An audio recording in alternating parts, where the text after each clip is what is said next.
In the year 3 BC, during the reign of Emperor Ai of Han, a severe drought beset the land. Mysterious occurrences transpired in the regions east of the Hanga Pass. The populace, engulfed in panic, abandoned their fields and cast aside their tools, clutching sheaves of grain, claiming that they were offerings to the Queen Mother of the West, to be presented at the imperial court. Some roamed with disheveled hair or bare arms and feet, traversing the fields and roads day and night, relaying messages to one another. Local officials attempted to suppress or detain them, yet their efforts proved futile. Ultimately, thousands of sheaves of grain traversed through 26 commanderies and states until they were finally presented before Emperor Ai in the capital. Subsequently, the people engaged in song and dance in the streets and fields, venerating the Queen Mother of the West, until the autumn of that year, when they awoke from their profound reverie. The Comprehensive Mirror to Aid in Government, Volume 34, recounts that in 1518, the dancing plague erupted in Strasbourg, France. Initially, a woman began to dance ecstatically in the street, attracting onlookers. Gradually, others joined her, dancing through the night without respite. Within a day, the number of dancers had reached 34, and by the third day, it exceeded 400. Local officials summoned physicians, yet no remedies could be found. Even several physicians and soldiers succumbed to the dance, continuing for days until they collapsed from exhaustion. That a month later, nearly half the city's population perished from this frenzied dancing. In 1960, the Scarecrow incident occurred in Massachusetts, USA. A scarecrow appeared amidst the wheat fields of New England, its creator unknown. Anyone who gazed into the Scarecrow's eyes would stand frozen, their expressions vacant, their bodies rigid. Those who witnessed the afflicted would manifest similar symptoms, resulting in a widespread contagion in a single day. The phenomenon spread throughout the entire city, prompting the mobilization of troops and state police, with the outcome remaining uncertain. In 2005, in Shibuya, Tokyo, a group of students collectively dreamt of red spiders during their lunch break, inciting a wave of panic. Subsequently, students began to exhibit symptoms of distorted limbs, crooked features, and entangled extremities. Experts later diagnosed this phenomenon as mass hysteria leading to muscular spasms. The following day, a gas explosion occurred at the school, destroying several buildings. Casualties remain unknown, and survivors are unaccounted for. In 2030, the event of the blood moon transpired. Chapter 1. Homecoming. The blood-red moon hung low over the city, casting its glow upon the towering edifices, nearly filling half the sky. A dark, rust-streaked, circular train sped swiftly beneath the watchful gaze of the crimson moon, as passengers clad in a myriad of garments either perused newspapers or dozed in. The dim light ding. The Moonlight Station has arrived. Liu Exen jolted awake from his slumber, grasped his bag, and, swept along by the throng, exited the carriage. With his bag slung over his shoulder, he navigated the filthy, dilapidated steps of the platform littered with newspapers, finally reaching the city's ground level. He looked up, and the vibrant glow of neon lights enveloped the streets and the bustling crowd in an otherworldly array of colors. Yet, regardless of the vivid hues surrounding the streets, the blood-red moon above remained the defining hue of this world. Since the occurrence of the Red Moon incident 3 decades ago, the world has remained in this state. Of course, Liu Xan was oblivious to any differences, having been born after the lunar event for him. This world had always been as it is. He traversed the narrow alley, still damp from the recent rain, and ascended the stairs of a dilapidated old building, as the elevator was out of order. Gradually, he arrived at the door of room 401 on the 4th floor, took out his key, and unlocked the heavy door. The corridor was eerily quiet and chilly, yet within the confines of the apartment, warmth and softness enveloped him. In the kitchen, his father was simmering meat. The pressure cooker emitted a gentle hiss, releasing an enticing aroma of savory meat. His younger sister lounged on the sofa, snacking while watching a vintage animated series, SpongeBob SquarePants. Their mother, elegantly attired in a white wool cardigan, stood by the window, engaged in a phone conversation. "Big brother, you're back." Upon seeing Liu Xian enter and set down his bag, his sister looked up and greeted him with a sweet smile. "Did little Shichi behave at home today? I bought you the teddy bear you wanted." Liu Xian affectionately ruffled her hair and presented her with a small brown bear. "Ah, thank you, brother. I love it," his sister exclaimed joyfully, leaping up and cradling the bear in her arms. "You're back?" Their mother glanced at Liu Xan, smiling and nodding. "Sit down and rest for a moment. Dinner will be ready shortly." Liu Xan nodded in response and took a seat at the dining table. The table was already set with 4 sets of chopsticks and plates, accompanied by several dishes of green vegetables, while the rice in the bowl had grown somewhat cold. However, the family showed no intention of sitting down to eat. Their mother continued to speak softly on the phone. "Sister Zhang, what happened today was indeed inappropriate. Please do not be upset. Of course, this gray wool cardigan of mine is somewhat outdated, but how can one say it is unattractive? Yes, I am calling you specifically about this matter. You may not have voiced it, but I can sense your thoughts. No, please do not misunderstand. I merely wish to express. Your manner of speaking is not commendable. It is quite uncivilized." The sound of Lu Xin's father chopping bones grew increasingly louder, accompanied by his mutterings filled with vitriol. "Scum, worthless trash, barging into others' homes. They deserve to die. All of them, damn it. Eating so much, no matter how much I chop, it never ends, and no matter how I cook, it remains unclean." At that moment, his sister sat cross-legged on the sofa, gleefully dismantling the brown bear piece by piece, tugging at it with both hands and gnawing with her pristine white teeth. She bit off one of the bear's ears, then its eyes, and slowly detached its arms, all the while gazing intently at the process with an expression of thrill and satisfaction. "Please, wait a moment before we dine," Mother gently remarked after hanging up the phone. "I had a slight misunderstanding with our neighbor, Sister Zhang. I shall go apologize to her." With that, she elegantly retrieved a pair of scissors from the drawer and gracefully stepped outside, closing the door behind her. Luxin sat quietly at the dining table, waiting. He considered himself fortunate. At the onset of the Red Moon incident, the world endured a prolonged period of chaos during which countless lives were lost. Many orphans like Lu Xin emerged from that turmoil, a significant number of whom vanished into obscurity upon reaching adulthood. Yet Lu Xin was adopted by his parents and enjoyed the warmth of a loving home and enviable situation for many. Of course, this family, these relatives, occasionally exhibited peculiarities. Nevertheless, within this dilapidated and grimy satellite town, their family felt complete. Mother soon returned, wearing a look of contentment. "Sister Zhang has reconciled with me." Lu Xin noticed a small, inconspicuous bloodstain on the collar of her white wool sweater, still fresh. The family began their meal. His younger sister clutched her small bear, which had been torn apart and then sewn back together, albeit in a haphazard manner with rough stitches. Yet, she cherished it even more than before. Father sat at the table, opening a bottle of white liquor, its label so worn that the words were indecipherable. He picked up a pair of chopsticks, took a mouthful of greens, and downed a glass in one gulp. There was no meat on the table. Father preferred to chop bones and stew meat, but he never allowed anyone to eat or even approach his iron pot. He wore a plastic apron stained with blood, and several flies buzzed around him. Outside, the sound of approaching sirens and a cacophony of voices filled the air, indistinct yet persistent. Bang! Father suddenly slammed his glass down, his bloodshot eyes glaring out the window. "All this noise. Can't anyone have a peaceful meal? Useless security bureau, incapable of uncovering anything. Useless neighbors, always peeking into others' lives. Don't frighten the child," Mother said, cautiously picking up a piece of vegetable. Her crimson lips appeared strikingly vivid in the dim light. Luxin recalled that she wore no lipstick.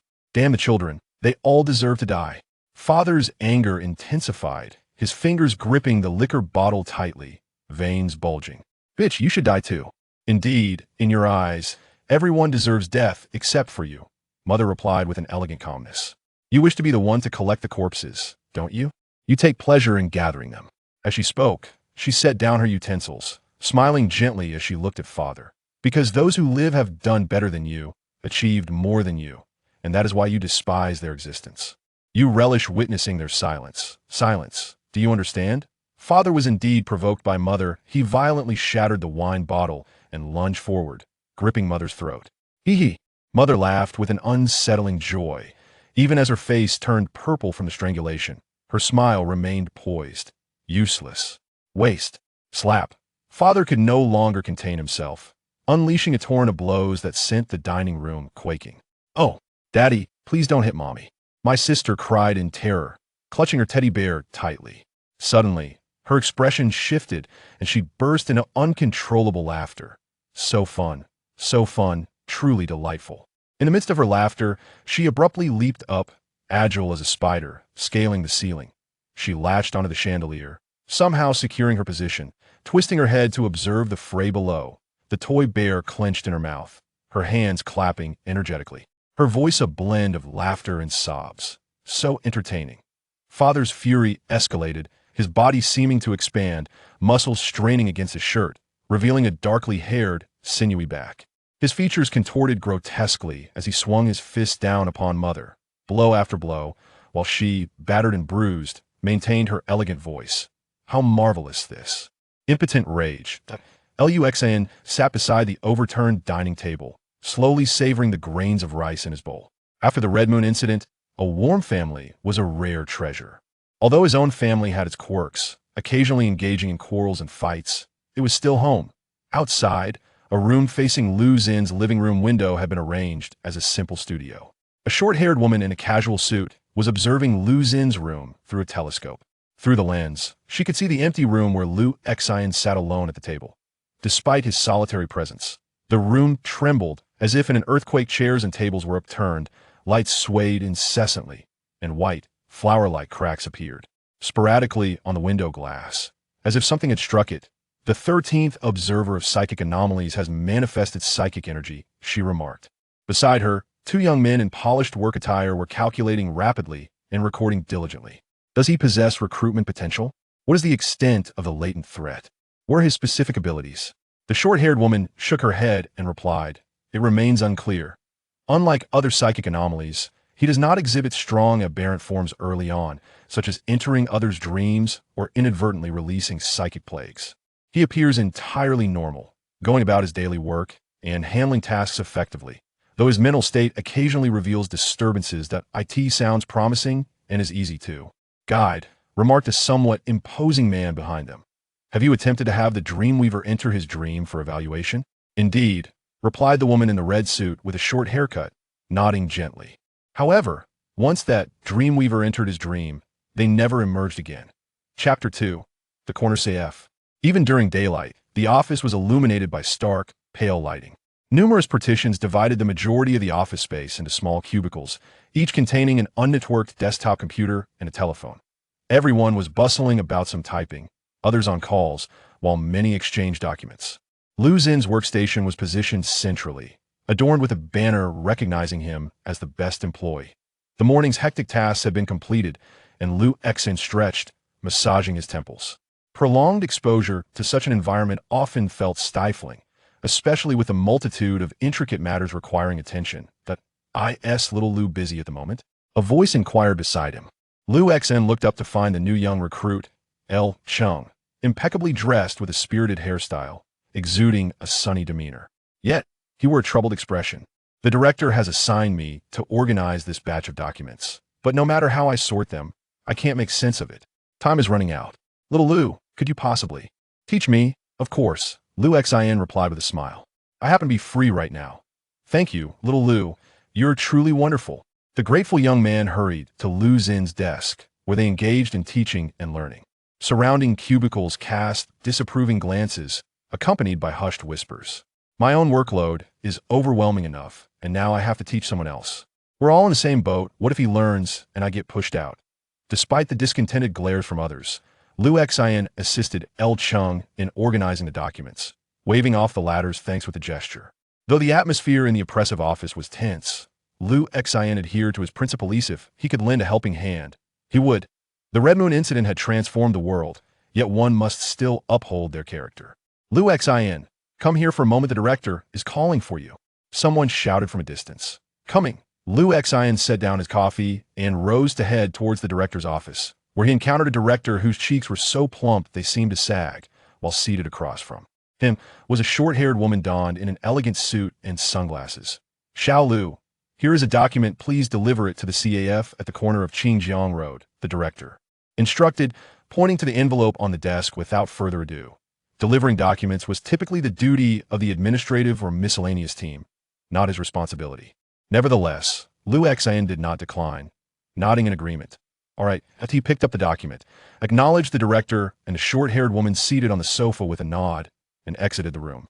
As soon as he left, the director's demeanor transformed into a congenial smile, and he addressed the short-haired woman with deference. "Team Leader Chun, the matter you mentioned has been taken care of. Rest assured, I will not pry or speculate. However, regarding the project you brought up earlier, do not worry, this project will not involve you. the short-haired woman replied, rising gracefully and gently lowering her sunglasses. Her voice was soft and soothing. The director was momentarily taken aback, contemplating whether he had misheard, until his gaze fell upon her pupils. They appeared to swirl, faintly glowing red, reminiscent of two crimson moons. "Do not remember my visit, nor should you recall any tasks assigned to him," she whispered, her tone gentle, before donning her sunglasses once more and turning to leave. The director found himself momentarily disoriented, but after a few seconds, he regained his composure as if nothing had transpired and resumed his work. Meanwhile, Liu Exin stood in the carriage of the circular high-speed train, gripping the handrail, drowsy. He had boarded near the departure station, where seats were available, but upon noticing a pregnant woman, he graciously relinquished his seat to her and endured standing for half an hour. The lights in the carriage flickered slightly as his sister, cradling a patchwork teddy bear, crawled along the overhead compartment. She swung down in front of Liu Exin, playfully hanging upside down. He feigned intense concentration on the elegant legs of a nearby girl clad in snug shorts, his gaze unwavering. Delighted by her antics, his sister intensified her swinging, causing the carriage to emit faint creaking sounds. Fortunately, the train was moving swiftly, masking the slight distortions. Brother, look, that chubby guy looks so silly," she exclaimed, pointing at a nearby, overweight man who was dozing off, drooling slightly, and chuckling at Liu Exin. "Please do not speak to me." Liu Exin forced himself to maintain focus on the beautiful legs, a barely audible response escaping his lips. "I cannot gaze at you or converse in public. It would be deemed eccentric." "How dull," his sister teased, sensing his disinterest and growing somewhat bored. "Be cautious, the place you are heading to harbors issues," she remarked, and before Liu Exin could further inquire, she burst into laughter, darting forward through the carriage. As she passed by the slumbering rotund man, she suddenly pinched his cheek, then scurried off into the distance, vanishing from sight. The man jolted awake, exclaiming, "Who touched me?" The onlookers, noticing the emptiness within a meter of the hefty fellow, exchanged peculiar glances. Liu Exin joined the crowd, casting a look at the man akin to that reserved for the deranged. Upon disembarking, Liu Exin observed that they were now close to the outer wall. The structures here appeared somewhat dilapidated, with a towering city wall, over 10 meters high, casting deep shadows upon the buildings. Although 30 years had elapsed and most of the deranged wanderers outside had been cleared, the city's inhabitants remained vigilant each year. Municipal efforts focused on reinforcing and repairing these imposing walls. Upon reaching the corner CF, he found it enveloped in dimness. The surrounding old buildings and bungalows seemed deserted, devoid of any presence. The entrance was littered with trash, seemingly blown in by the wind, and it was unclear how long it had been since anyone had cleaned. Approaching the establishment, an inexplicable sense of oppression washed over him. Liu Exin instinctively disliked this place, yet having promised the director, he clutched his document folder and stepped inside. The 13th observer has entered the target area. From a nearby high-rise, more than a dozen observers had set up various instruments. Around the building, armed soldiers lay concealed, alertly monitoring their surroundings. Among the staff was a short-haired woman, holding a document inscribed with black lettering. Target codename, Corner CF. Mission objective, to assess the potential and specific abilities of the 13th observer in becoming a mentalist. Potential risks. The CAF has been confirmed as a Level 1 psychic contamination zone. Manifestations include individuals approaching the CAF are irresistibly drawn inside. Those who have entered the CAF typically succumb to death within 3 to 5 days, often by suicide. Analysis suggests contamination within the CAF leads to severe depressive states. She set the document down and inquired of her colleague, "Is the support team prepared?" The staff member nodded, gesturing towards the adjacent room. Through the glass partitions separating the two rooms, they could see a delicately crafted girl in a dress, seated like a puppet. As Liu Exin entered the CAF, he was enveloped by a warm and bustling atmosphere. The streets outside and the interior of the building appeared desolate and forlorn. Yet, this CAF was brimming with patrons, creating a sense of overcrowding. Every face bore a smile, some engaged in intimate conversations. Others sat alone by the window, sipping coffee while perusing a book, and a few squinted their eyes and focused. Enjoyment of a delectable sandwich. The air was filled with the soothing strains of an ancient melody, and sunlight cascaded through the windows, momentarily transporting one back to the world before the calamity of the Red Moon. Navigating through the throng, Liu Exin approached the bar, nodding to the attendant clad in an elegant apron. Someone asked me to deliver this document, he stated, not specifying the recipient, believing that delivering it to the bar would suffice. Thank you, the attendant replied cheerfully, seemingly indifferent to the details, before pouring a cup of coffee and sliding it toward Liu Exin. This Liu Exin hesitated, intending to decline the coffee.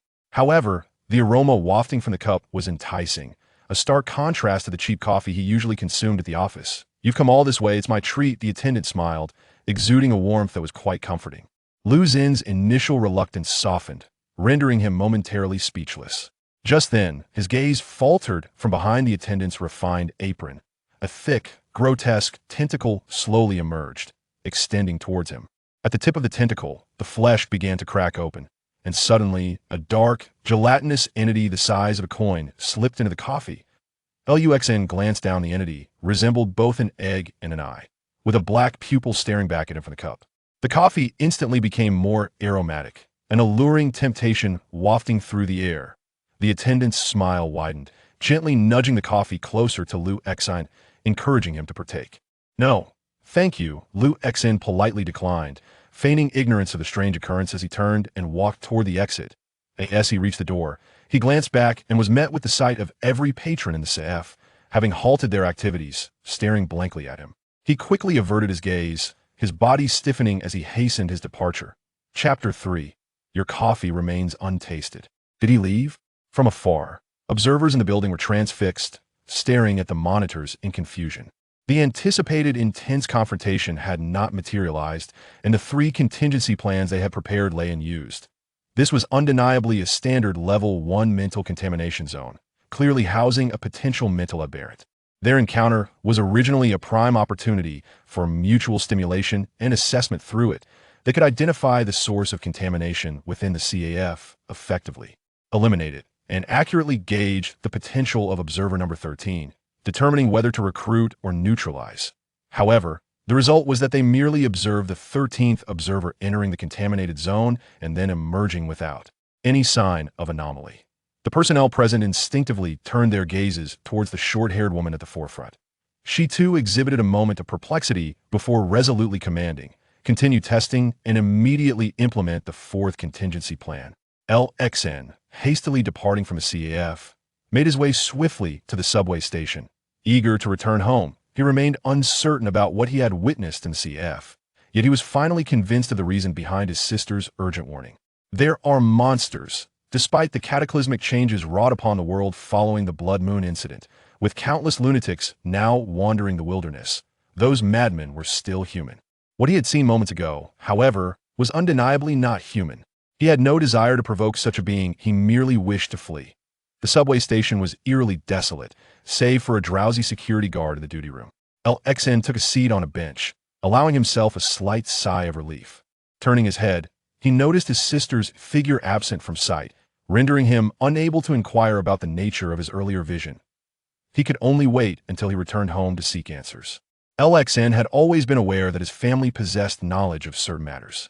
Suddenly, the sound of shoes scraping against the floor echoed around him. LXN looked up to see more people entering the subway station. The once empty space was now filled with an increasing number of individuals, clad in various garments, hurrying into the station. However, rather than approaching the platform to await a train, they dispersed rapidly around the area. Realizing something was amiss, LXN abruptly lifted his head and recognized them from among the crowd, particularly an elderly man dressed in a shabby sweater. They were all patrons from the CAF. A jolt of alarm surged through LXN as he stood up, only to catch sight of a familiar figure emerging behind the throng.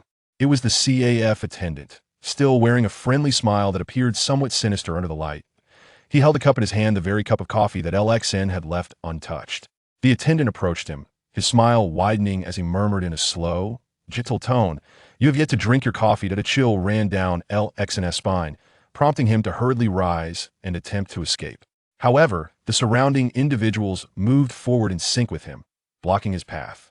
The group that had once seemed warm and joyous in the CAF now appeared eerily uncanny, as if entranced in a trance. Without unnecessary gestures, even their pupils reflected no sign of LXN. They merely advanced in a mechanical manner, the space around him constricting until he found himself ensnared within a human cage, unable to move an inch.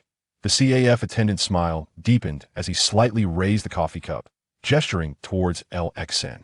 Feeling a mix of embarrassment and panic, LXN stammered, "I have no money, I cannot afford it." The barista's smile grew increasingly sinister, and suddenly, from the cup, the eye that had been steeping in the coffee, or perhaps it was an egg, leaped forth, tracing a dark line as it soared towards Lu Xin's mouth. Startled, Lu Xen forcefully pushed his way out, his youth and vigor allowing him to topple 2 or 3 people in his frantic bid for escape. However, the patrons of the CAF began to stir as well, extending their stiff arms in an attempt to seize him. So many limbs emerged, like snares, rendering any chance of evasion impossible. Lu Xin's struggles grew feebler as he was overwhelmed by the crowd, with some even attempting to pry his mouth open. "What is happening?" In the observation room, a short-haired woman furrowed her brow. "He appears to be just an ordinary person. Perhaps he has yet to master his abilities," remarked a nearby staff member. "Should we call for assistance to terminate this assessment?" Noticing that Lu Xian was on the verge of being engulfed by the throng, the short-haired woman nodded slowly, glancing at the doll beside her. The girl had quietly picked up the umbrella resting nearby. "Wait!" At that moment, a staff member suddenly shouted. Everyone turned their gaze towards the mental testing device before him, where they observed violent fluctuations in the data. Meanwhile, Lu Xen, forcibly restrained and even, having his mouth pried open, heard a light chuckle near his ear. With a sideways glance, Lu Xian saw his sister dangling from the sign, clutching a teddy bear and swaying gently. "Brother neglects me, always pretending not to see me when we're outside, never speaking to me," she lamented, swinging in midair. Beat Gidge. Lu Xian, with his mouth pinched shut, could only emit a muffled plea for help.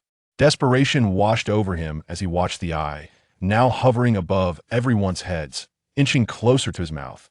"Alas, you must promise to buy me the finest toys," his sister giggled, her eyes devoid of white, revealing a mischievous glint. "I have no money," Lu Xen snapped, his body stiffening as he raised his voice. Just then, the eye had crawled to the edge of his lips, its pupil narrowing slightly in the direction of his face, as if it wore a grin, before suddenly leaping forward. Simultaneously, the hands surrounding him tightened their grip, forcing Lu Xin's mouth wide open, rendering him a powerless prisoner, watching helplessly as the entity approached. His lips, despair descended. Yet at that moment, a cold little hand grasped Lu Xin's palm. His sister had jumped down. With a sudden whoosh, Lu Xen seemed to transform into an eel in the eyes of onlookers. Just when he had been firmly locked in place, his arms twisted painfully, and his mouth held ajar, he astonishingly contorted his arms at an incredible angle, quickly twisting his waist to shake off several of the grasping arms. Seizing the opportunity, he freed his mouth from the clutches of those restraining him, tilting his head just as the eye flew past him. In an instant, he evaded all constraints with peculiar and uncanny movements, pushing his way through the throng. The crowd surged around him, seemingly impenetrable. Yet Lu Xin's form became almost incomprehensible, weaving through the mass with an unsettling grace. An extraordinary mastery of bodily control, akin to a spider. Meanwhile, in a nearby building, staff members, having witnessed Lu Xin's escape on the surveillance footage, stood agape. From a complex display screen, they observed Lu Xian bound and on the brink of being forcibly contaminated by a monstrous entity. Yet at that moment, his body transformed into a figure of agility and finesse, breaking free from his restraints. Confronted by the countless monsters in the subway station, he moved as though in a realm untouched by fear, his agility reaching astonishing heights. He executed movements that defied the imagination, slipping through the throng, navigating impossible angles, and evading obstacles in ways that transcended logic. Even when ensnared amidst the people in the coffee, he maneuvered with an extraordinary grace, scaling vertical walls using nothing but his limbs. What is the percentage?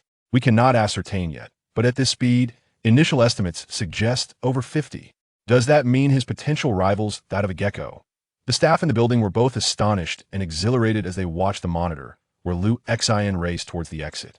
Suddenly, someone noticed a change and shouted in alarm that in the subway station. Lu Xian grasped his sister's hand, intent on breaking free from the encirclement. Yet, the CAF attendants standing outside the crowd observed his bizarre and agile form, their smile deepening into a strange, rigid mask, as if they had become an empty shell. Simultaneously, 7 or 8 enormous tentacles erupted behind him. Each tentacle, as thick as a water barrel, was covered in reversed bones, spurs, and eerie eyes. Swish, swish, swish, these tentacles darted towards Liu Xin with alarming speed.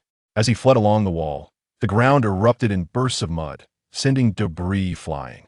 The entire subway station trembled, threatening to collapse. However, no matter how swift and terrifying the tentacles grew, Liu Xin's figure appeared grotesquely surreal, yet naturally fluid. He twisted and contorted in ways that defied physics, evading the tentacles one by one, giving the impression of dancing amidst their assaults, leaping between walls and ceilings. Within mere seconds, he had scaled dozens of meters, nearing the exit. Witnessing this spectacle, a short-haired woman at the observation point drew a deep breath and turned to a girl in another room. Prepare to conclude. The girl, expressionless, rose and picked up her umbrella, slowly unfurling it. Wait, but just then a staff member at the screen exclaimed in astonishment. Look quickly.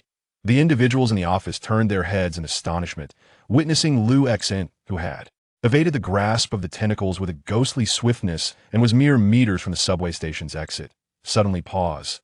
Instead of fleeing, he hung suspended from the ceiling of the station, slowly turning his head and beckoning forward with a lifted finger. The short-haired woman gasped. What is he doing? It seems he is provoking them. The atmosphere at the observation point grew tense, with the staff exchanging anxious glances. As soon as Liu Xin revealed his arachnid abilities, they had prepared to commence the final cleanup, acutely aware of the terrifying speed of such powers. In this scenario, the source of contamination within the CAF would surely be unable to contain him. After all, few places or individuals in this world could ensnare one endowed with the abilities of a spider.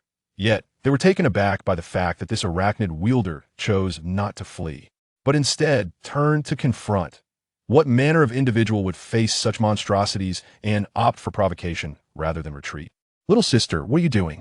Liu Xin exclaimed in shock. The exit was right behind him. A mere turn would grant him freedom, yet his sister stubbornly held him back.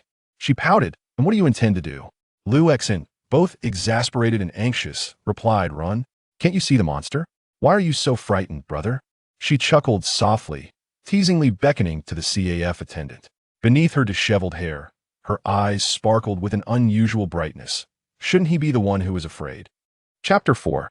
Level 1 Psychic Monster. The CAF attendant, upon noticing that Liu Xin had not fled, turned and provocatively smiled. As the smile on his face contorted beyond a certain threshold, his flesh violently tore apart, revealing a dark, writhing form. This entity extended outward, transforming into grotesque, thick tentacles. Some adorned with gaping maws filled with sharp, diminutive fangs, while others oscillated to reveal a massive eye. Suddenly, all the mouths gaped wide, spewing forth viscous liquid. Liu Xin shivered, urging run, yet his sister merely gazed at the creature with excitement, exclaiming, I want to run. Look how adorable it is. Before her words could settle, the monster emitted a deafening roar, wildly thrashing its numerous thick tentacles towards them. In a state of shock and terror, Liu Xin could not help but scream. But his sister abruptly tugged at him, charging towards the creature. The fluctuation of psychic energy reached its zenith. In the observation point, a staff member frantically typed on the keyboard, exclaiming, a level 1 psychic monster has manifested. On the screens visible to them, the once desolate subway station began to quake as if struck by an earthquake, with the CAF attendant at its epicenter. The ground around him split open, revealing enormous fissures or deep pits, while countless bystanders, including patrons from the CAF, were mercilessly torn apart. It was as if an invisible force field twisted, ravaged, and obliterated everything in its path. A subway train will arrive in 3 minutes, carrying at least 30 passengers. Another staff member called out nervously, glancing at the short-haired woman. What should we do? The woman inhaled deeply, momentarily paralyzed by indecision. Logically, spider-type aberrants would stand no chance against such a psychic monster without standard weaponry. However, on the oscillating display screen, the observer was seen hurtling directly towards the CAF attendant, who was surrounded by a multitude of distorted force fields. As he moved, a deep pit was carved out by an unseen telekinetic force, and just as suddenly, a hole appeared in the body of a person several meters behind him. In this perilous moment, he remarkably dashed to the side of the CAF attendant, extending his hand to grasp one of the attendant's arms. At that instant, the images on the display screen abruptly vanished, for the cameras within the subway station had been utterly destroyed by the invisible telekinetic force.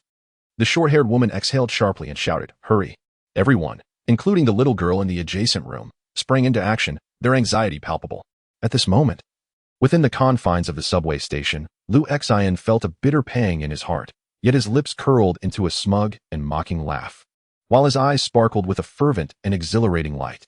Before him, a multitude of ominous and terrifying tentacles writhed, and instinctively, he sensed that any contact with them would yield irreversible and dreadful consequences. Nevertheless, amidst this endless peril, he felt an exhilarating thrill. He lunged forward, contorting his body into grotesque and distorted poses to evade the tentacles, finally reaching the monstrous entity. With a swift motion, he seized a piece of its flesh and twisted it, causing a burst of viscous fluid to erupt. Astonishingly, he tore one of its tentacles clean off. The creature howled in agony, its numerous mouths unleashing a cacophony of screams. Yet, Lu Xian's expression grew ever more exhilarated as he circled around the beast. His strength evidently inferior to its own.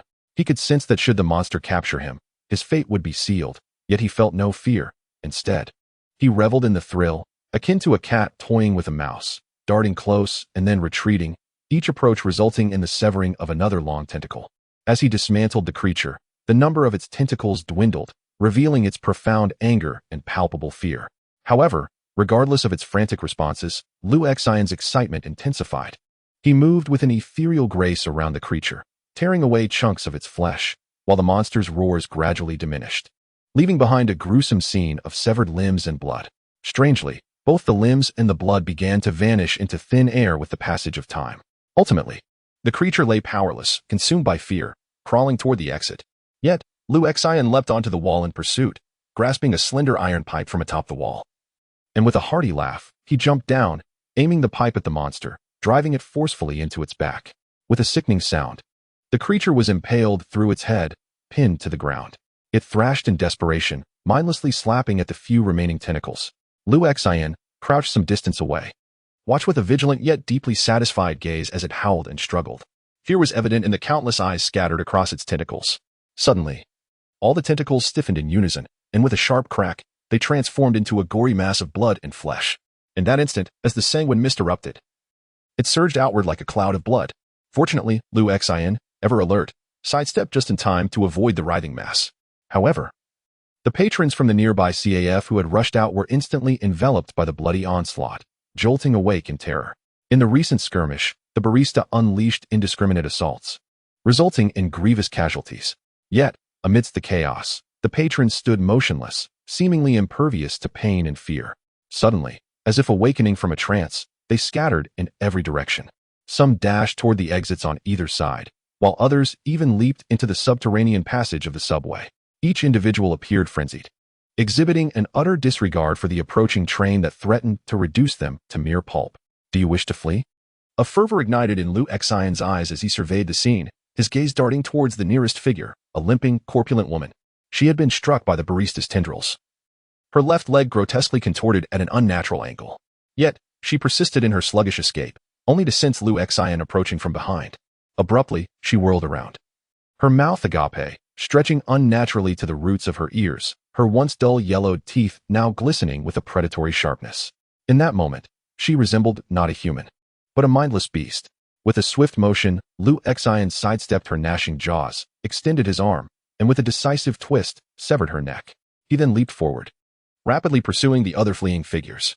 His eyes gleamed with a peculiar zeal, and his speed was indescribably swift and eerie. In mere moments, he had dispatched 4 or 5 patrons, yet the throng was vast, and many had already fled in desperation.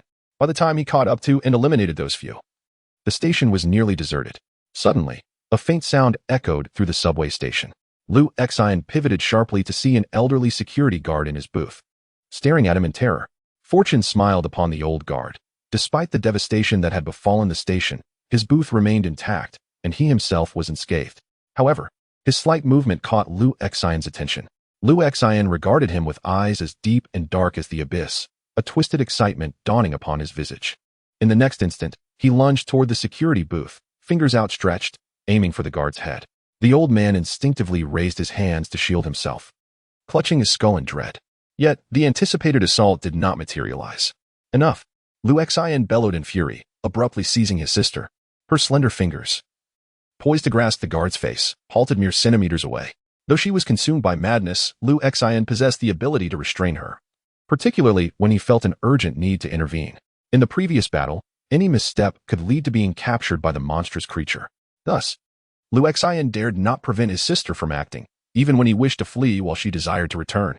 He understood that differing opinions would only slow their movements and reactions, potentially placing them in peril. The patrons around them were also not behaving normally, so the act of killing was somewhat justified. However, the elderly security guard was undeniably an ordinary man, and Lu Xian could not allow his sister to harm him. All right. Lu Xian forcibly pulled his sister back, who appeared exceedingly upset. Yet, upon turning her head and seeing Lu Xian's face, distorted with anger, her demeanor suddenly softened. Wrapping her slender arms around his neck, she smiled sweetly. Brother, don't be angry. I'm only trying to protect you, right? Look at those monsters. They are truly terrifying. If they come, we can just run away. Lu Xian's brow tightened, still wishing to voice his concerns, when suddenly, his sister's expression shifted. Oh no, those people are coming. We must hurry. Startled, Lu Xian swiftly maneuvered, landing against the wall, and quickly scurrying away from the station. The once bustling subway station was now eerily silent, marked only by pools of blood and the trembling figure of the elderly security guard. Suddenly, the subway train thundered into the station, causing debris to cascade from the walls. At the same moment, a white figure darted through the station, revealing a girl resembling a porcelain doll, floating gracefully in the air while holding an umbrella. Hot on her heels, a woman with short hair roared in on a motorcycle. They scanned the area, finding no trace of the mental aberration, nor any residual psychic energy. The previous observer was nowhere to be seen. The station lay strewn with remnants of carnage, including shattered heads and the remains of a barista, grotesquely pinned to the ground. A look of unexpected terror crossed his face as he regarded the short-haired woman. How did she manage that? He muttered in astonishment. A psychic aberrant of the spider variety had eliminated a source of contamination without standard weaponry or the support of an armed team. Her mind was awash with incredulity as she slowly turned her gaze toward the elderly security guard in his booth. The old guard was now utterly paralyzed with fear, his eyes wide with terror, as if they might overflow with dread. In his trembling hands, he clutched an antiquated digital camera from a bygone era. Chapter 5. Special Contamination Source 036. As Lu Xian escaped the subway station, he found the surroundings engulfed in chaos. What had appeared desolate moments ago, as if not a soul inhabited this street, was now suddenly teeming with a multitude of black SUVs and numerous individuals clad in military attire. They emerged as if from the very bowels of the earth, armed and formidable, their heavy boots thudding rhythmically as they approached the vicinity. Swiftly erecting barricades and positioning their weapons, effectively sealing off every avenue. Faintly, one could even discern sounds of pursuit, capture, and gunfire. Lu Xian, taken aback, felt a surge of urgency and, without hesitation, darted into the shadows of a wall, skillfully navigating past the dilapidated windows of the apartments, making a hasty escape. Fortunately, it seemed that no one anticipated an exit from the walls, and with his remarkable speed, he remained unnoticed. Employing both hands and feet, he ascended like an agile spider, climbing several hundred meters to a towering edifice, where he finally leaped and crouched upon the ledge, casting his gaze towards the subway station. Before him lay a sea of dark silhouettes, encompassing not only the coffee shop but the entire vicinity, now thoroughly encircled. A sense of trepidation washed over him. Brother, how do you intend to thank me? The voice of his sister broke through his thoughts as she squatted nearby, clutching a patched-up teddy bear. Her disheveled hair cascaded around her, and her eyes gleamed with a peculiar satisfaction. Thank you? Lu Xian, still reeling from the recent peril, felt a swell of frustration. I should be scolding you. Yet, as those words hovered on the tip of his tongue, the memory of the danger they had just escaped softened his resolve, prompting him to concede. Thank you. You are my sister, and I am your brother. What need is there for thanks? With a beaming smile, her hair obscuring much of her face, she possessed an oddly endearing charm. Just as Lu Xian contemplated praising her, she suddenly lifted her head, eyes alight with anticipation. You will still give me a toy. One to you? More toys? Lu Xian glanced at the teddy bear in her arms, exasperated. But you already have one. The bear is adorable, she insisted, clutching it tighter. But it doesn't speak. Her voice radiated excitement as she elaborated. I want one that talks. Lu Xian responded nonchalantly. I'll get you a talking toy later. Electronic sounds aren't fun, she countered, her smile taking on a mischievous twist. I want one that screams. The more horrific, the better. Have you heard of a screaming chicken? Lu Xian teased. Momentarily deflated, she fell silent before suddenly declaring, I'm not playing with you anymore. Hey, Lu Xian began. But before he could finish, she sprang into action, her petite form leaping gracefully like a nimble cat, landing deftly on a horizontal power line outside the building. As the wind swayed her gently, she glanced back at him, shaking her head with a smile. Brother, be careful. Someone has their eyes on you. Lu Xian's demeanor shifted to one of caution. Who? Without revealing anything. The girl giggled and swiftly climbed along the power lines to the opposite side, disappearing into a shattered window. Lu Xian, feeling a bit dizzy as he gazed down from the towering building, thought to himself, if you leave, how am I supposed to get down? Maintaining a sense of vigilance. He leaped from this apartment building to the adjacent one, then navigated down the dilapidated stairwell, descending floor by floor.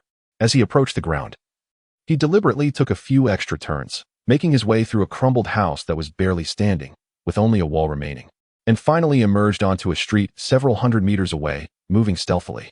He adjusted his attire, tucked his hands into his pockets, and prepared to blend into the crowd. Get in, I'll buy you a coffee. However, just as he took a step forward, a voice suddenly interrupted him. Startled, Lu Xian turned around to see a woman leaning against a jeep. She was clad in a casual suit, her short hair framing a face obscured by oversized tinted sunglasses. Her slender and athletic figure exuded a wild aura, and even the high-heeled shoes she wore seemed to possess an edge. The dark jeep behind her resembled a formidable iron beast, fierce and intimidating. Coffee. Lu Xian was taken aback, instantly recalling what his sister had just mentioned. At 23 years of age, he had never been approached by a woman, especially not one of such striking presence. And he doubted someone like her would be interested in him. Was she one of those who had surrounded the subway station earlier? Perhaps she had been watching him all along? The invitation for coffee seemed devoid of hostility.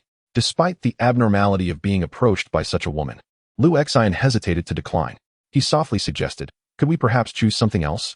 I don't feel like having coffee right now. The short-haired woman appeared somewhat surprised by Lu Xian's composure, yet she had evidently encountered individuals like him before. Remembering Lu Xian's earlier predicament, she smiled and replied, all right then, let's go to a bar. With that, she effortlessly opened the car door for him. Lu Xian obediently settled into the passenger seat. Although he had limited experience riding in cars throughout his life, he refrained from fidgeting or looking around, instead sitting quietly and even avoiding glancing at the woman behind the wheel. She, too, was in no rush to speak, focusing intently on driving. After approximately 20 minutes, they entered a sparsely populated street, where the woman halted the vehicle and led Lu Xian through a dim underground passageway, arriving at the entrance of a bar adorned with iron railings. The bar had yet to commence operations, enveloped in shadows and silence. A sleepy bartender, barely awake, opened the door for them without uttering a word, placing a bottle of liquor and 2 glasses on the table before returning to his slumber, leaving the vast bar empty except for Lu Xian and the woman. My name is Jing. I harbor no ill will towards you. Yet I must confess that the events you encountered today were orchestrated by me. The short-haired woman spoke candidly, placing a document of blue leather before Lu Xian. Upon glancing at it, he discerned that she hailed from the capital of Qingqing and was the highest-ranking officer of the Qingqing Inspection Bureau. This prompted him to look up at her. Individuals from the capital were beyond the imagination of those from the satellite cities. And the peculiar circumstance of someone of her stature inviting him for a drink was indeed strange. Reflecting on the inexplicable directive from the director to deliver a document and the bizarre encounter at the CAF, Lu Xian sensed that something was amiss. Suddenly thrust into such a terrifying situation, he felt a surge of indignation. However, noticing the bulge of a firearm concealed at the woman's waist, he inclined his head and asked, what is this about? Chen Jing refrained from elaborating, instead uncorking a bottle and pouring 2 glasses of wine. I belong to a department that manages extraordinary affairs, specifically tasked with addressing pollution incidents within the confines of the high-walled city. Lu Xian blinked, struggling to comprehend her words. Chen Jing pushed a glass toward him, stating, you may understand us as the official authority. In an instant, Lu Xian grasped her meaning. Chen Jing continued. In the aftermath of the Red Moon incident, the restructuring of major cities and satellite cities, the handling and eradication of the madmen beyond the walls, the resistance from the wilderness knights and the spiritual sect, as well as the construction and maintenance of the high walls, are all managed by our personnel. Currently, our primary focus is on the pollution incidents affecting the capital and the 5 major satellite cities. Extraordinary incidents? Lu Xian inquired, raising his gaze to meet hers. Indeed, events that transcend ordinary understanding, much like the situation you encountered in the CAF, Chen Jing affirmed with a nod. She retrieved a file and slid it across to Lu Xian, saying, you may take a look. As Lu Xian opened the file, the cover bore the word confidential. He slowly unfolded it, revealing lines of printed text and numerous data points on the first page. Case number, class special pollution source 036 target level, level 1 infection level, low, Contact transmission infection rate, 90. Deep infection rate, 70. Growth potential, high danger level, low target characteristics. The subject is a level 1 mental monster, capable of infecting any living being that comes into close contact. It does not possess the ability for remote transmission. The parasitic entity can be eradicated through methods aimed at eliminating mental monsters. The parasite remains within the realm of ordinary beings and is susceptible to physical harm.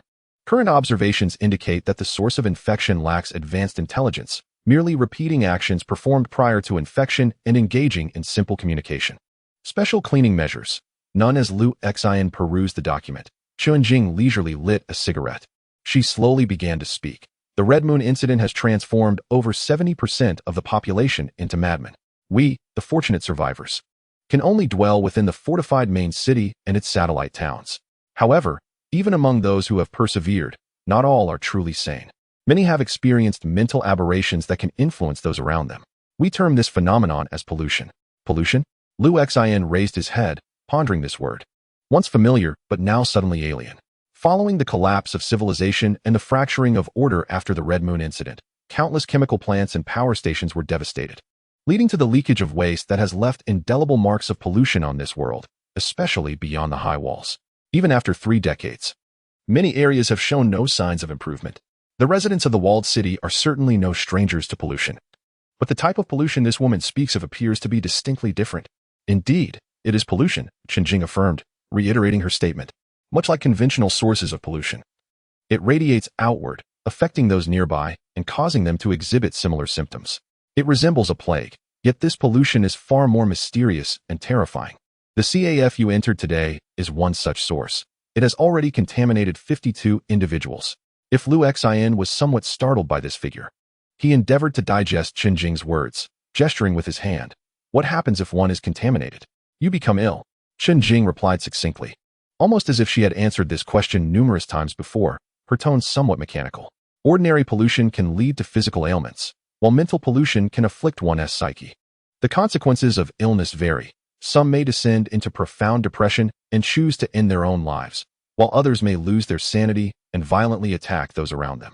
Some may find themselves bereft of the ability to communicate with the world, and others may be overwhelmed by a strong urge to harm themselves. In simple terms, a source of pollution can give rise to a contagious mental illness.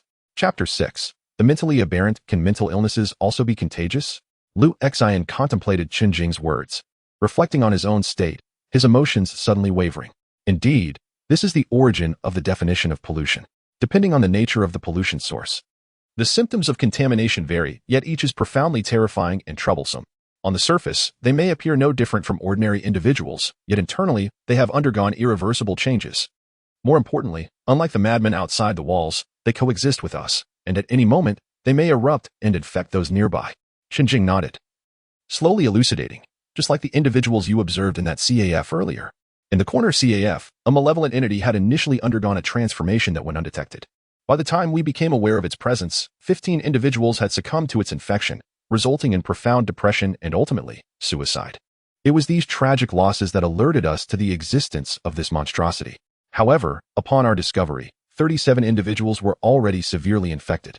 These 37 were deeply contaminated. Medical examinations would reveal their physical health as normal, yet psychological evaluations would uncover irreversible damage. Though they still drew breath, they were irrevocably altered from ordinary individuals. Thus, we had no choice but to cordon off the neighborhood to prevent further contamination. Lu Xian listened, a chill of shock coursing through him. So, their fate is death? Chun-Jing replied softly. If the infection is superficial, they may fall into depression, sometimes even becoming aware of their condition. While the mortality rate remains high, there exists a chance for recovery. However, those individuals had engaged too deeply with the entity, completely losing their self-awareness, rendering any possibility of treatment futile. According to our plan, they are all targets for elimination. At this juncture, Lu Xian could not contain his astonishment. Is it not possible to kill the entity itself? Eliminating the source of contamination does not equate to an immediate cure for the infected. Chun-Jing paused momentarily, gazing at Lu Xian. The mental entity is merely the origin of the pollution. All other contaminated individuals or things equally pose a risk of further contamination. The one you eliminated in the subway station was but the original form of that source. After its demise, the deeply infected individuals would scatter, and should even one escape, the potential for a new source of pollution remains. Thus, the contamination persists, meaning the mental entity remains effectively alive. As Chen spoke, a smile graced her lips. Rest assured, the surrounding residents have long been evacuated, and we have deployed a substantial armed force to secure every access point. Not a single deeply infected individual has escaped. Their strength pales in comparison to that of the mental entity and can still be vanquished by conventional weaponry, making it difficult for them to infect others. Only then did Lu Xian grasp why. Following the death of the CAF employee, the other patrons suddenly remembered to flee.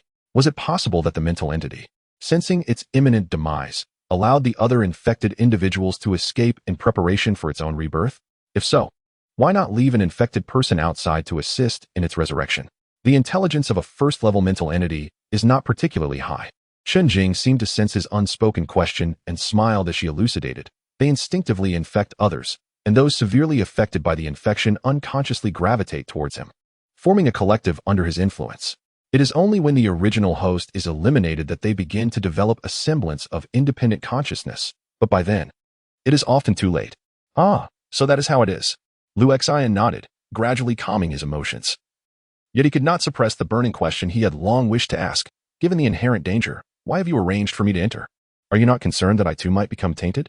Chen was not at all surprised by this inquiry. In fact, she seemed somewhat astonished that Lu Xian had only just posed it.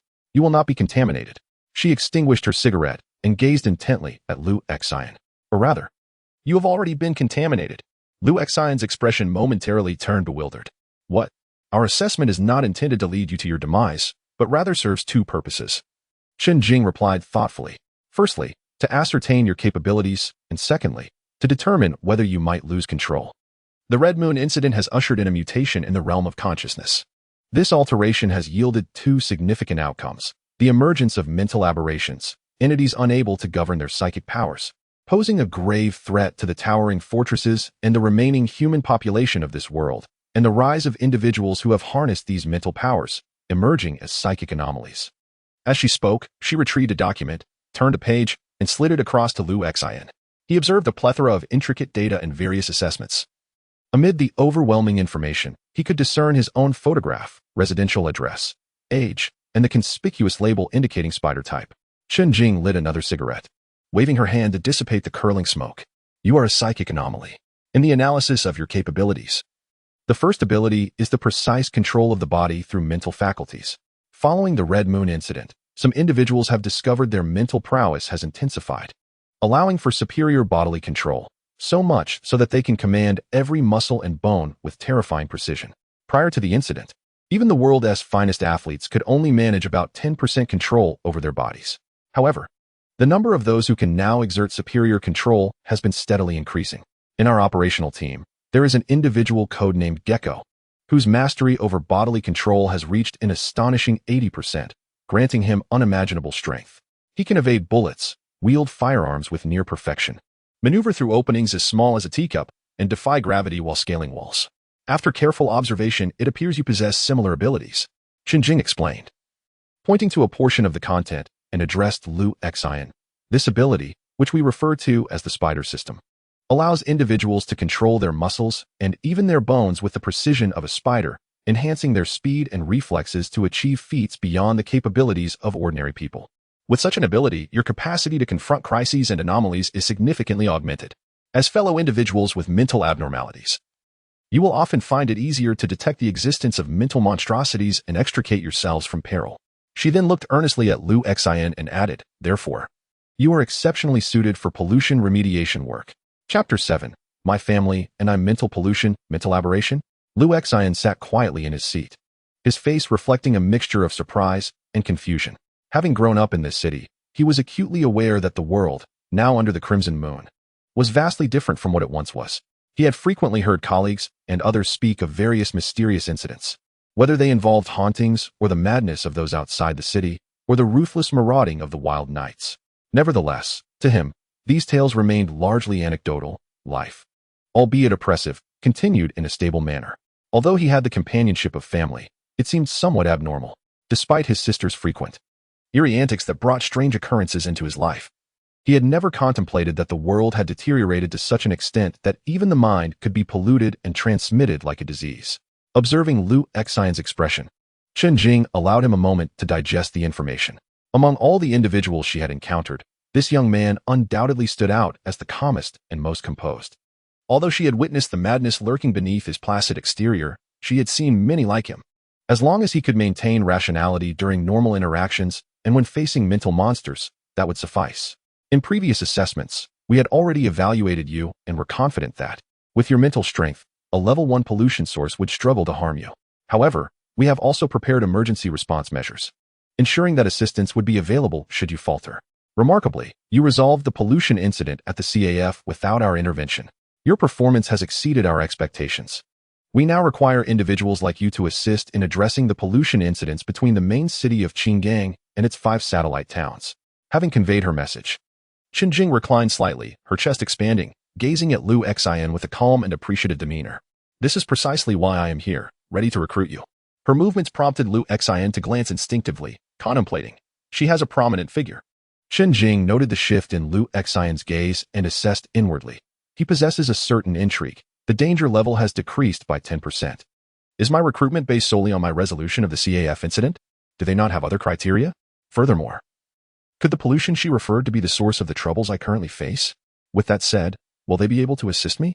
Deep in thought, Lu Xian cautiously inquired, what are the criteria for passing your assessment? Chen Jing was taken aback by Lu Xian's multitude of questions. As a mere recruiter, she had not intended to divulge so much information. However, since he had asked, she responded, it is determined by whether you can maintain control. It has become evident that there exists a connection between the mentally aberrant, the psychic monsters, and even the deranged wanderers outside the city. Furthermore, it is clear that the source of this connection is that ominous red moon hovering in the sky. Given this correlation, it is imperative to tread carefully regarding these links. Thus, our evaluation focuses on your ability to control your powers.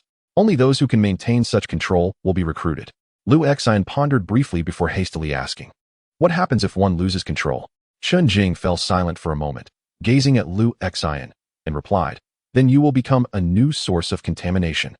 Lu Xian was momentarily taken aback. Chen Jing quietly observed the young man before her, unconsciously capturing every nuance of his expression. He appeared to be a suitable candidate for recruitment. While his initial potential was not the strongest, the outcome of the CAF incident indicated that he was adept at harnessing his abilities. As a spider type, he had single-handedly dealt with a psychic monster, even without external assistance. Although the act of luring the monster while nearly escaping seemed somewhat bizarre, were not others equally peculiar? Most importantly, he seemed genuinely intrigued by these matters, which suggested he could be easily persuaded. I find what you are saying quite fascinating. In fact, I have been seeking a part-time opportunity. Lu Xian confessed after a lengthy contemplation, shaking his head slowly. However, there is one issue I must clarify. I actually possess no abilities. Chen Jing furrowed her brow. Having reached this juncture, his denial indicated that he was not as straightforward as he appeared, presenting challenges. She listened as Lu Xian continued, in truth, my abilities are borrowed from my sister. Chen Jing's expression grew serious, her gaze slightly hardening. After a brief silence, she lightly tapped the table and asked, who is your sister? Lu Xian looked back at Chen Jing and responded methodically, the one who helped me escape just now is my sister. She has always been by my side. Chen Jing seemed momentarily taken aback, her face betraying a hint of gravity. Not just my sister, Lu Xian added earnestly, but also my father and mother. We have always lived together. A chill ran down Chen Jing's spine. At that moment, a small metallic silver piece in her left ear began emitting an urgent voice.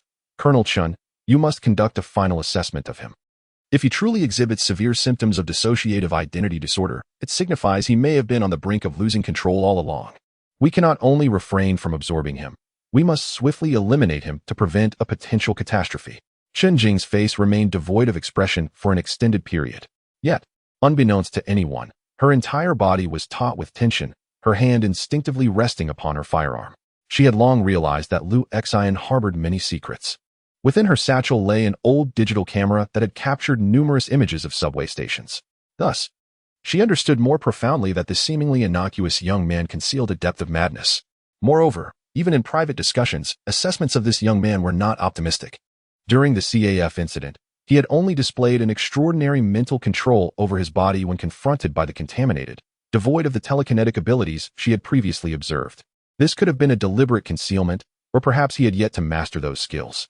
Most importantly, in her prior observations of Lu Xian, There was an exceedingly peculiar event. A dream weaver had once entered Lu Xian's dreams, attempting to conduct a psychological evaluation. However, that dream weaver never awoke. He had perished in his sleep, his body found lifeless, devoid of any mental residue. Based on past experiences, even if he had been killed while entering Lu Xian's dream, some remnants of mental energy would typically remain detectable. Yet, his disappearance was so thorough that even Professor Bai could not ascertain whether the dream weaver's demise was linked to this seemingly harmless young man. After all, the current understanding of the abilities of mental aberrants was still insufficiently profound, and unexpected occurrences were commonplace. Regardless, these concerns rendered Lu Xian's assessment perilously high in danger. Furthermore, he exhibited tendencies of dissociative identity disorder. Discovering such a potentially powerful mental aberrant was rare, and while the thought of eliminating him immediately tugged at Qinjing's conscience, she also recognized that greater potential equated to greater catastrophe in moments of loss of control. After a prolonged silence, she subtly adjusted her posture, her gaze sharpening. Taking a deep breath, she suddenly met Lu Xian's eyes with calmness, stating, "Are you aware that I have perused your files and observed you? Ever since the destruction of the Moon Orphanage, you have lived in solitude. Your father, mother, and sister do not exist. They are mere figments of your imagination. Not only them, but even the old building you reside in is solely your assertion." As she uttered these words, a hint of nervousness crept into her demeanor, her pupils subtly reddening, threatening to transform into a crimson moon. Directly shattering his delusions could potentially incite severe repercussions. She understood that individuals at risk of losing control were at their most dangerous when confronted with the truth, with an 80% likelihood of spiraling into chaos. She braced herself for the outcome. Yet, to her astonishment, Lu Xian remained seated, devoid of any signs of tension or surprise. "I am aware," he replied. Lu Xian faced the question with a calm demeanor and replied, "I have long realized that others cannot perceive them." Qinjing's expression grew somewhat peculiar. Yet, Lu Xian suddenly smiled and said, "Although you cannot see them, I can. Not only can I see them, but I can also converse with them, communicate, and even touch them. When I am alone, we share meals and watch television together. When danger arises, they appear to protect me. So, tell me, can such family truly be said to be non-existent?" Qinjing opened her mouth, and despite her extensive experience, she found herself at a loss for words. Chapter 8. Red Moon Elementary School. When confronted with individuals that others cannot see or hear, yet one can perceive, communicate with, and even be safeguarded by, one must ponder, do these beings exist or not? Qinjing had encountered numerous individuals with mental anomalies and had managed many such cases. She had become accustomed to the madness and the peculiarities of the situation, yet at this moment, she felt a sense of strangeness. She sensed that Lu Xian, who spoke these words, was both earnest and lucid. The juxtaposition of calmness and madness, of normality and peculiarity, manifested simultaneously within one individual. A voice in her earpiece urged, "Team Leader Chun, the armed preparations are complete. You must promptly conduct the final assessment." Qinjing remained silent, as did Lu Xian, who sat opposite her. Both seemed to be grappling with numerous questions. After a moment of contemplation, Qinjing formulated a thought. Having dealt with many individuals experiencing mental breakdowns, she was quite experienced in such matters. Thus, she looked at Lu Xian earnestly and posed a single question. "If all your abilities stem from your family, can you assure me that they do not exert undue influence over you?" She did not deny Lu Xian's assertion regarding the existence of his family. She merely inquired whether these family members would affect him. Lu Xian met her gaze and replied, "Are you concerned that they might take control of my body?" Qinjing did not refute this. To her, the most perilous aspect of the person before her was the uncertainty of whether he could suddenly transform into someone else. Regarding this question, Lu Xian pondered thoughtfully. He was acutely aware of his current state. When these symptoms first manifested, he spent considerable time at the library, perusing every book related to mental illness. It was from these texts that he learned about the myriad of mental afflictions, such as depersonalization disorder, Capra syndrome, the joy puppet syndrome, Alice in Wonderland syndrome, claustrophobia, and so forth. Some he could grasp from their literal meanings, while others were entirely foreign to him, yet he meticulously analyzed their symptoms. Drawing from the knowledge he acquired, he began to diagnose himself. Were these family members merely manifestations of his own fragmentation? It bears a certain resemblance. Yet Lu Xian vaguely senses that he is not merely an ordinary case of dissociation. He has long sought to comprehend the nature of his condition and whether he might find a remedy for his symptoms. Thus, when he first encountered this woman and listened to her discourse on matters such as mental anomalies, he felt a flicker of hope.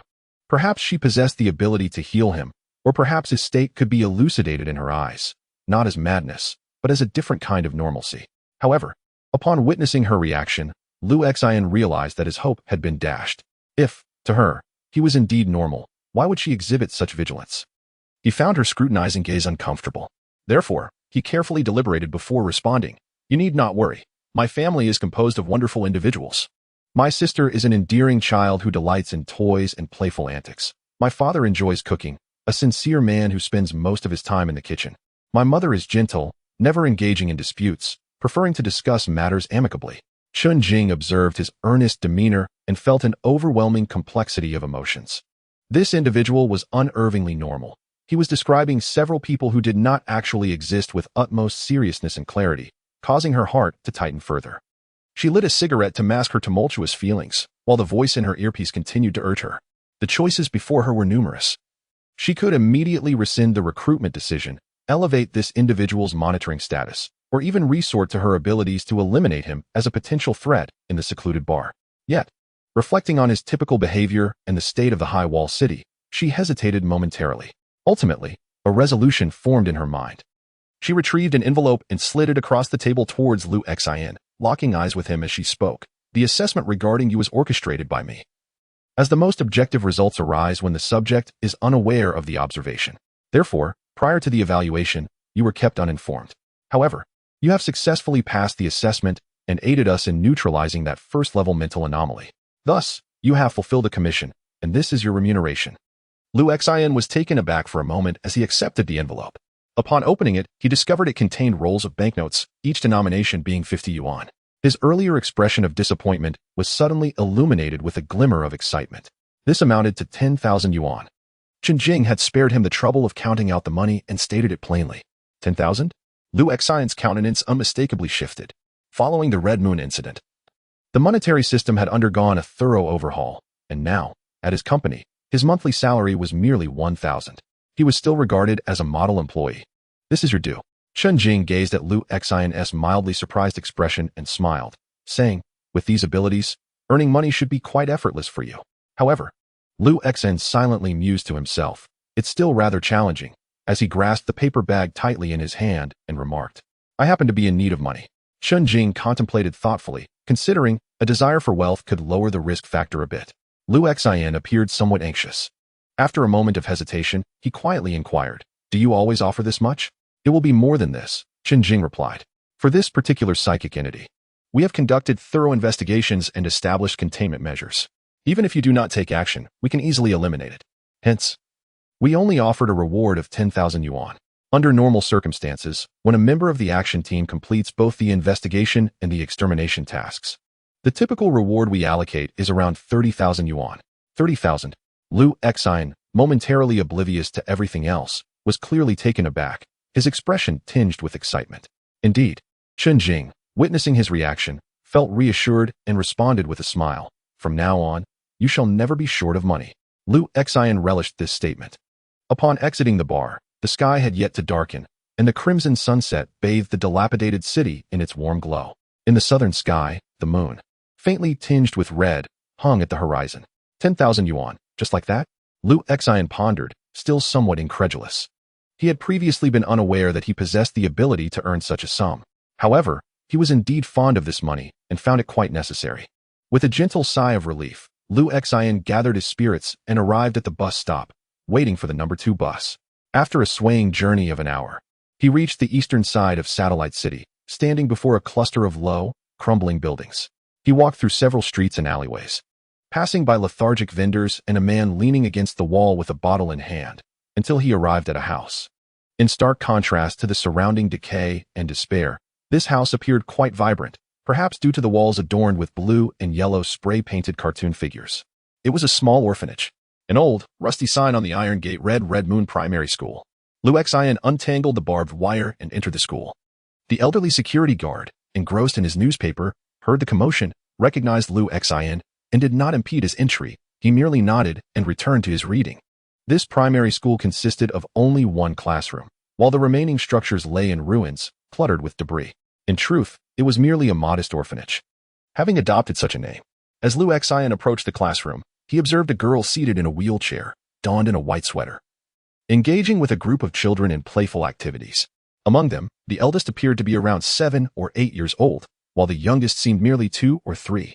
Their attire was modest, yet impeccably clean, and their eyes sparkled with brightness. They were playing a game reminiscent of Eagle Catches Chickens. How juvenile. Lu Xian chose not to intrude upon their merriment. Instead, he placed a paper bag into the rusty mailbox at the classroom's entrance. Concerned that the girl in the wheelchair might overlook his visit, he plucked a handful of wildflowers from the side and laid them atop the mailbox. Hoping to draw her attention, he then quietly departed from the classroom. As he passed by the security booth, the elderly guard, engrossed in his newspaper, remarked without lifting his gaze, "Why not just tell her directly? You keep leaving flowers on top. I've labored to cultivate this patch of blooms, and you're nearly depleting them." Lu Xian felt a twinge of embarrassment and chuckled. "I'll come by again this weekend and treat you to a drink." "No need," replied the old man, his eyes fixed ahead. "When you come, I'll treat you. I still have peanuts." "All right." Lu Xian agreed with a smile as he exited the elementary school and ambled toward the bus stop. "Come on, I'll give you a ride." A jeep pulled up beside him, and Chen Jing, smiling, opened the door for him. "All right." Lu Xian acquiesced, realizing that otherwise he would take at least half an hour to get home. Once inside the vehicle, Chen Jing casually tossed another bag over to him. Lu Xian eagerly opened it, only to feel a pang of disappointment. It contained documents. Chen Jing, keeping her eyes on the road, naturally informed him, "From now on, the action team has preliminarily accepted you." Lu Xian was momentarily taken aback, unable to fully comprehend the implication. Chen Jing offered no further explanation. The first act of an individual who has just received a substantial sum of money often reveals their innermost desires and character. If Lu Xian were to squander the funds on indulgent feasting, her assessment of him would be rather mundane. Should he choose to engage in even more extravagant behavior, her evaluation would plummet to a significantly low level, and he would never be considered for acceptance. However, this individual had chosen to donate his unprecedented wealth directly to the elementary school. Chen Jing could scarcely fathom how such a person might behave when unrestrained. Chapter 9, Special Action Group Extern. As Lu Xian sat in Chen Jing's car on their way back to the apartment, he perused the documents she had provided. Name, Lu Xian. Age, 23. Ability Assessment, Level, Mental Aberration Direction, Spider System Patrolling Area, Qinggang No. 2 Satellite City. Lu Xian perused the documents, which primarily detailed his recruitment by the Qinggang City Security Department as an extraneous personnel. His responsibilities encompassed collaborating with the Special Operations Group to investigate and rectify certain incidents of mental pollution. In return, they would guide and train him to better manage his abilities and avert potential loss of control. What piqued his interest the most was that, despite being an extraneous member, the remuneration was exceptionally generous, amounting to 5,000 each month. Furthermore, participation in field assignments would yield additional compensation, determined by the intensity of the task. "If you agree to our recruitment, you will need to sign this document," Chen Jing stated, one hand firmly gripping the steering wheel while handing another document to Lu Xian. "Upon signing, you will become a member of our operations group, directly under my supervision. I will arrange for you to engage in the cleanup of mental aberration incidents. Of course, this is merely a temporary recruitment. Full employment will require you to undergo a probationary period. Is it not possible to attain permanent status right away?" Lu Xian instinctively felt a twinge of insecurity, but, after a moment's contemplation, accepted the pen. He was reassured to find that the document did not stipulate a reduction of salary prior to permanent status, which was a relief. Although this lucrative offering assured his decision to sign, he could not resist inquiring before putting pen to paper, "What are the primary responsibilities of our work?" "Investigation and remediation of special pollution sources," Chen Jing replied earnestly. Following the Red Moon incident, numerous cases of mental aberration-induced pollution have emerged within the city. Some have already erupted, while others remain under observation. Moreover, there are those that we have yet to uncover. Your future focus will be to visit these contaminated locations upon our notification, ascertain the source, or directly resolve the pollution. Naturally, there may be additional assignments, contingent upon specific circumstances. With cautious trepidation, Lu Xian asked, "In exceptional situations, may I refuse?" This question rendered Chen Jing momentarily silent. As a peripheral member, you may refuse or accept assignments from others, provided they do not conflict with ours. After a moment of thought, she continued earnestly, "However, I hope you are well prepared. The issues that necessitate our intervention often involve exceedingly perilous and terrifying events. For us, they signify danger and uncertainty. For ordinary individuals, they can be catastrophic. When confronted with such predicaments, they may lack even the opportunity to call for help, having unwittingly succumbed to the pollution, resulting in their demise or, worse, becoming part of a monstrous entity.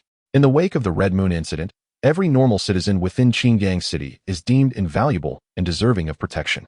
As Liu Xin absorbed these grave matters, his expression grew solemn, and he signed the document. Chen Jing was somewhat taken aback, hearing the dangers I mentioned. You have resolutely affixed your signature?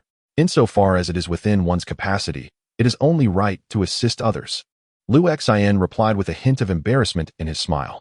During my time at the orphanage, the director once told me that after experiencing that incident, many people in the world had vanished, leading to a collapse of order and a regression of civilization. Everyone endured a series of nightmares.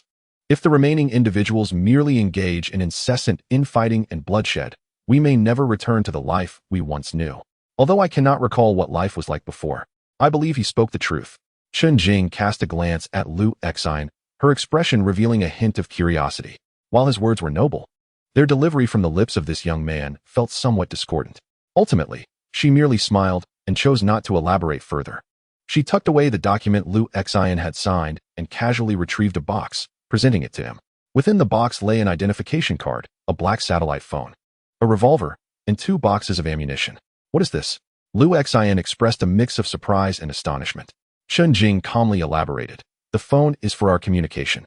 Should any matters arise, I will notify you through this device, and you can reach me as well. The only number stored in the phone is mine. The identification card will facilitate cooperation from certain departments when necessary, enhancing your work efficiency. The firearm is for your personal protection and serves as standard issue for members of the Special Operations Group. Liu Xion's gaze immediately fell upon the revolver, his heart skipping a beat. He was acutely aware of the stringent gun control in the city, and here was this operation group providing him with a firearm? Particularly, Chen Jing had outright stated that this weapon was meant for his protection. This implied that the gun was not solely intended for work-related purposes.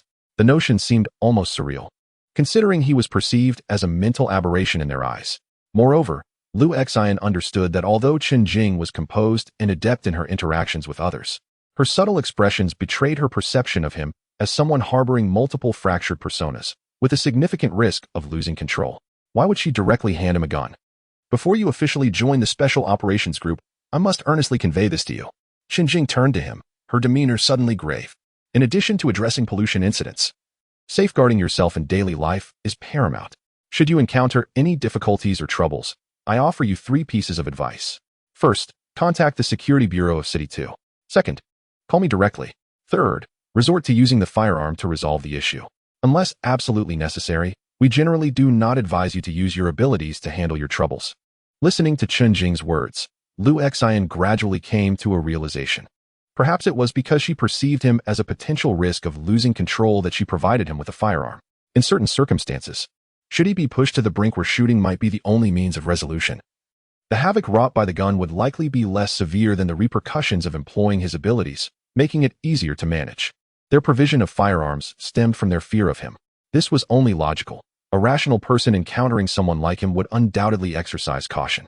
Meanwhile, in Chen Jing's earpiece, a voice was transmitting information. Records indicate that since the re-establishment of the Red Moon Orphanage, he has consistently offered support. Perhaps it is due to his own status as an orphan that he feels a deep sympathy for these children. However, Team Leader Chen, integrating and guiding the observed individuals into the operational group is a matter that requires utmost prudence. Are you certain you wish to proceed? Absolutely. Chen Jing, driving, offered no further explanation. The reason she was willing to take the risk of personally meeting with the observed individual was to make judicious assessments up close. She trusted her own judgment. Colonel Chen, could this be a tad too hasty? The voice in her earpiece hesitated, expressing that at the very least, he should be brought to the main city for final evaluation to ascertain his risk of losing control. After all, he is upon my return. I will report directly to Professor Bai, Chen Jing declared decisively, yanking off her earpiece, her expression tinged with annoyance. A bunch of armchair strategists. How could they recklessly bring him to the main city before confirming his stability? As for determining his risk of losing control, were they implying he was a deranged schizophrenic prone to problems? Yet, those who had been recruited thus far, how many could be considered normal? If merely uncovering his potential for schizophrenia led them to label him insane, what would happen if she allowed those who hide behind the scenes to scrutinize the footage from her digital camera? They would surely be terrified. A document she had not shown Liu Xian contained his risk assessment, 75. According to the current world standards, An assessment score of 80 signifies an absolute prohibition on recruitment or guidance. A risk of 90 necessitates immediate preparation for elimination.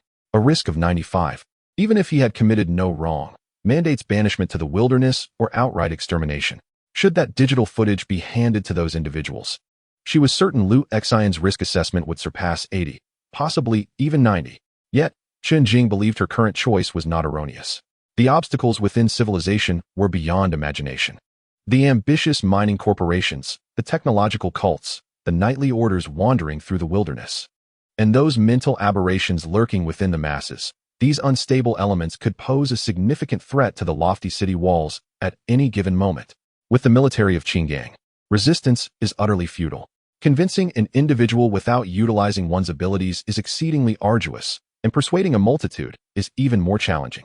Thus, Chen Jing does not intend to sway them. Rather, she will act according to her convictions. She firmly believes that the dilemma currently confronting Qingyang is not about choosing among options, but rather the stark reality of having none. Only a madman possesses the audacity to confront a monster. Chapter 10. An abundance of toys. Though uncertain when she would attain formal status, her income was already commendable. With a fixed monthly salary of 5,000, supplemented by an additional 1,000 from the company, her earnings amounted to 6,000. Presently, with tasks requiring investigation or cleanup, there are further bonuses available. The reward for eliminating a Class 1 mental creature is 30,000, while a Class 2 fetches 300,000. Even without considering the task bonuses, her cumulative monthly earnings from both jobs, totaling 6,000, were substantial. After deducting 500 for sustenance, she would still retain 5,500, translating to 66,000 annually and 660,000 over a decade. The time to relocate from the elementary school was pressing. Their current dwelling faced unreliable utility supplies and posed a danger due to its proximity to the high wall.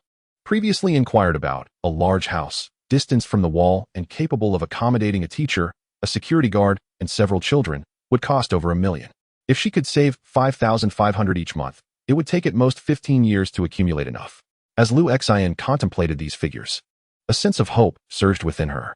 She was still young, and 15 years seemed feasible. Moreover, by taking on additional tasks, she could earn even greater rewards. Naturally, numerous concerns loomed, such as the urgency of securing formal status.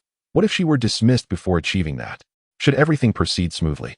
Not only could she expedite the purchase of a large house, but she could also set aside more funds for her sustenance and perhaps even accompany teacher Liu to the main city to consult with top physicians about her leg. Lost in these thoughts, Liu Xian ambled along the road, hands tucked in her pockets, feeling quite buoyant after disembarking from the vehicle. As she neared her apartment, she paused, not in a hurry to return. "Brother, what are you doing? Mom and Dad are waiting for you to come home for dinner." A voice chimed from the nearby streetlight.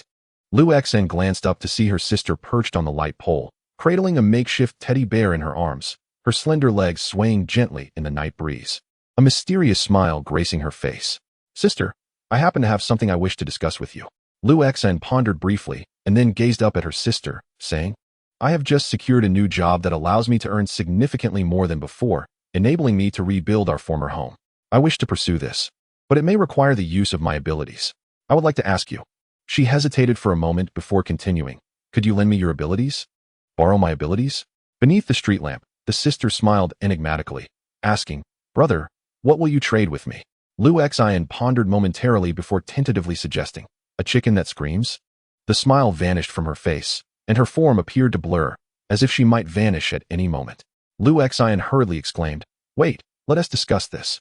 Now that he had secured a new job, it seemed he could earn a considerable sum, and he was determined to excel. The first task at hand was to appease this sister. Though she had paused at his call, her displeasure lingered, and she remained silent, gazing at him with an eerie intensity. Feeling somewhat helpless, Liu Xian cautiously inquired, "What kind of toy do you desire?" As she regarded his earnest expression, a mysterious smile flickered across her face. With a light leap, she descended beside him like a graceful spider, crouching and looking up to say, "I want a fun toy." Liu Xian furrowed his brow slightly. At that moment, her eyes sparkled as she gazed ahead. Under the dim glow of the street lamp, a drunken man leaned against the wall, relieving himself. Her eyes gleamed with a strange, cruel delight as she remarked, "I like toys that can move and speak. I prefer them whole. For only when they are intact can they be torn apart and stitched back together. Brother, can you get me that toy? If you do, I will lend you my abilities. Just don't harm others." Lu Xian observed the man, now cursing and kicking a trash can after finishing, and whispered, "That's illegal." The sister's smile took on a somewhat cruel edge as she softly replied, "Then why do others harm me?" At a loss for words, Lu Xian gazed at her delicate little face, noticing an incongruous fissure that seemed to mar her beauty, his eyes reflecting inner turmoil. "If you wish to prevent me from hurting others, you could lend me yourself as a toy to play with for a while." Her eyes locked onto his, her smile twisting into something more sinister. Lu Xian could only remain silent, neither responding nor rejecting her, as he watched her slender fingers reach toward him. Those fingers, delicate yet sharp, seemed imbued with an intangible magic. Should they touch a person, dire consequences would surely follow. Yet, as her fingers approached him, they suddenly slowed. They did not pierce his body but glided gently along his spine, and through his clothing, he could feel a long, jagged scar, gruesome and terrifying, suggesting the severity of the injury that had caused it. "You've always been such a fool," she whispered, lowering her voice. "When others hurt me, you are the only one who rushes to protect me." Her face, once marked by an enigmatic expression, softened, resembling that of a simple little girl, delicate and frail. She extended both hands towards Lu Xian, yet instead of inflicting harm, she embraced him, her small face seemingly attempting to bury itself within his body. Lu Xian observed her petite frame gently trembling, as if she were weeping profusely, though in the desolate alley, not a sound of crying could be heard. After a considerable time of watching his sister in such a state, he finally let out a soft sigh. Some matters intertwine dreams with reality, blurring the lines between the two until he could no longer discern them. After a while, he gently grasped his sister's shoulders and smiled. "Sister, do you realize that I am no longer the same as before?" Her soiled little face bore traces of tears, yet could not conceal her curiosity. "What?" "I just secured a new job. I have money now," Lu Xian replied earnestly. "Thus, I cannot buy you those toys, but I can take you to purchase them." He gestured towards the lively street in the distance, saying, "Buy to your heart's content. Whatever you desire, you may have." How does that sound? Upon hearing this, her eyes sparkled slightly, as if she had momentarily forgotten her earlier sorrow. A smile broke through the tear stains on her face, and she nodded vigorously. The money from dealing with the first-grade spiritual monster contamination in the CAF had already been donated to the Red Moon Orphanage. But Lu Xian had managed to save over 2,000 yuan from his years of work. He located an old ATM, withdrew all the funds from his account, and then took his sister's hand, leading her to the street in the old town, bustling with shops. Now that he had a new job, he could earn even more. He bought an array of toys, exquisitely dressed Barbie dolls, adorable stuffed bears, jointed puppets, and plush babies that squeaked for hugs when squeezed. He purchased abundantly. From one end of the street to the other, some items salvaged from before the Red Moon incident, and others newly manufactured after. Ignoring the gazes of onlookers and indifferent to the expenditure, he bought everything she pointed at or expressed interest in. He understood that others could not see his sister. When he spoke to her or held her hand while walking, they received peculiar stares. Usually, he would be mindful of such attention, but today, he paid it no heed. He was determined to fulfill his sister's wishes to the best of his ability. In the end, he found himself laden with 4 or 5 bags, a few large bears on his back, and a pile of toys tucked under his arms. Amidst the odd glances from those around them, he led his sister to a bridge over the river, where he piled all the toys together. His sister sat amidst the colorful collection, her eyes gleaming with delight. She twisted off the head of the Barbie doll, yanked off its legs, pried out the eyes of the plush bear, and tore its body asunder. She swapped the arms and legs of the puppets, dismantled the battery from the plush baby that could only utter hugs and kisses. Thoroughly reveling in the destruction of these toys, her face radiating an unprecedented satisfaction. Meanwhile, Lu Xian leaned against the railing, smoking quietly as he observed his sister. "I'm so happy, brother." At last, she lifted her head, her smile unexpectedly charming. Lu Xian felt a wave of relief wash over him and replied with a grin. "Then you will lend me your strength, won't you?" Rising from the pile of shattered toys, his sister beamed at Lu Xian with bright eyes. "Oh, my silly brother. Don't you know that you can forcibly harness my abilities?" "I am aware," Lu Xian replied after a moment of silence, "but I still wanted to ask you." A genuine smile suddenly illuminated his sister's somewhat contorted face as she extended her slender palm towards him. "I will be by your side whenever you need me." Gazing into her eyes, Lu Xian solemnly reached out his hand. With a soft clap, under the crimson moon, they sealed their pact. Chapter 11. A family whether by day or night. The light within the house has never been particularly bright. When the evening lights were turned on, their warm glow provided a semblance of coziness, yet during the day, the atmosphere turned rather dim. Nevertheless, Lu Xian's spirits remained high. His elegant and gentle mother had already prepared breakfast, 3 bowls of plain rice porridge, accompanied by a halved salted egg. She only consumed a small portion of the egg white, generously leaving the rich, oily yolk for Liu Xin and his sister, who in turn surrendered most of his share to her. Their father seldom joined them for meals, rarely emerging from the kitchen. When he did, it often resulted in chaos. "Are you planning to start that new job today?" their mother inquired gently, as if engaging in casual conversation. Though Liu Xin and his sister had not mentioned the matter since their return, their mother seemed to know everything, as she always did. Liu Xin nodded in response. "I'm ready. Little Liu has truly grown up," their mother remarked with a look of deep satisfaction, offering him a piece of egg. "Working 2 jobs is tough, so eat plenty." "Damn it, useless fool, you're just a pawn," knowing full well you're being exploited and still rushing to comply, came the disgruntled voice of their father from the kitchen, ignored by everyone at the table. "You're the most worthless of all, deceived and unaware." His voice rose further in anger. Yet, the diners continued to feign ignorance, silently consuming their meal. "If it were up to me, you ought to eliminate them all." With a crash, the kitchen door swung open, and their father emerged into the living room. He fixed his gaze intently on Liu Xin and scolded fiercely. "Do you have any idea that yesterday they nearly caused your demise? They never regarded your life as valuable. From the very beginning, they intended for you to perish, and were fully prepared to take your life. If it weren't for that wretched girl, you would have already fallen victim to their schemes. Knowing they nearly brought about your end, why do you still assist them?" As he spoke, he advanced menacingly towards Liu Xin, his eyes bloodshot and bulging, veins coursing with fury. Regarding the incident at the CAF, their actions were indeed unjust. Liu Xin silently consumed his porridge, realizing he could not evade the confrontation. He softly replied, "But they pay." His father's expression momentarily froze at this response. "Incompetent fool, how can you be such a worthless being?" His anger escalated, and he raged, suddenly reaching for Liu Xin. Just as his father was about to grasp Liu Xin's shoulder, a bowl of white porridge was unexpectedly splashed onto his face. "How dare you?" The father turned his furious gaze towards the mother, wiping the porridge from his face with indignation. "The real waste is you." At that moment, the mother sat elegantly and composed, exuding an air of cool detachment, her eyes filled with disdain as she addressed her husband. "If you weren't so inept and volatile, would we all be trapped in this predicament? You vile witch, you seek death." The father, feeling deeply provoked, let out a thunderous roar and suddenly lunged at the mother. However, she seemed unfazed, merely gazing at him coldly before extending 2 fingers. The enraged father appeared momentarily intimidated by her gesture, abruptly halting his advance.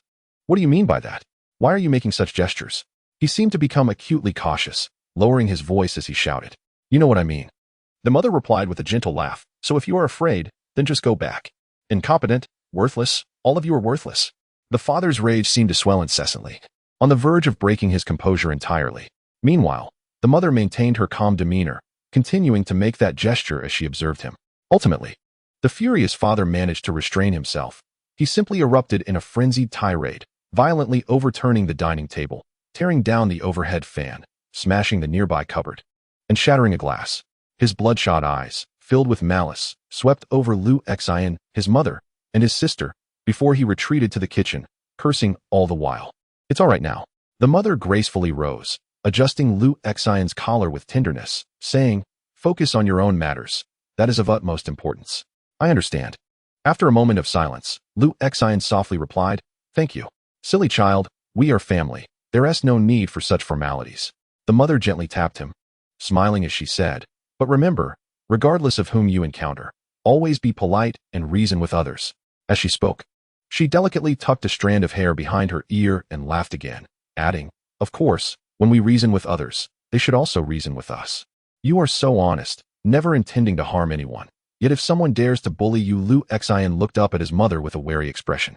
Her smile appeared both gentle and considerate as she continued, "Then our entire family will go confront him together." A shiver ran down Liu Xin's spine, but he merely sighed softly. It was imperative, for the safety of others, that he not allow himself to be bullied. As customary, Liu Xin arrived at the office 40 minutes before the official start of work. Throughout the day, he diligently processed all the reports and documents assigned to him with meticulous care. However, subconsciously, he hastened his pace, even foregoing lunch. Thus, by the time evening came, he had completed all his tasks, being the first to don his backpack and leave the office. Unlike his usual habit of staying late to work, he had other matters to attend to. The previous night, He had thoroughly reviewed the materials left by Chen Jing, gaining a solid understanding of his new role, particularly concerning salary and allowances.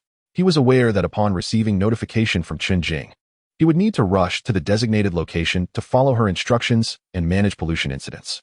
Yet, if no significant matters arose throughout the month, he would still receive his salary. Most importantly, for every pollution incident he handled, he would receive a subsidy, which varied significantly, ranging from 10,000 to 30,000, with some targets even marked at 100,000. Liu Xian felt highly motivated in this regard. Thus he resolved to excel in his work. He sought opportunities, approached his responsibilities earnestly, and endeavored to secure a permanent position.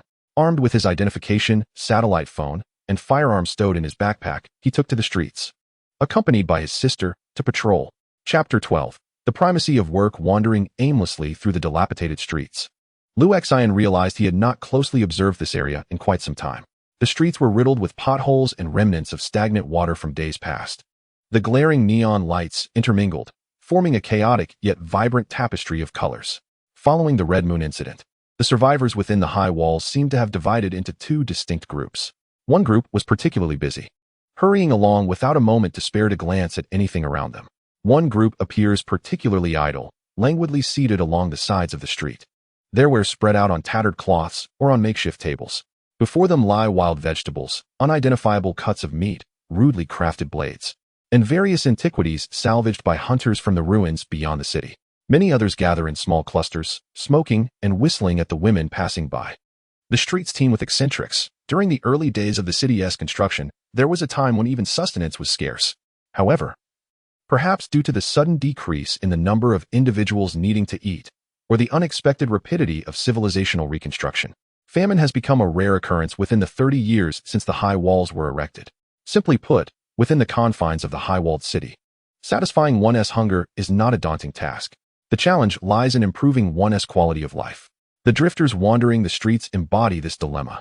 They have yet to acquire formal status in the secondary satellite city, rendering them ineligible for vocational training or education. And they harbor no hope of ever entering the main city to live. Consequently, they abandon all aspirations, shunning work and neglecting thoughts of tomorrow's sustenance. Each day, they meander through the streets, vacantly observing the passing scene, their gazes hollow and minds adrift. As Liu Xian traverses the street, he scrutinizes the faces around him, searching for any hint of danger akin to that posed by the barista from the corner CAF. If he could apprehend even one, it would not only yield a substantial reward, but also save many lives. The image of his sister frequently flits into his mind. Sometimes she appears atop a towering building beside him, other times lazily traversing the wires above, or perched upon the head of a balding gentleman. The siblings patrol the streets with earnestness, yet encounter nothing of note. The city is vast. After wandering through several streets, Liu Xian, his legs weary, squats by the roadside, smoking a cigarette while savoring a boxed meal. He reflects on his experiences. Although the city was sparsely populated at its inception, the population has burgeoned over the decades, now exceeding 1 million in this secondary satellite city alone. The police routinely lament their understaffed situation, and the randomness of his encounters, yielding nothing of consequence, seems entirely normal. With more diligent patrols, he reassures himself he is bound to stumble upon something.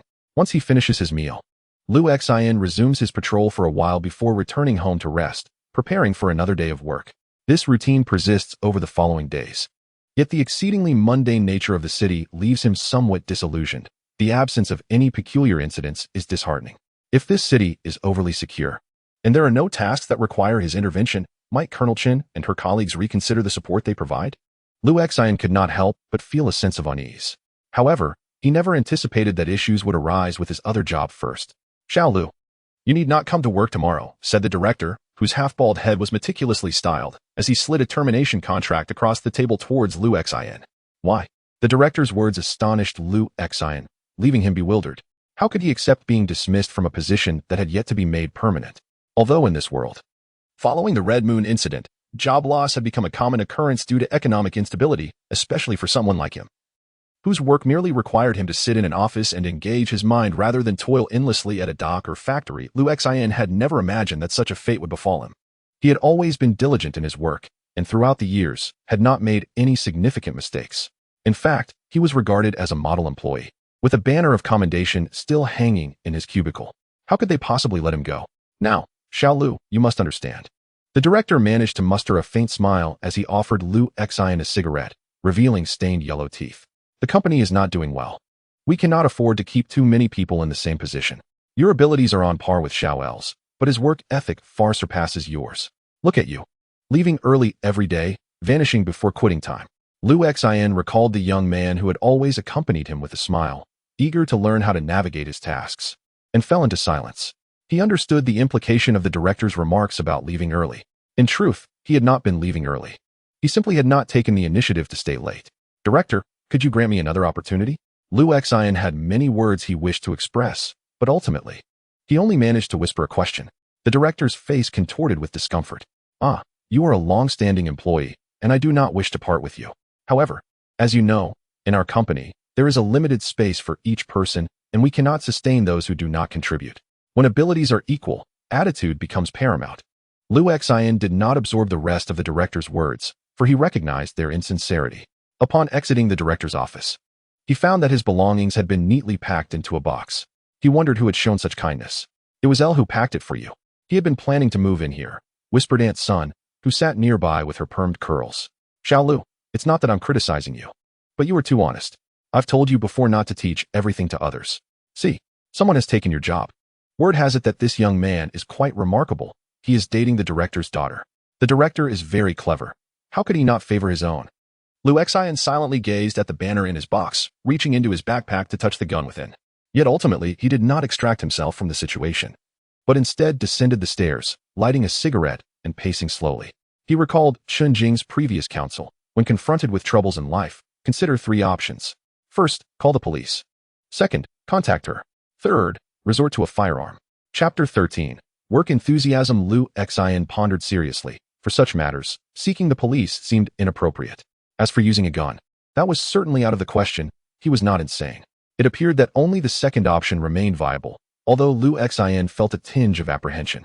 While Chun Jing had spoken earnestly when she offered that advice, troubling the leader of another job due to his own work issues felt somewhat inappropriate. However, after deliberating for a while and realizing there were no alternatives, he reluctantly retrieved the sole number he had and dialed it. What could possibly have gone awry? The phone rang only twice before it was answered. On the other end, Chun Jing's voice was clear and composed, yet inexplicably tinged with tension. Apologies, Colonel Chun. For the unsolicited call, Lu Xian said as politely as possible. What issue do you have? Lu Xian noticed faint sounds in the background, as if a multitude of individuals had abruptly ceased their tasks, enveloping the atmosphere in an extreme silence. The tension was palpable, and he hastily explained, well, I always clock out on time. I patrol the streets. I assure you, I never leave early. I complete my work and clock out. Yet, the company suddenly decided to terminate my employment. There was a profound silence on the other end. After a moment, Chun Jing's voice broke through the stillness. Patrolling? Yes, Lu Xian replied. It involves observing the streets for any eccentric individuals, just as a precaution. I assure you, I do this after hours and do not encroach upon my work time. Nevertheless, the company has still dismissed me, and the director intends to assign my position to someone else. Chun Jing's voice conveyed a mix of relaxation and resignation. Is this the reason you called me? Lu Xian cautiously responded, yes. It seemed Chun Jing had much to say, but ultimately let out a slow breath. Just wait for a moment. Since she instructed him to wait, it must have been a manageable situation.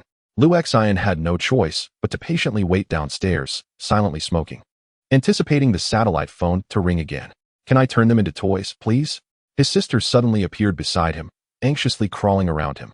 Her body seemed more contorted than usual, her hair cascading down to obscure much of her eyes, yet the remaining visible eyes sparkled with excitement. She gazed at Lu Xian and exclaimed, Brother, how dare they bully you? Shouldn't we eliminate them all? This matter, I am certain, will delight Mother to assist. Perhaps Father may also lend his hand. At that moment, passers-by were ambling by, and Lu Xian had no choice but to feign ignorance of his sister, diverting his gaze to the legs of a woman passing by. After waiting for approximately another minute, Lu Xian suddenly spotted the director hastily descending the stairs, flanked by 2 anxious figures. The director, wiping his brow, hurriedly rushed down the staircase and immediately spotted Lu Xian squatting by the roadside, smoking. He approached with urgency, clasping Lu Xian's hand and exclaimed, Oh dear, little Lu, why didn't you mention this sooner? Lu Xian was uncertain as to what the director was referring, merely allowing his hand to be held. Since you are acquainted with Manager Liu from the main city Bogatek, why didn't you inform me earlier? Liu Xin remained at a loss for words, as he had no knowledge of any Manager Liu. Noticing Liu Xin's silence, the director appeared somewhat flustered. Forcing a smile as he continued, Manager Liu just called, expressing great admiration for your work ethic, and is prepared to assign one of their logistics projects to me, specifically designating you to take charge. The chairman even called me about this. What a misunderstanding, haha. Come back to work, and after your shift, I shall treat you to a meal. Liu Xin still did not know how to respond, but he realized his job was secure. At that moment, the two young individuals who had followed the director also stepped forward. One of them, clad in a pearl shirt and sporting a displeased expression, was none other than the director's daughter, Xiaoqing. She often looked down upon others in the office, earning her the nickname Princess Xiaoqing behind her back. The other was El Chong, who frequently pestered Liu Xin to teach him things. El Chong, with a forced smile, took Liu Xin's hand and said, "Little Liu, I truly apologize. I did not intend to usurp the job." Not at all. Liu Xin quickly withdrew his hand, replying, "I understand. In this world, life is quite challenging for everyone." El Chong, taken aback by Liu Xin's magnanimity, brightened and asked, "Little Liu, may I accompany you on this new project?" Liu Xin regarded him thoughtfully. Judging by the director's demeanor, this new project seemed substantial, and if successful, the rewards would likely be considerable. Thus, he replied earnestly, "No." El Chang's smile abruptly froze on his face. Meanwhile, Princess Xiaoqing appeared ready to unleash her frustration, but, uncertain of Liu Xin's standing, merely rolled her eyes in silence. Those associated with the main city possess profound backgrounds.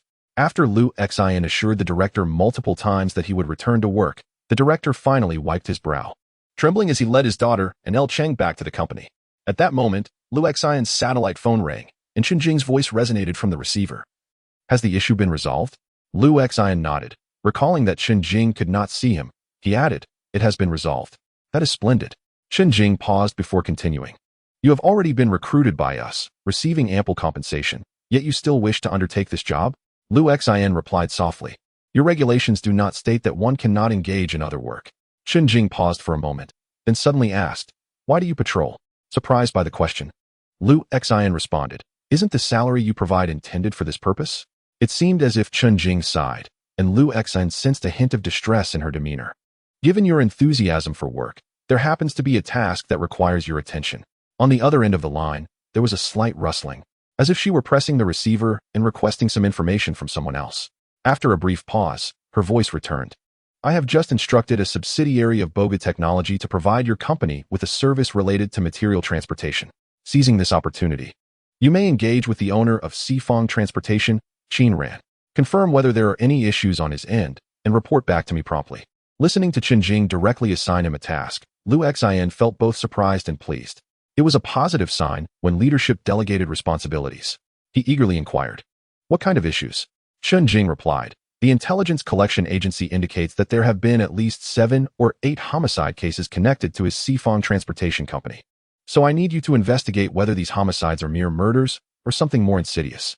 Liu Xin was slightly taken aback, asking, "What if it is murder?" Chen Jing responded, "If it is merely murder, we can rest easy. You may return directly." After a moment's pause, she added, "However, if it is something else, you must report immediately." Was it truly reassuring if it were just murder? Liu Xin was momentarily stunned, realizing the absurdity of her implication. In the eyes of those managing pollution, were 7 or 8 lives considered trivial? After a while, he cautiously inquired, "Is there any danger?" Chen Jing affirmed, "Yes.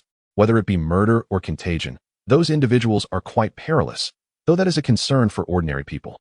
With your capabilities, you should be able to handle it." At this juncture, a hint of mirth crept into her voice. "Regardless of the investigation's outcome, there will be compensation." Liu Xin agreed to her request. Moments later, upon returning to the company, he discovered that all his belongings had been neatly arranged once more, including the banner. Surrounding him, everyone, including Sister Sun, cast furtive glances in his direction, then feigned busyness. Liu Xin sat for a while before approaching the secluded partition where El Cheng was located. Confronted with El Cheng's somewhat flustered gaze, Liu Xin remarked, "Upon reflection, I believe it would be best for you to assist me with this project." Chapter 14. My gun is quite serious. Sifong Transportation Company stands as one of the largest freight firms in the northern city, predominantly engaged in the transportation of goods between satellite cities. Occasionally, They even facilitate shipments between the main city and other fortified enclaves. The proprietor is a woman surnamed Chun, reputed to have a flourishing enterprise that extends its reach not only to the nearby satellite cities, but also to the main city itself. Brother Liu, are we indeed set on approaching them? To his surprise, upon receiving Liu Xian's approval to join the project, Cheng exhibited immense gratitude. He recognized that with his qualifications, even having garnered the favor of the director's daughter, his position within the company remained precarious without any tangible achievements, particularly after his ill-fated attempt to usurp Liu Xian's role, which had rendered him unpopular in the office. He was acutely aware of the significance of this opportunity. This endeavor was crucial for the firm, as they were a small trading company primarily focused on commerce between satellite cities. However, the task assigned to Liu Xian, being linked to the main city, represented the aspiration of every company.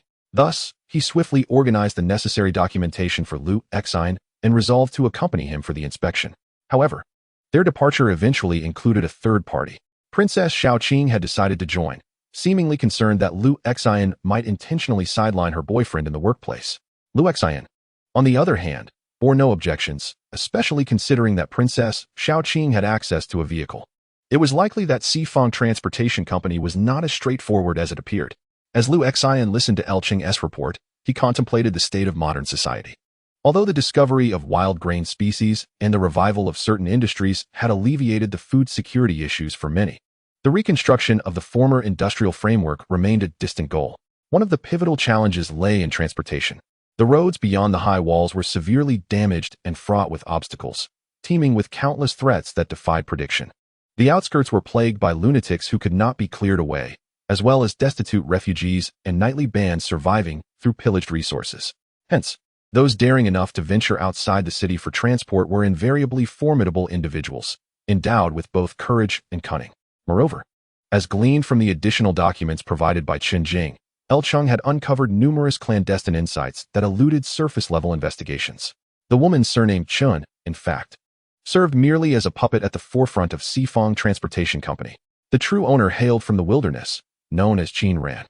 Only those born in the wilderness are denied formal identity before residing within the high walls of the city for 3 years, and are deprived of educational opportunities until they have lived there for a decade. They are prohibited from registering companies and, even more so, from holding positions within administrative departments. This is the reason why one of his lovers was cast aside, and the dealings of the Sifang Company are unlikely to be merely limited to the honest transportation of goods. Individuals emerging from the wilderness possess an inherent complexity and are far from being straightforward. Hence, they are sought after, as few dare to engage in transportation business outside the city limits. Liu Xian offered little explanation. For his company, this indeed constituted a business opportunity. However, for his other line of work, it was imperative to interact with Qin Ran to ascertain whether any issues arose. The driver, the young Princess Qing in the front seat, cast an eye roll through the rearview mirror. She felt Liu Xian was somewhat ostentatious in front of her boyfriend. Yet, having already endured a barrage of complaints from the director yesterday, she refrained from voicing her thoughts. The vehicle soon arrived at the Sifang Transportation Company in the northern part of the city. Before them lay a vast expanse of factory premises, where most of the structures had been dismantled, giving way to neatly paved concrete roads. In the spacious yard, a line of vehicles, equipped with heavy iron plating and even spiked pickups, stood, all uncharacteristically filthy, resembling monstrous beasts encrusted with moss and decay. Having already made a phone call, a young man with half-shaved hair, a cigarette dangling from his lips, and clad in slippers approached as soon as Liu Xian and his companions alighted. He waved his emaciated arm, almost resembling a stick, and led them inside. Along the way, cold, scrutinizing gazes fell upon them, assessing their presence. Among these onlookers were young men with open shirts exuding a certain roughness, as well as robust individuals who appeared quite formidable. Please, go ahead and consult with the manager, Liu Xian suggested with a smile to Liu Cheng and Princess Qing as they reached the office door. I will remain outside to inspect your vehicles. Liu Cheng and Princess Qing hesitated momentarily before she gently urged him, and together they hurried inside. It was only sensible to examine the vehicles intended for cargo transport prior to finalizing the contract, and if Liu Cheng could solidify specific terms, it would indeed reflect well on his performance at work. Thus Princess Qing was quite astute in her judgment. Once they entered, Liu Xian began to wander slowly outside. Chen Jing's report merely mentioned 7 or 8 homicide cases associated with this company, yet it remained uncertain whether they were connected to incidents of psychological contamination. After all, within their world, conflicts and unsavory dealings often resulted in fatalities, and for the high-walled city, such cases were trivial, scarcely deserving of attention. What he needed to ascertain was the truth behind these matters. Thus, he strolled through the company premises, seeking any peculiarities reminiscent of the strange occurrences encountered during the CAF incident. Outside, those who run about are indeed quite formidable. Liu Xin wandered a few laps around the company, meticulously inspecting several trucks, pondering to himself. Upon these trucks, various marks were evident. Some appeared to be made by stones, while others resembled cuts from a blade. Moreover, he noticed some dark red stains on the tires and chassis, uncertain whether they were blood.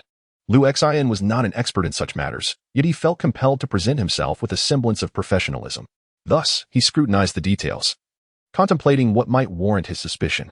Suddenly, a cacophony of cries erupted from a row of single-story offices. Rushing over, Liu Xin witnessed a group of unruly young men encircling Liu Cheng, kicking him while hurling harsh insults. "Is this how you conduct business? We toil endlessly in the streets, only for you to drive down our prices? Don't pretend to be cultured in front of me. I could toss you out for those lunatics to feast on." Liu Cheng, cradling his head, pleaded for mercy, while Princess Xiaoqing stood nearby, shouting but too fearful to intervene. "What is happening here?" Liu Xin approached quickly, adjusting his backpack to the front.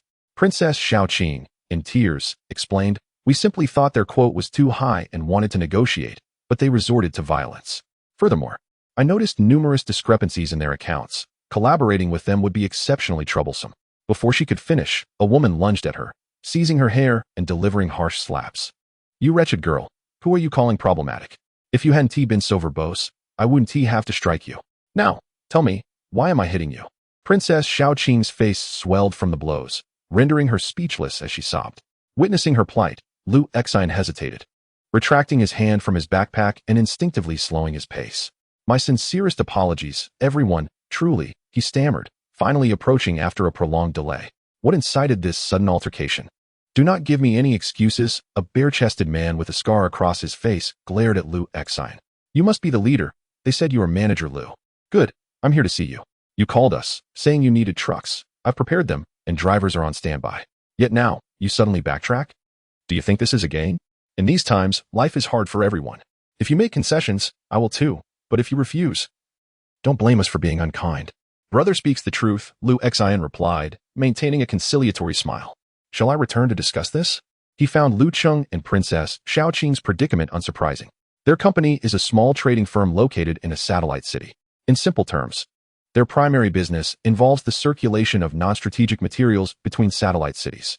The owner, having established connections with the material management department, acquired a pass and wielded a modicum of power. Consequently, the logistics companies they typically engaged with treated them with deference, often providing substantial kickbacks. When they unexpectedly encountered a certain logistics firm, they could never have anticipated its distinct nature. They remained oblivious to the exact reasons for their impending troubles. Yet it was not uncommon for two opposing attitudes to clash. "Negotiate," the scarred man sneered, spitting on the ground. "Everyone's busy trying to survive. Who has the time to exchange pleasantries with you?" Liu Xin appeared troubled and inquired, "What do you want then?" The scarred man replied, "Just sign the contract, pay promptly, and let us get to work. It simplifies matters for everyone." Liu Xin paused momentarily before responding, "We cannot simply sign the contract like that."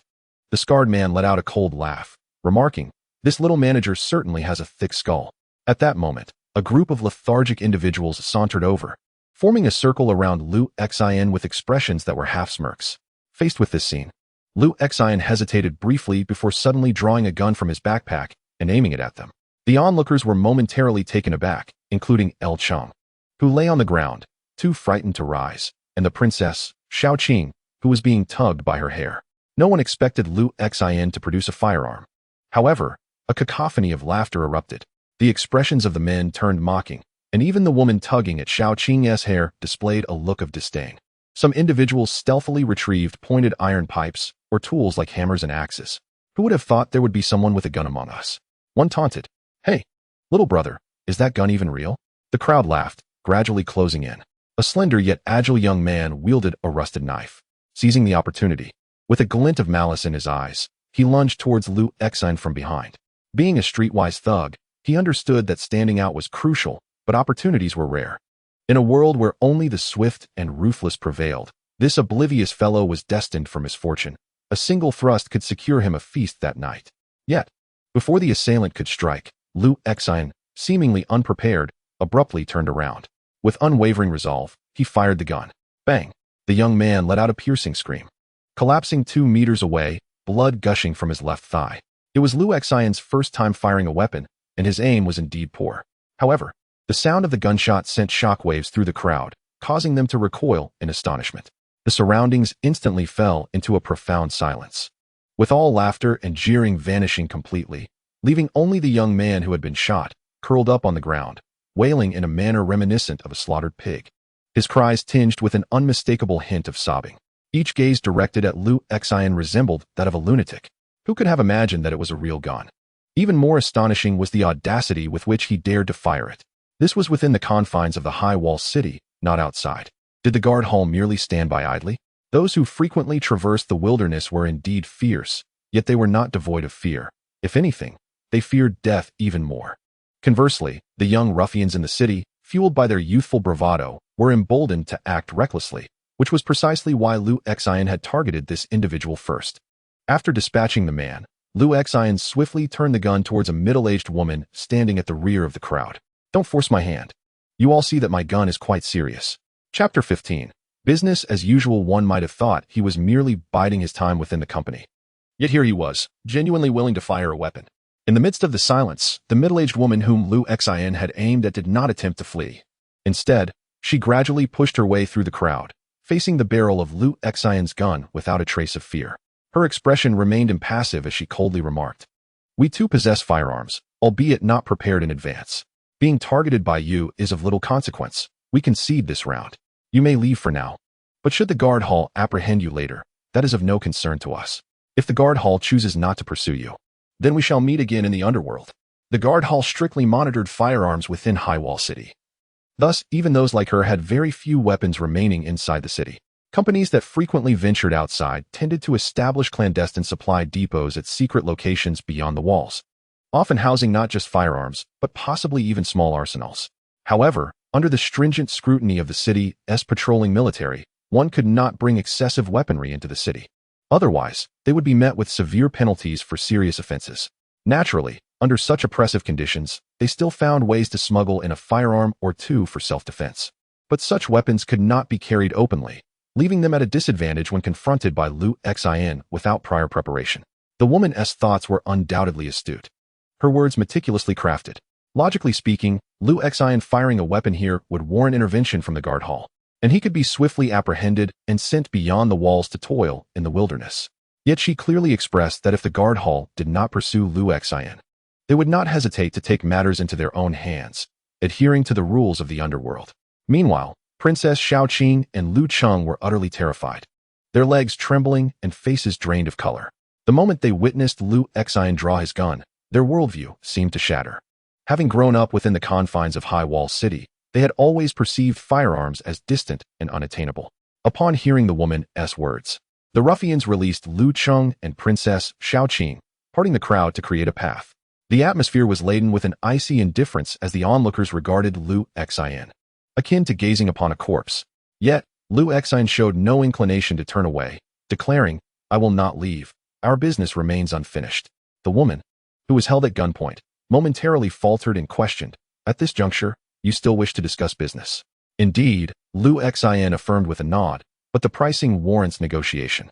It cannot simply be dictated by you." He paused slightly before adding, "It must be equitable." The woman's expression shifted to one of profound complexity, mirrored by the surrounding crowd, whose faces reflected a similar turmoil. "I have often conducted business while pointing a gun at others, even negotiating with individuals suspended above a pool of lunatics. However, it was my first experience being held at gunpoint while negotiating by a woman." Just then, from a nearby office, a man staggered into view. He was tall, his face adorned with stubble, a cigarette dangling from his lips, and clad in a soiled yet sturdy camouflage outfit. A red beret sat atop his head, its style not reminiscent of the city's patrol forces, leaving one to wonder from whence it was acquired. Upon his arrival, the crowd instinctively lowered their heads, including the woman at gunpoint, who addressed him, "Boss, this person." The man waved dismissively and said to Lu Exine, "Put down the gun. You have the advantage." and I will not trouble you today. Very well, Lu Xian replied, relinquishing the firearm and stowing it in his backpack. Both Princess Xiaoqing and Lu Cheng gaped in bewilderment.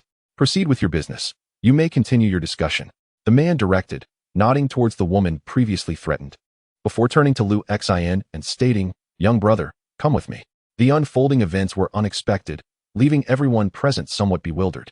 Lu Cheng and Princess Xiaoqing were soon ushered back into the office, while Lu Xian obediently followed the man into his modest abode. The interior was surprisingly well appointed, featuring wooden floors and a chandelier hanging above. To the left stood a large sofa, with a glass coffee table before it, laden with a plate of dumplings, several buns, and a dish of crimson pickled peppers. The man settled himself and began to eat, his manner peculiar. He chewed slowly, yet incessantly, exuding a strange sense of greed, even for the unremarkable fare he consumed with utmost seriousness. Lu Xian did not rush to respond to his words. Instead, he instinctively surveyed the array of food before him. Several plates lay discarded nearby, remnants of meals just finished. How much had he consumed? Having spent an extended period in the wilderness, the moment I entered the city, I felt an insatiable hunger. Qin Ran took a bite of a bun, pairing it with a dumpling before glancing at Lu Xian. Would you care for some? Lu Xian quickly shook his head. I am not hungry. Understanding Qin Ran's peculiar passion, Lu Xian found himself empathetic. Life within the high walls of the city contrasted starkly with that beyond them. The high-walled city, particularly Qingang City, was among the earliest to resolve the issue of food scarcity, reportedly linked to the revival of certain agricultural technologies and enigmatic wild species. Within the confines of the high walls, there existed a modest livestock industry alongside extensive farms and even a degree of mechanized labor. In stark contrast, such bounties were but a distant dream for those outside the city. Numerous organizations outside languished in states of food deprivation, where hunger had become a norm for the denizens of the wilderness. Their sole means of securing sustenance lay in relinquishing their arms and entering the high-walled city. However, despite the relative abundance of resources in Qingang City, where one could procure grain, oil, salt, and even meat with money, such privileges were confined strictly to the city's interior. The act of purchasing food within the city only to transport it outside was fraught with stringent prohibitions. The two most significant offenses within the city were, first, the transportation of armed weapons, and second, the exportation of food. Those accustomed to the harsh realities of survival in the wilderness held a profound appreciation for the ability to enjoy a full meal, to sleep soundly, and to engage with women without the dread of unexpected violence. Within the high-walled city, the prevailing ethos revolved around minimizing conflict. Adherence to established rules ensured a semblance of harmony, fostering a cooperative existence. Qin Ran, after a brief concession, resumed his meal, only lifting his gaze to regard Lu Xian. So, speak up, young brother. What brings you to me?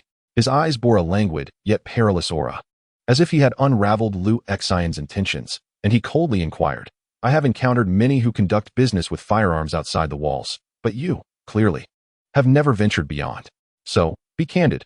Who sent you, and what is your purpose? Lu Xian carefully scrutinized him, aligning his observations with the dossier he had studied. Before responding, you are Qin Ran? The man regarded Lu Xian with a sidelong glance, opting not to reply directly, but instead smirked. Here to kill me? While one hand appeared to be holding chopsticks, the other had stealthily descended, reaching toward the base of the wooden tea table. Not at all. Lu Xian shook his head and clarified, I am here to inquire whether you have encountered any unusual occurrences. Upon hearing this, Qin Ran's expression shifted abruptly, a flicker of fear crossing his features as he murmured, Are you plotting against me? As he spoke, his hand, which had been concealed beneath the table, suddenly emerged, clasping a firearm. Chapter 16. Strange events. You've hit the mark. Lu Xian noted the intensity of Qin Ran's reaction, which confirmed his suspicions. Being threatened by a gun was undeniably intimidating. Even though he himself was armed, he noticed that his sister had inexplicably appeared beside Qin Ran, fixating intently on his head, which sparked a flash of concern within him. He subtly adjusted his posture. It's not me. He gazed intently at Qin Ran and said, I have come to investigate whether you have encountered any issues recently. Chen Jing had sent him to ascertain if this individual named Qin Ran posed any problems. But Lu Xian was at a loss as to how to conduct the inquiry. Thus, he decided to simply ask. One must adopt the right approach in their work to save time and effort effectively. Investigating my issues? Qin Ran's eyes hardened as he disengaged the safety on his gun, slightly lifting it to aim at Lu Xian's head. His gaze conveyed a sinister intensity. Are you with the Security Bureau? I am not affiliated with the Security Bureau, so please do not be alarmed. Lu Xian thought of ways to reassure him, yet being threatened with a firearm was inherently unsettling. Moreover, he could discern that although Qin Ran appeared calm, he was in a precarious mental state, as if a taut string could snap at any moment. With such a person wielding a loaded gun, there was no guarantee that a single provocative remark would not incite him to pull the trigger impulsively. Consequently, he cast a glance at his sister. A peculiar smile flickered across his sister's face, obscured by her hair, as she observed Qin Ran aiming his weapon at her brother. She unexpectedly reached out and nudged Qin Ran's arm. Taken by surprise, he lost his grip on the gun, which flew directly towards Lu Xian. He deftly caught it, disengaged the safety, and stowed it in his bag before finally looking up at Qin Ran. I am not investigating your issues. Rather, I am probing whether you have encountered any strange occurrences. At this moment, Qin Ran was drenched in cold sweat, anxiously scanning his surroundings, yet finding no one. His gaze fixated on Lu Xian, his voice trembling slightly. How did you manage that? Do not inquire further. You would not be able to replicate it anyway. Lu Xian, clutching his backpack, pressed on. Have you truly encountered any peculiar incidents? Qin Ran felt an inexplicable panic rising within him, particularly due to Lu Xian's unnerving calmness. Despite his appearance and demeanor suggesting that of an ordinary, unassuming young man from the city, his composure rendered him oddly unsettling. When one cannot suppress the other's aura, they risk being overpowered.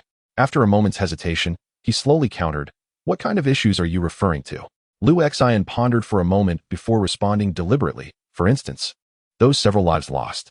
Upon being confronted with this question, Qin Ran's expression was marked by palpable alarm. Stripped of his weapon in this office, he found himself defenseless. While Lu Xian possessed 2 firearms, although one would expect a sense of anxiety in such a predicament, to his astonishment, after a brief moment of panic, he fixed an intense gaze upon Lu Xian, his countenance gradually transforming to reveal a flicker of excitement. Suddenly, he cursed vehemently. Damn it, someone indeed understands these matters. I knew I couldn't be the only one facing this. He stared intently at Lu Xian, his eyes aflame, declaring, I don't know which side you're on, but I have certainly encountered something. Lu Xian felt a surge of tension and quickly inquired, what is it? Qin Ran articulated slowly. I have encountered someone seeking vengeance against me. Lu Xian was mildly taken aback. For someone like Qin Ran, being pursued for revenge shouldn't be too surprising. It's not just ordinary vengeance, Qin Ran continued, draining a cup of tea that was still steaming, his eyes fixed on Lu Xian. He appeared to grapple with a mental struggle, ultimately succumbing to the dread within. He spoke slowly. It's the kind of thing that no one would believe if I told them.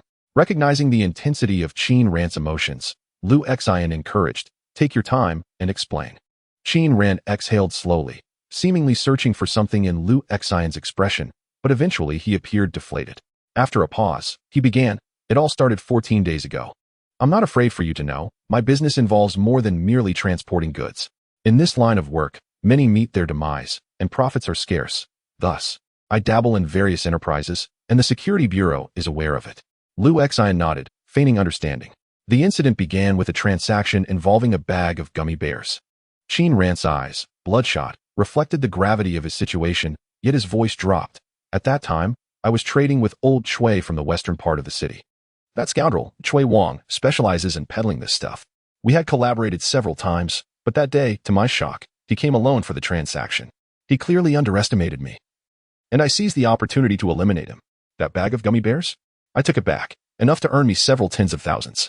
Several tens of thousands? Lu Xian gasped in astonishment. The crux lies ahead. Qin Ran shot him a glance before continuing. I dismembered old Chui's body and fed it to wild dogs, thinking that would conclude the matter.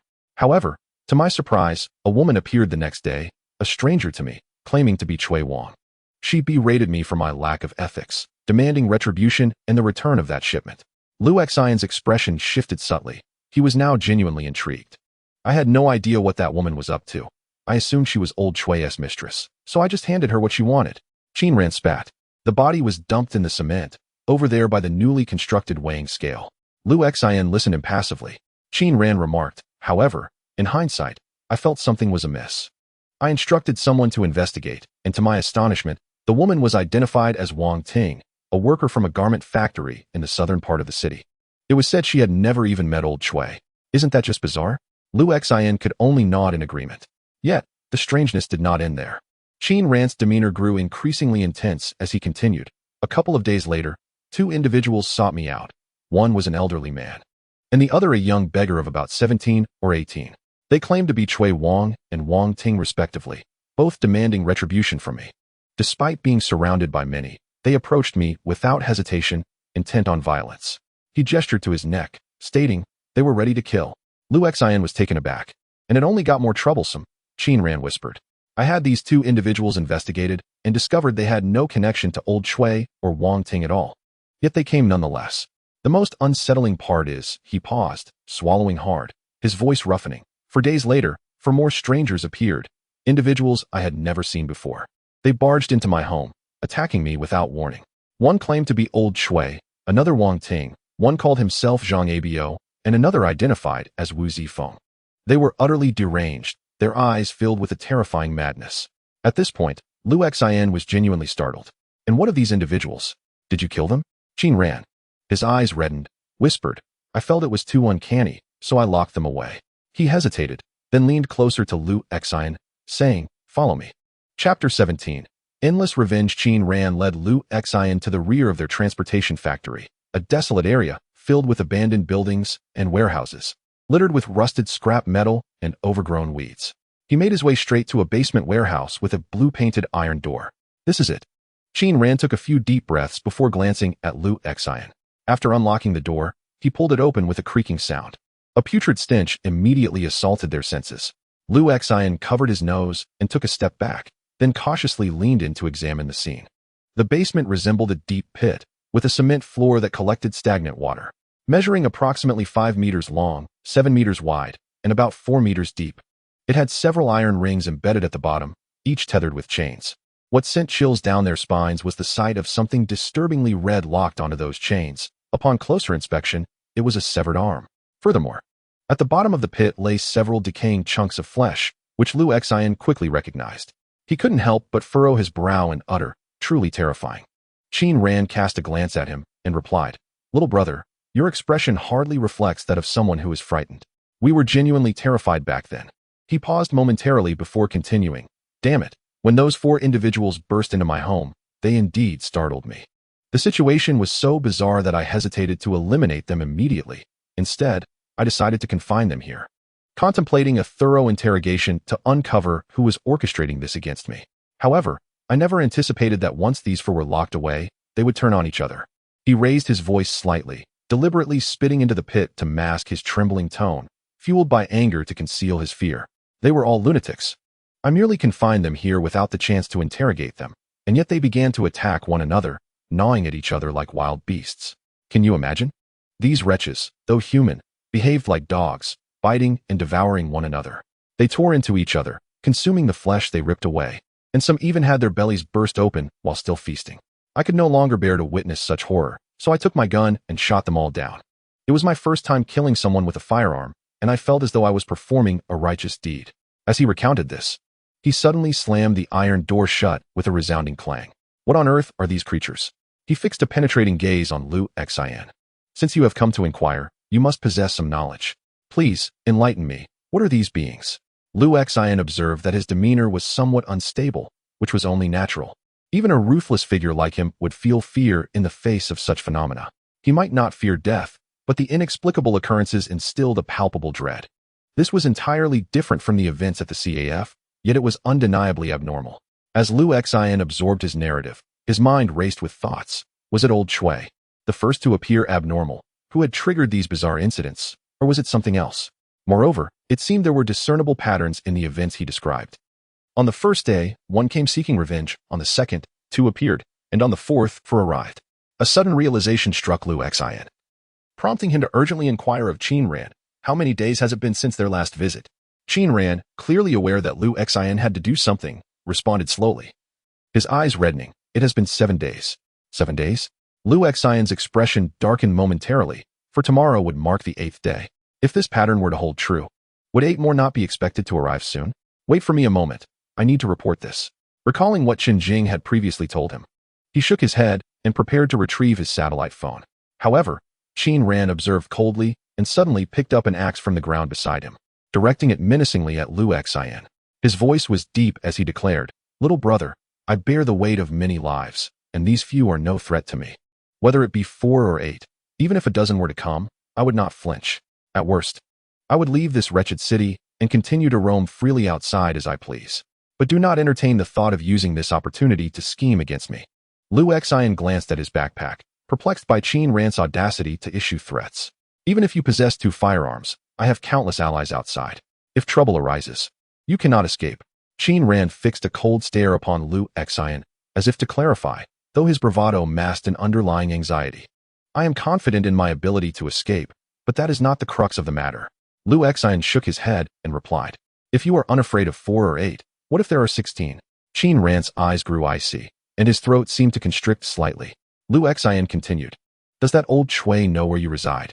A hint of panic flickered in Qin Ran's eyes as he rasped, why do you ask this? Liu Xian explained, you mentioned that he initially sought you here, yet on the 3rd occasion, he found his way directly to your home.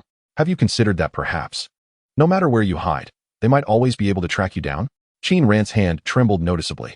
How could that be possible? Liu Xian replied, the very nature of these events is peculiar. Nothing is beyond the realm of possibility. Judging by the current trend, those seeking vengeance will only increase in number. No one knows how many will ultimately come if such occurrences continue unchecked.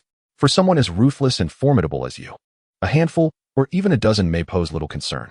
But what if the number swells to 10 or even hundreds? Liu Xian could vividly imagine the scene of hundreds pursuing Qin Ran across the desolate plains. Theoretically, might there come a day when the entire world hunted him relentlessly?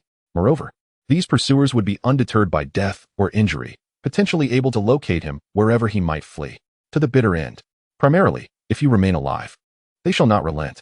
Qin Ran, now visibly shaken, gripped the axe with a quivering hand and uttered hoarsely, I have no desire to break new ground. At that moment, he still harbored some distrust towards Liu Xian. Although they had connections within the high walls of the city, he recognized that any powerful figure might take a disliking to him and swiftly eliminate him. This apprehension explained why, despite encountering numerous strange occurrences, he had refrained from reporting to the security office. Firstly, he could not articulate the events clearly. Secondly, he did not trust them. He understood well who held power within the high walls of the city, and a mere whim could condemn him to a lifetime at a farm outside the city. Breaking new ground is preferable to death. Liu Xian understood his thoughts, glanced at the locked basement, and then shook his head. Perhaps it was devoured by someone. Qin Ran's pupils constricted, and the hairs on his body stood on end. After a struggle within his heart, he slowly lowered the axe and hoarsely declared, I believe you. As if there were any doubt, Liu Xian muttered, stepping aside to make a call, then adopted a different tone. Hello, Colonel Qin? Chapter 18, Class Special Pollution Source 041. You may call me Captain from now on. Chen Jing seemed to be nearby, answering the phone promptly and succinctly. Any discoveries? It is indeed peculiar. Hear us what happened. Liu Xian hurriedly recounted everything he had learned from Qin Ran with utmost seriousness, anxious not to omit any detail that could affect his pay. Was there really progress so soon? Chen Jing appeared slightly surprised, but quickly responded in a calm voice. You did well. We can confirm this is a case of mental pollution. I will have the pollution investigation team follow up immediately. By the way, what is your current location? At the back of the Sifong Logistics Company. Liu Xian provided his location and cautiously inquired. What should I do now? Remain there. Chen Jing instructed. A 3-member team will soon arrive to meet you. Follow their lead in the investigation. They are seasoned veterans. But you must remember that you are the mental anomaly. Sometimes their experience pales in comparison to your intuition. Therefore, the primary investigation should be led by you, and they will ultimately follow your command. Given your lack of experience, I will lead this investigation via radio for now. With that, Chen Jing decisively hung up, leaving Liu Xian to mutter to himself about the compensation. His sister, feeling bored, had climbed onto a nearby garage to sit and gaze at the moon. Qin Ran's fear and insatiable curiosity had yet to dissipate. He took a few steps toward Liu Xian, but hesitated to get too close, instinctively feeling apprehensive. Not wanting to reveal his unease, he maintained a distance and feigned calmness. What are you planning to do? Liu Xian, wishing to conceal his novice status, also feigned composure. For now, we wait. Thus, the two of them stood in silence for 10 minutes. Just as the atmosphere grew awkward and neither knew how to break the tension, a sudden screech of tires echoed as a black Jeep sped into the company premises. Its robust and solid frame exuded a cold, hard aura as it swiftly spun half its body in the square before the doors swung open, and 3 fully armed personnel leapt out. At that moment, not a single courageous employee within the company dared to utter a word. One of the armed personnel stepped forward with purpose and stood firmly before Liu Xian, clutching his firearm tightly. Mr. Liu Xian, the Special Pollution Investigation Team stationed at No. 2 City has come to rendezvous with you under the orders of Colonel Chun. Liu Xian instinctively stood at attention, internally surprised by the formal address, exclaiming, "You can just call me Xiao Liu." The other party remained expressionless, responding, "Yes, Mr. Liu Xian." The armed personnel sent by Chun Jing exhibited a demeanor as resolute as their appearance. After joining forces with Liu Xian, two of them swiftly returned to their vehicle. Following a series of operations, they installed several intricate and complex precision instruments, adorned with numerous tentacle-like appendages that inspired a sense of awe atop the vehicle. Subsequently, a squad leader named Cheng Hui presented Liu Xian with a black box. Maintaining his composure to avoid appearing inexperienced, Liu Xian opened the box to reveal a pair of headphones nestled within its dark interior. Glancing up, he noticed that each armed personnel wore a similar device, prompting him to don the headphones without requiring any further instruction. After a brief pause, uncertain of the next steps, the armed personnel silently approached and pressed a button for him before stepping back. Suddenly, a female electronic voice resonated in his ears. Investigation team line connected. Information analysis team line connected. Coordination personnel line connected. Liu Xian cast a grateful glance at the armed personnel. Extramural member of the Action Investigation Team, Liu Xian. Please repeat your previous findings. After 3 consecutive signals, Chun Jing's voice emerged in the headphones, crisp and cold. Aware of the significance of the moment, Liu Xian dared not be careless and recounted the information he had previously reported to Chun Jing. She listened attentively without interruption, then calmly responded, "Information Analysis Team. Hello, Mr. Liu. I am Corporal Han Bing from the Information Analysis Team. My team and I will provide you with information support." The voice that followed was somewhat sweet, yet timid. Yet her articulation was remarkably clear. "First, I will report the details of this incident. Provisional number. Level Special Pollution Source 041. Target level, to be determined. Infection level, suspected low. Threat level, suspected low. Related personnel, Qin Ran from Qingang No. 2 Satellite City Transportation Company. Based on Mr. Liu Xian's report, it is highly probable that this is a newly emerging mental pollution incident not previously documented. The recommended immediate measures are, first, to conduct an investigation to locate the source of contamination and carry out cleanup operations. Secondly, the relevant individual, Qin Ran, was to be detained, awaiting the arrival of the contaminated to observe subsequent changes and gather clues. If necessary, one could opt to deliver Qin Ran to the adversaries for elimination, thereby severing their connection. Liu Xian, upon hearing the voice transmitted through the channel, found himself momentarily astounded.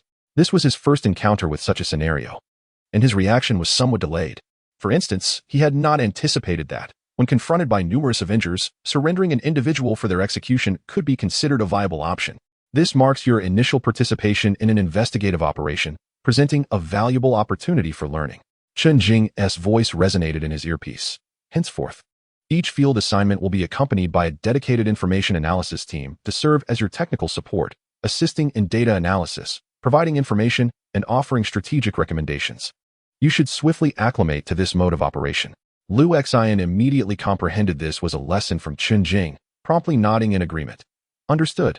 Chun Jing then elaborated. At times, attempting to fulfill the specific demands of the contaminating source may also mitigate the intensity of its psychic fluctuations, allowing for the discovery of clues and even the possibility of cleansing. There have been instances in the past where satisfying the contaminating source's characteristic demands led to its spontaneous disappearance. However, given the current lack of information regarding the 041 contamination incident, such an approach is not advisable. My recommendation is to initiate an investigative action immediately to locate the source of contamination and proceed with cleansing. The voice of Corporal Han Bing promptly emerged. Therefore, the primary direction for investigation should be the location of Qin Ran's initial murder and the site of the body disposal. Chapter 19. Investigation of Psychic Contamination under Chun Jing's command. The entire investigative team swiftly mobilized. At that moment, Qin Ran appeared genuinely taken aback. He had been vigilantly observing the 3 armed personnel, his eyes betraying a profound wariness. Given his seasoned experience, he discerned that these fully armed soldiers were markedly different from the desperate individuals he had encountered outside the city, as well as from the security forces and patrol teams he typically dealt with in the satellite city. He subtly gestured to his subordinates to remain at a distance and wait patiently. When Lu Xian inquired about the circumstances surrounding his killing of Cui Wang and the disposal of the body, he responded without hesitation.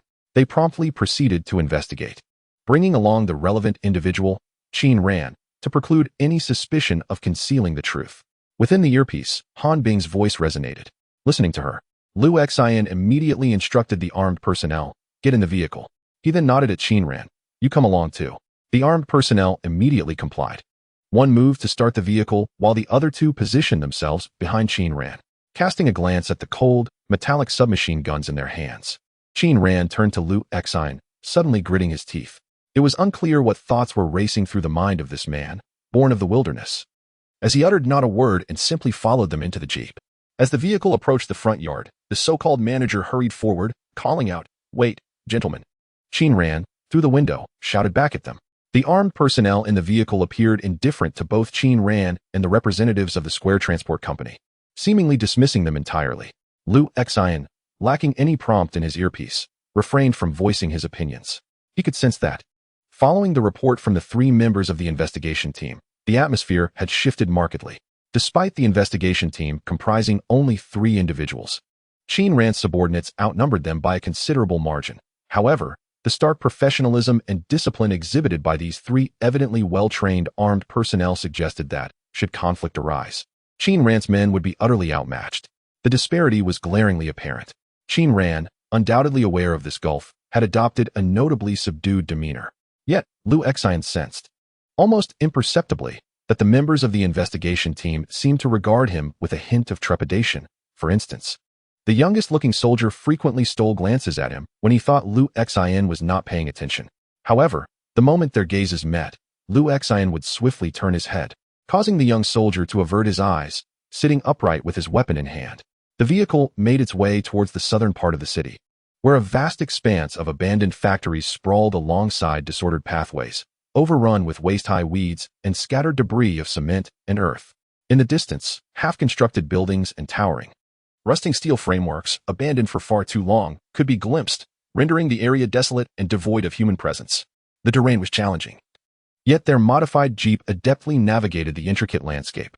Ahead, Qin Ran pointed to a more specific location, his voice revealing a hint of anxiety. As he elaborated, "The transaction took place behind that mound of earth, where I shot old Cui. He appeared intoxicated at the time. Yet there was nothing amiss regarding the handling of the body. It was behind that patch of grass, where wild dogs often roam in packs. I recommend an immediate psychic energy assessment of these 2 locations and the surrounding 300 meters. The voice of Han Bing resonated through the earpiece. "Agreed." Chen Jing promptly concurred, adding, "The emergence of psychic contamination, while distinct from typical pollution incidents, does have discernible traces. In addressing psychic contamination, the foremost task is to identify the source of the psychic taint, which often originates from a moment of intense psychic disturbance.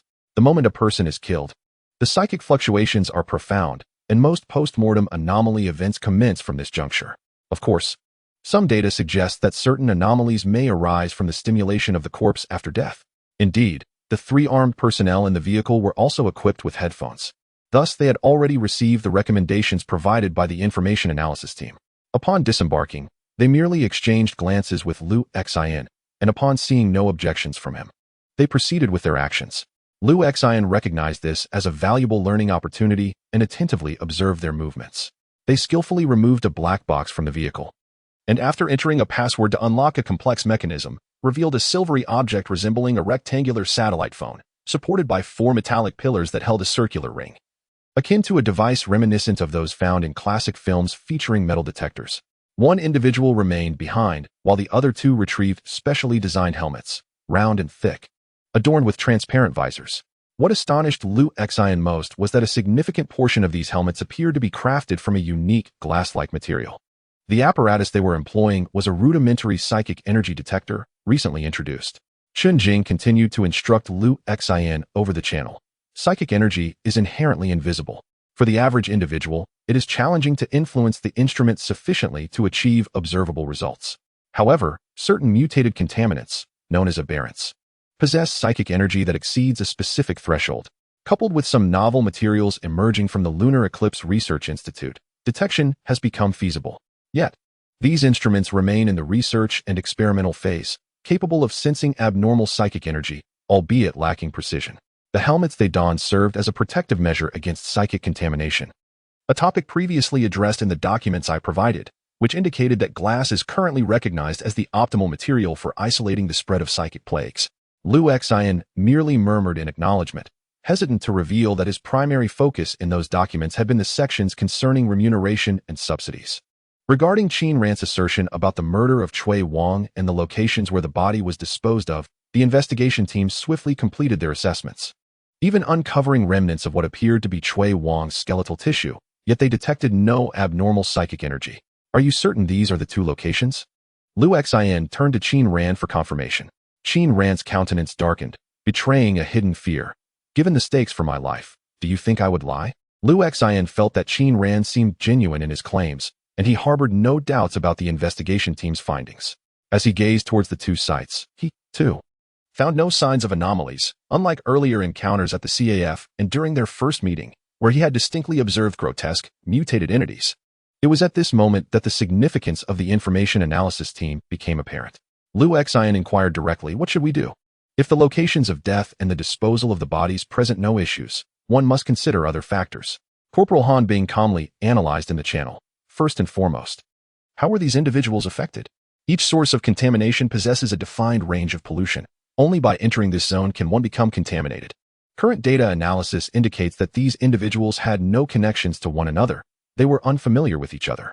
Yet, they have all become part of the Avengers, suggesting that their paths in life must have intersected at some point. The locations of their intersections are likely to be the source of this contamination incident. It is advisable to organize personnel to investigate the identities of these Avengers and trace their life paths. Chapter 20. Focus of work intersecting locations. Liu Xian listened to their discourse, momentarily taken aback, and inquired, how long will this take? Corporal Han Bing in the channel pondered for a moment before responding. It remains uncertain at this time. Liu Xian understood the gravity of her statement. In the current high-walled city, particularly within the satellite city, which serves as a buffer for the main city, the population is exceedingly complex.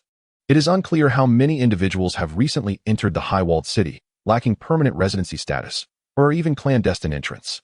Not every individual's identity can be swiftly clarified, and moreover, the public facilities, such as surveillance cameras, are not widespread in the satellite city. This is not the main city. Aside from critical areas like the administrative hall and the resource department, there are no cameras installed, or they may be damaged. Liu Xian had no doubt about the operational capability and resources of the Special Task Force. However, under these circumstances, it would be quite troublesome to ascertain these individuals' life paths and identify the intersection points within a short time frame. After a moment of hesitation, he asked, is there a quicker method? Pausing briefly, he explained, after all, tomorrow marks the 8th day, and it is highly probable that more individuals will be infected. Upon hearing his words, a momentary silence enveloped the channel. The three members of the investigation team exchanged glances with Liu Xian, their expressions reflecting a mix of complexity. They comprehended Liu Xian's concerns. If one were to follow the pattern of those who sought vengeance against Qin Ran, with one individual avenging on the first day, 2 on the second, and 4 on the 4th day, it stands to reason that tomorrow should see 8 individuals seeking vengeance against him. In fact, it is conceivable that one need not wait until tomorrow. Theoretically, after midnight tonight, 8 new Avengers could emerge.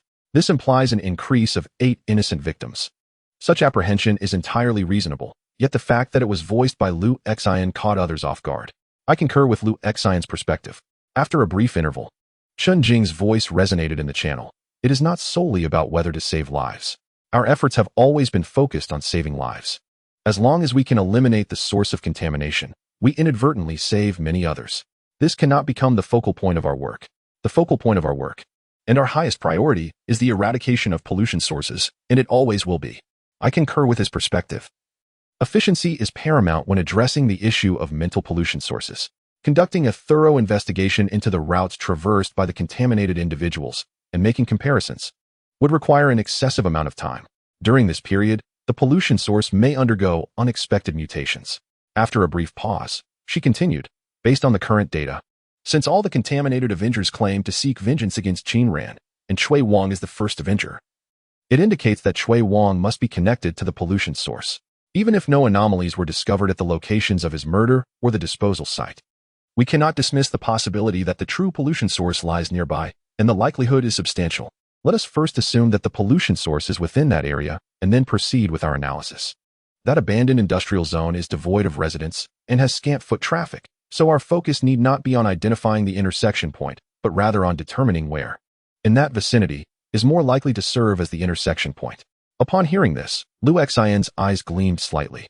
Chen Jing's analysis was somewhat unexpected, yet he found her decisiveness quite appealing.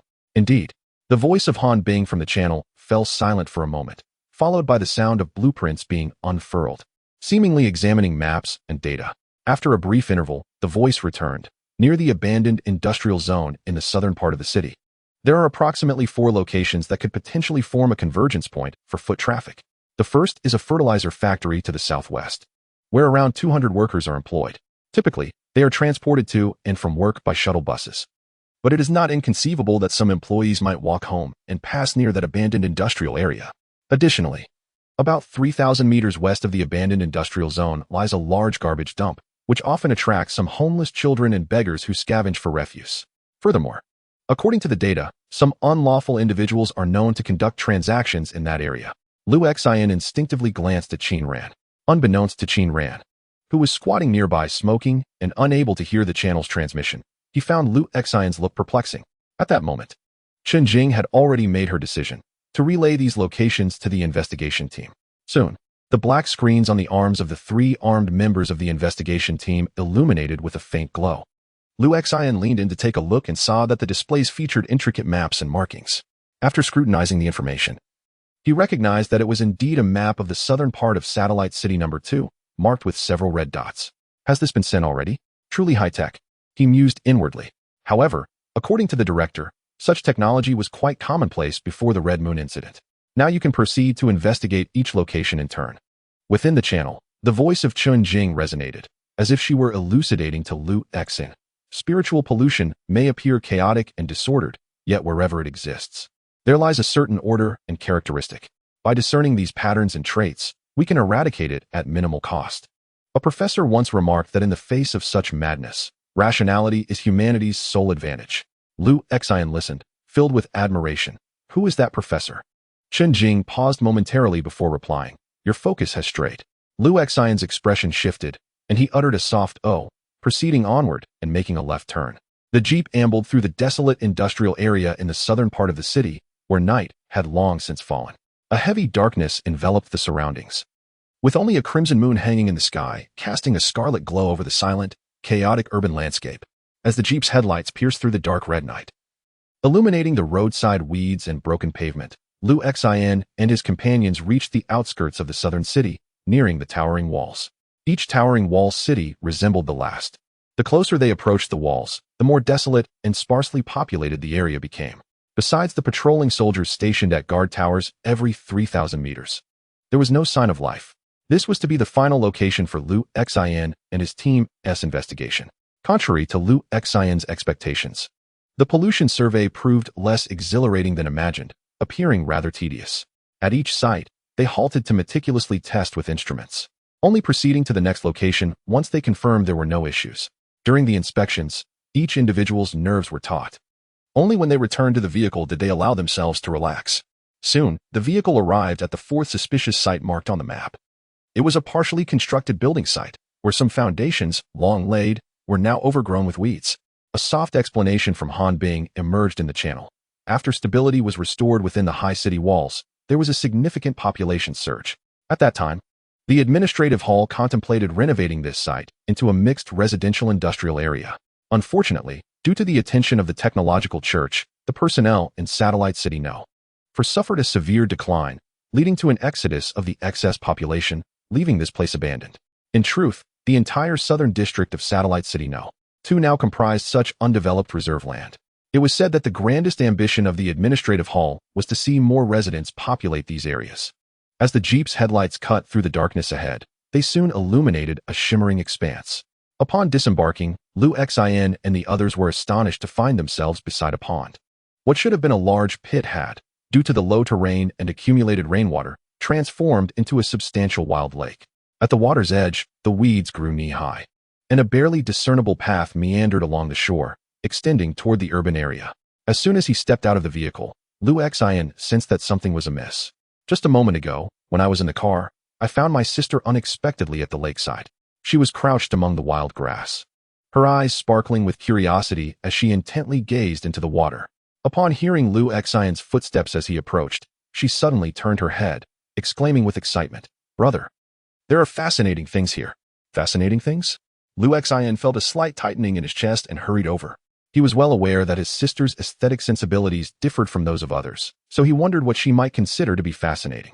Chapter 21. Underwater Operations. Initially, Lu Xian kept silent, adopting a nonchalant demeanor as he made his way to the lakeside, slowly crouching down.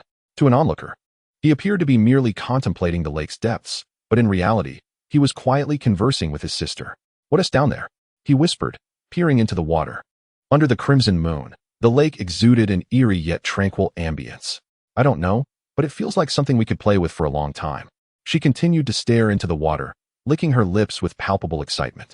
"Then we must find it," Lu Xian thought to himself, casting a glance towards the 3 members of the investigation team, led by Cheng Hui. At that moment, the team had begun their routine inspections of the area. Starting from the lakeshore, they were well versed in such tasks, and Cheng Hui had organized their efforts efficiently. This basic reconnaissance was something he and his team could handle without needing Lu Xian's assistance. In fact, they had always maintained a degree of caution around him, as he was, after all, a person of legendary repute. Thus, it was their subconscious preference to proceed without his involvement. Lu Xian chose not to rush in with reminders, allowing them to complete their examination of the path and surrounding environment first.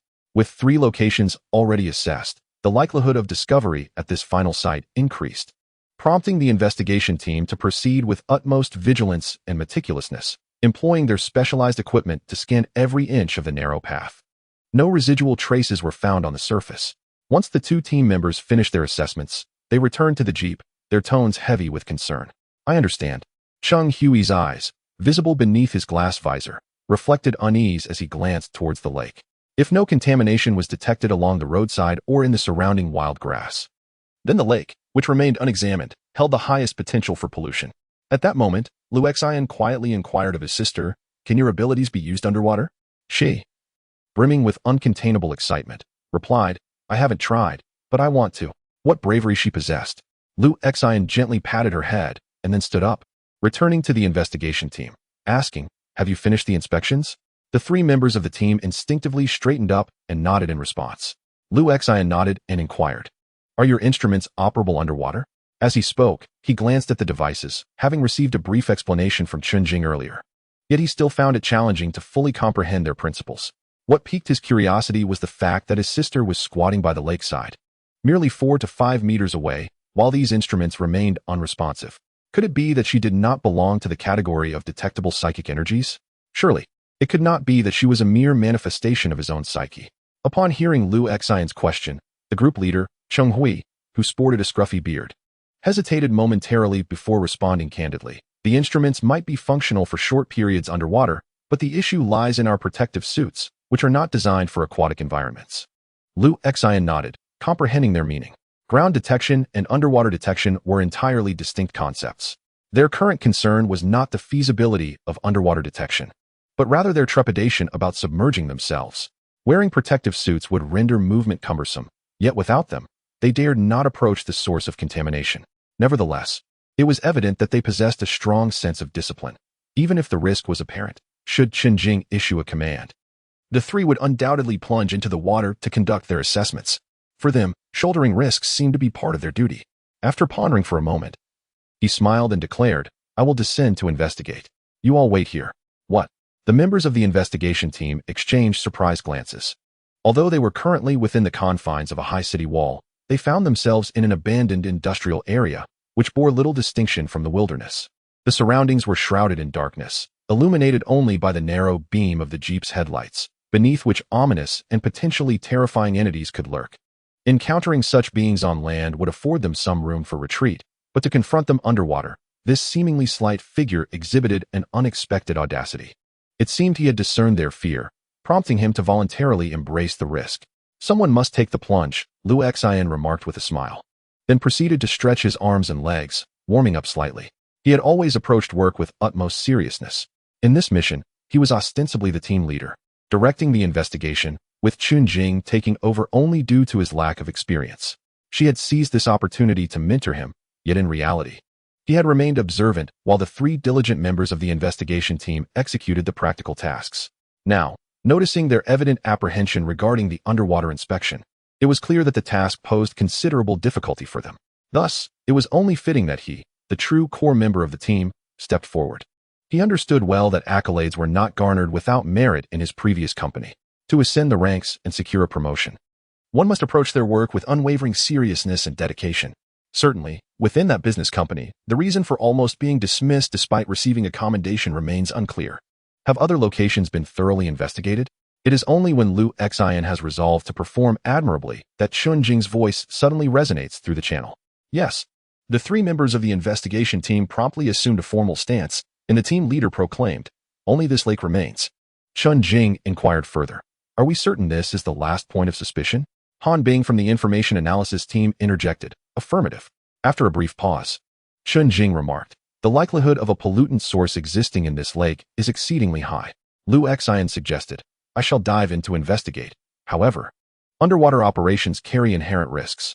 The investigation team members gazed at Liu Xian with evident admiration. They would not have dared to request assistance for diving, but Liu Xian's consideration for them set him apart. Even within the channel, both Chun Jing and Han Bing fell momentarily silent. Indeed, underwater work is fraught with danger. After a while, Chun Jing's voice broke the silence. As Liu Xian nodded and prepared to remove his jacket to descend into the lake, he heard Chun Jing's voice again.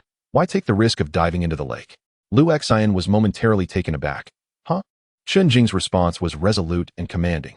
"Immediately call for the special support team. They must arrive on site within half an hour. Drain the lake water and conduct direct testing." Chapter 22. Beneath the red moon on this day, Liu Xian truly broadened his horizons. He stood in place for less than half an hour when a thunderous sound erupted. As a procession of large trucks entered the desolate factory area, some set up temporary lighting, others unloaded water pumps, while yet others brought bundles of plastic tubing. A multitude of team members clad in protective gear swiftly assembled the pumps, extending the tubes into the lake. Concurrently, on another side, 7 or 8 small teams wielded shovels to dig trenches and redirect the water. They had evidently calculated their approach to channel the lake water towards a nearby depression. Furthermore, in the distance, military vehicles arrived, forming a barricade, fully armed, using their hulking forms as cover to seal off the entire area. What was once a barren, derelict factory site had rapidly transformed into a bustling scene. Thundering away, dozens of water pumps operated simultaneously, causing the lake's surface to recede at an astonishing rate. Witnessing this grand operation, both Liu Xian and Qin Ran could not suppress their awe.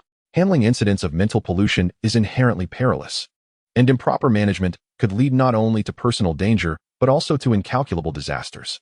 Hence, in our work, we consistently adhere to 2 guiding principles. Chun Jing calmly articulated to Liu Xian over the channel.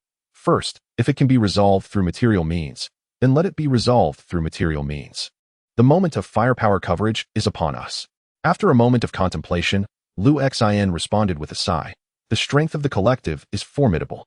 The support team shall withdraw, and the investigation team will commence their work, ever prepared for firepower coverage. As the water level receded beyond halfway, Chun Jing issued another command. All support personnel immediately retreated into the distance, leaving behind vehicles and even shovels. The area was soon left with only Liu Xian, Qin Ran, 3 members of the investigation team, and a few individuals from his sister's group. The only difference was the presence of armed blockades and vigilant eyes in the distance. Once the lake had been drained, it was up to these few to conduct the investigation. Chun Jing's voice crackled through the earpiece. It remains uncertain whether this pollution source is highly or lowly infectious. While current data suggests a greater likelihood of low infectivity, such bizarre events often entail inexplicable and sudden changes. We must exercise caution. If the contamination is indeed low, it would be manageable. But if we encounter a highly infectious source and deploy too many personnel nearby, we may inadvertently create additional contamination vectors, leading to a more significant disaster. Listening to her words, Liu Xian suddenly comprehended the gravity of the situation. The line of armed personnel outside was not solely on guard against the potential mental aberrations lurking at the lakebed. They were also wary of himself and the members of the investigation team. Should he or any of the investigation team become contaminated, they would not hesitate to execute them. "Now I understand why the reward is so substantial," he murmured softly. Chun Jing, overhearing him, chuckled. "Your work ethic is commendable. I shall advocate for an additional reward on your behalf. Lu Xian's spirits lifted considerably. Before long, the lake had been nearly drained. Under the stark white light, the muddy lake bed came into view, dotted with small pools of water, where numerous fish and shrimp struggled to flap their gills, leaping energetically in the muck. It's sufficient. The investigation team members donned their helmets and cast inquiring glances at Lu Xian. I'll forego it. Lu Xian waved his hand dismissively. Previously, Chun Jing had informed him that one of the advantages of being a mental aberrant was a reduced susceptibility to contamination. Moreover, he seemed able to perceive the true forms of those mental entities. Thus, donning a helmet might obstruct his vision, making it more difficult to discern the monsters and evade their attacks. Of course, he had his reasoning. But this decision only augmented the air of mystery in the eyes of the investigation team. Is this what it means to be an aberrant? They pondered. Although they were aware of several individuals with abilities in Qingang City, this was their first collaboration with one, long ago, particularly before the discovery and recruitment of those afflicted by mental aberrations. Investigations into the sources of psychic disturbances primarily relied on the lives of the investigators themselves to establish monitoring devices. Lu Xian, accompanied by a few members of the investigative team, gradually ventured into the muddy depths of the lake. The silver monitoring device glowed steadily under the light, emanating a reassuring green light. They advanced cautiously, appearing to progress incrementally. Yet, in Lu Xian's eyes, his sister was dashing across the mire, her speed remarkable as she flitted from one spot to another. Under the moonlight, her diminutive figure cast a faint, indistinct shadow, and wherever she passed, not even the softest muck bore her trace.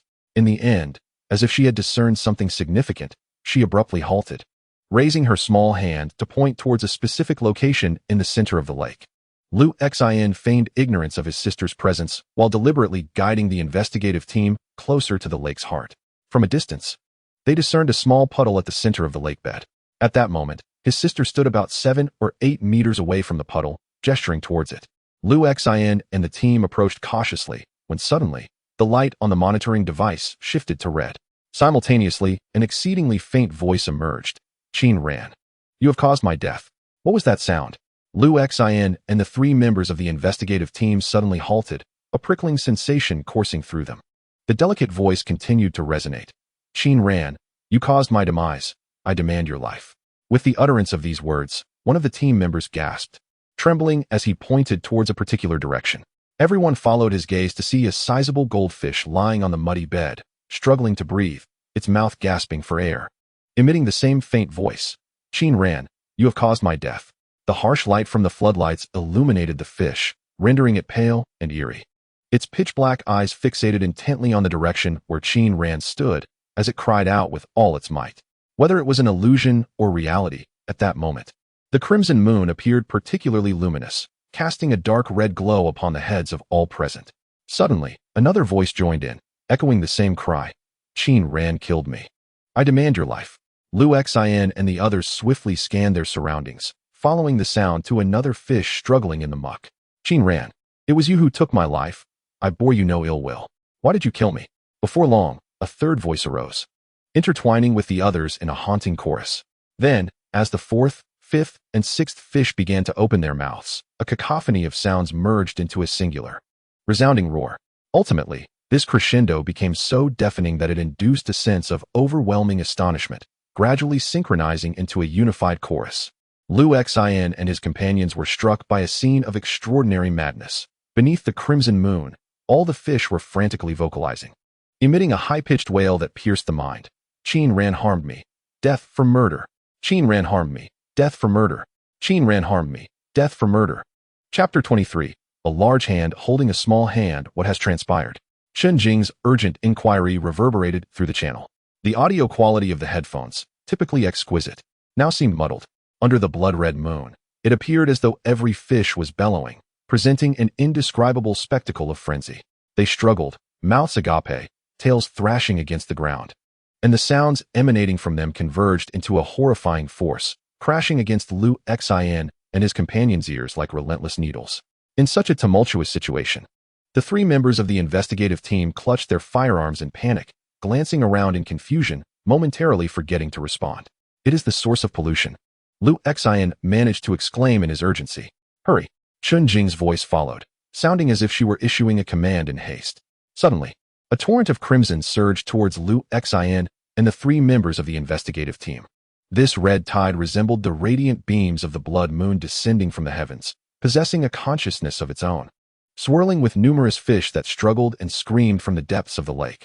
The onslaught was swift, reaching Liu Xin and the others in the blink of an eye. Simultaneously, a series of explosive sounds erupted, as the sheer force caused the fish to burst apart, showering blood and flesh in all directions. Liu Xin and the investigative team barely had time to react before being struck by this overwhelming force, sending them tumbling backwards several paces into the muck, their bodies becoming encrusted with fish scales and mud, presenting a rather disheveled appearance. Yet, the ordeal was far from over. Beneath the crimson moon, several faint shadows flitted by.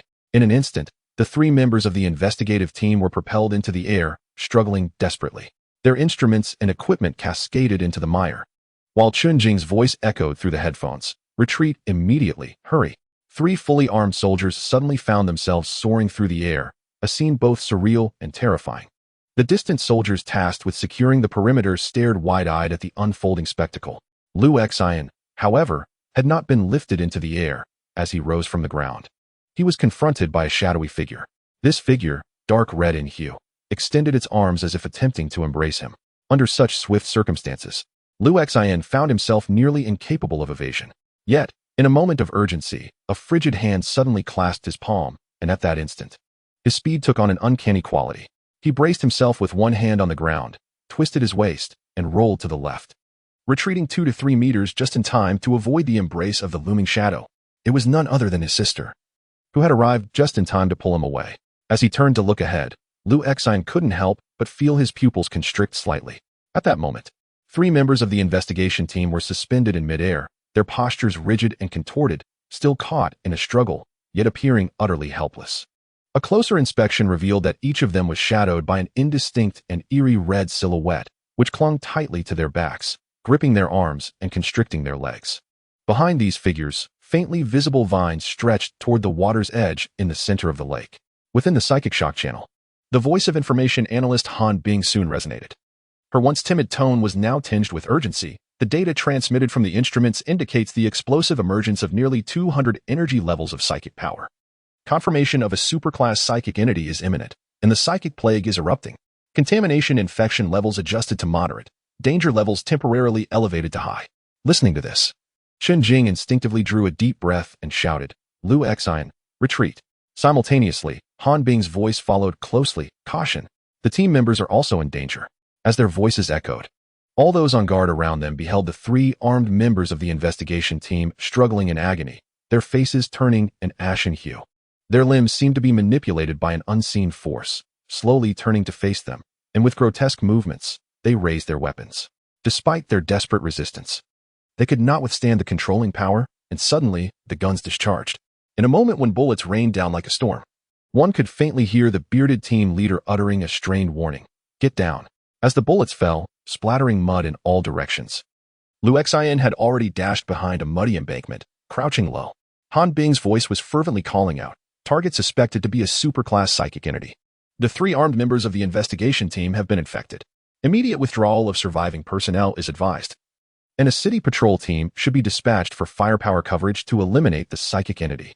Agreed. Chunjing's voice cut coldly through the chaos. Additionally, prepare a helicopter immediately. I must proceed to the scene. At the same time, she turned to Liu Xin and commanded, "Liu Xin, withdraw immediately and order everyone to fall back 500 meters. I cannot leave." At that moment, Liu Xin suddenly spoke in a low voice, interrupting her. Chunjing was taken aback. "What?" she exclaimed. Liu Xin replied, "The 3 soldiers from the investigation team have not been infected. They are merely under control." He abruptly turned his head, glancing at the city patrols stationed 1,000 meters away, who were merely staring blankly at the 3 individuals hovering in the air. These 3 living beings had suddenly begun firing upon their comrades, a sight that astonished them. Liu Xin murmured, "There is no escape." Suddenly, Chunjing had a realization and called out, I'll handle this." At that moment, Liu Xin had already made his decision. As Chunjing loudly uttered the words danger, Liu Xin cast his gaze to the left. His sister squatted beside her, revealing a rather grotesque yet oddly radiant smile. He nodded at her and dashed forward.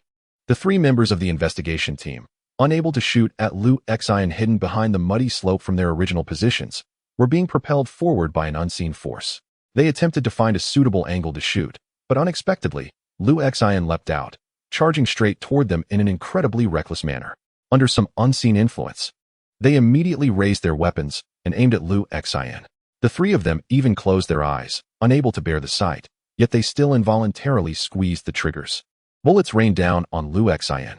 However, as Liu Xian emerged from the muddy slope, he reached out his hand while running. His sister, running alongside him, also extended her hand.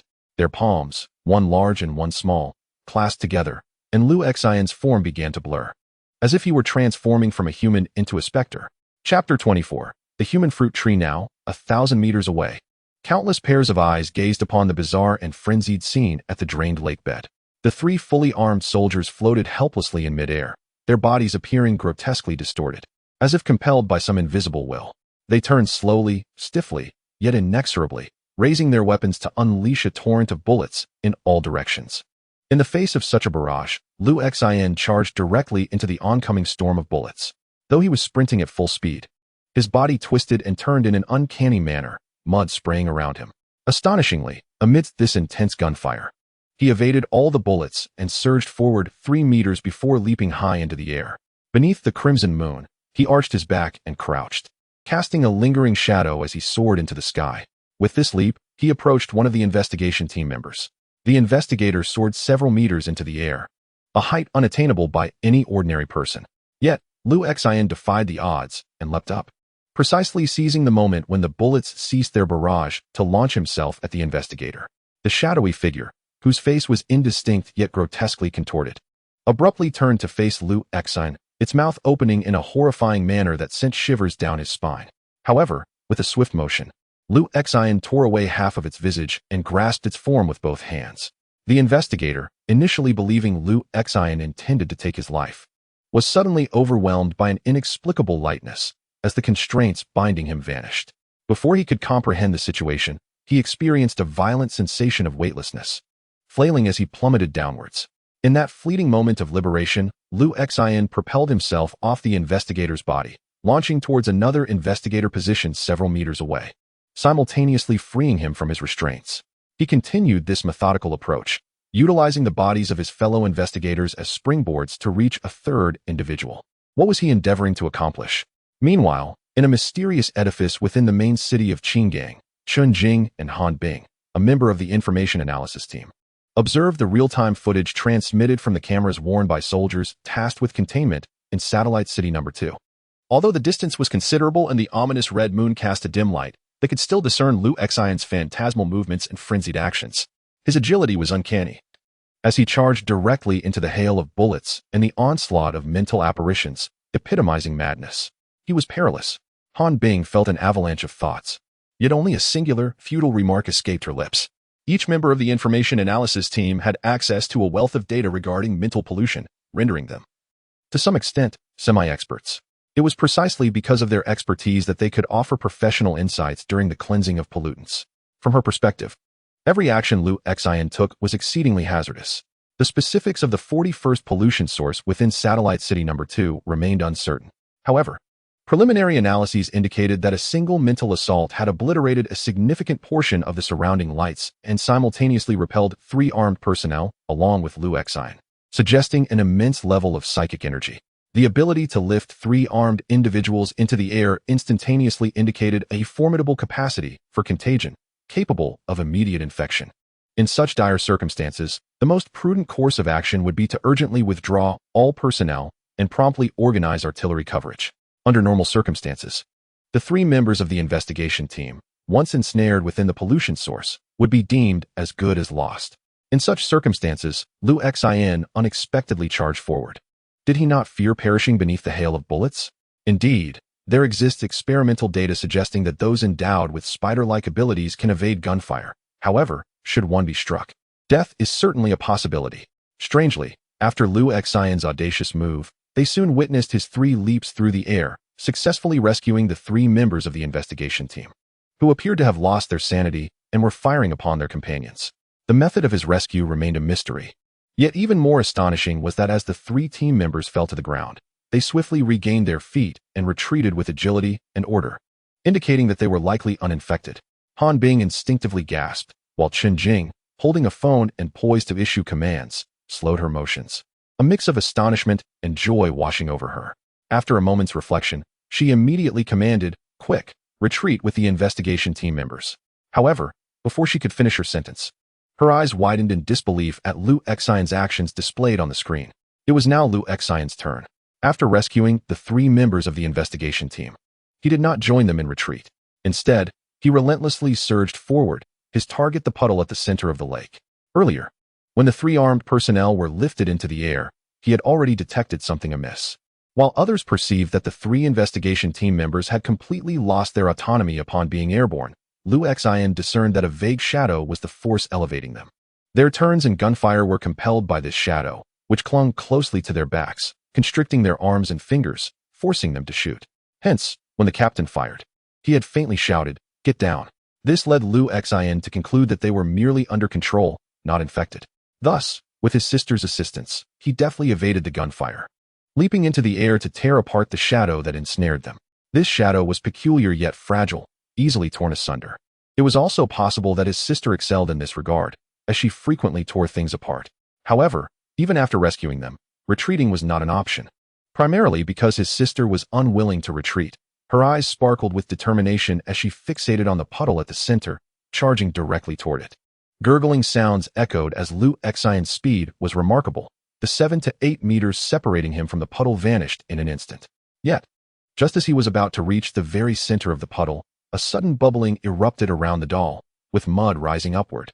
In an instant, a black shadow emerged from the muck, rapidly expanding, its twisted branches extending outward, while countless bizarre tendrils writhed frantically in all directions, entangling everything in their path. At this moment, Lu Xian's pupils constricted as he looked up. Before him stood a tree, adorned with countless vines, each vine culminating in a cluster of fruits. Yet, these fruits were none other than individuals, each one a person. These figures descended from midair, stretching their arms and legs wide, as if to embrace Lu Xian in a grand hug. Chapter 25. The Superior Class Mental Monster. Such enthusiasm gazing at the multitude of shadows that opened their arms in an inviting manner, lunging toward him. Lu Xian could not help but sigh. Though he had been surging forward at an eerie and rapid pace, in that fleeting moment, he abruptly halted, leaping backward to evade the first shadow's attack. He then executed a peculiar spin, darting toward another dark figure from the side, his arms extended, reaching for the flanks of this shadow, akin to a sister leaping toward her toy. What was that? Above, the crimson moon loomed, casting a somber red glow. Meanwhile, the illumination devices surrounding the wild lake, which had only just been erected, were now largely destroyed by the mental monster's earlier roar. The remaining lights suffered severe damage to their circuits, flickering and dimming one by one in the absence of maintenance. As the lights extinguished, the radiance of the crimson moon intensified, shrouding the scene in a deeper hue. Under such illumination, it was uncertain whether it was an illusion, but many onlookers beheld a hazy spectacle. They saw, just as Lu Xian was about to reach the core of the contaminated zone, the sludge parting to reveal a vague shadow that emerged. The moonlight subtly outlined the figure of a tree, its branches teeming with countless vines, each vine seemingly bearing a person as its fruit. These figures, some male, some female, some elderly, some youthful, appeared as indistinct phantoms, yet their frenzied expressions were unmistakable, contorted as they wildly waved their arms, resembling a grotesque, humanoid carnivorous flower's tendrils. Their method of capture involved leaping into the air to embrace their prey.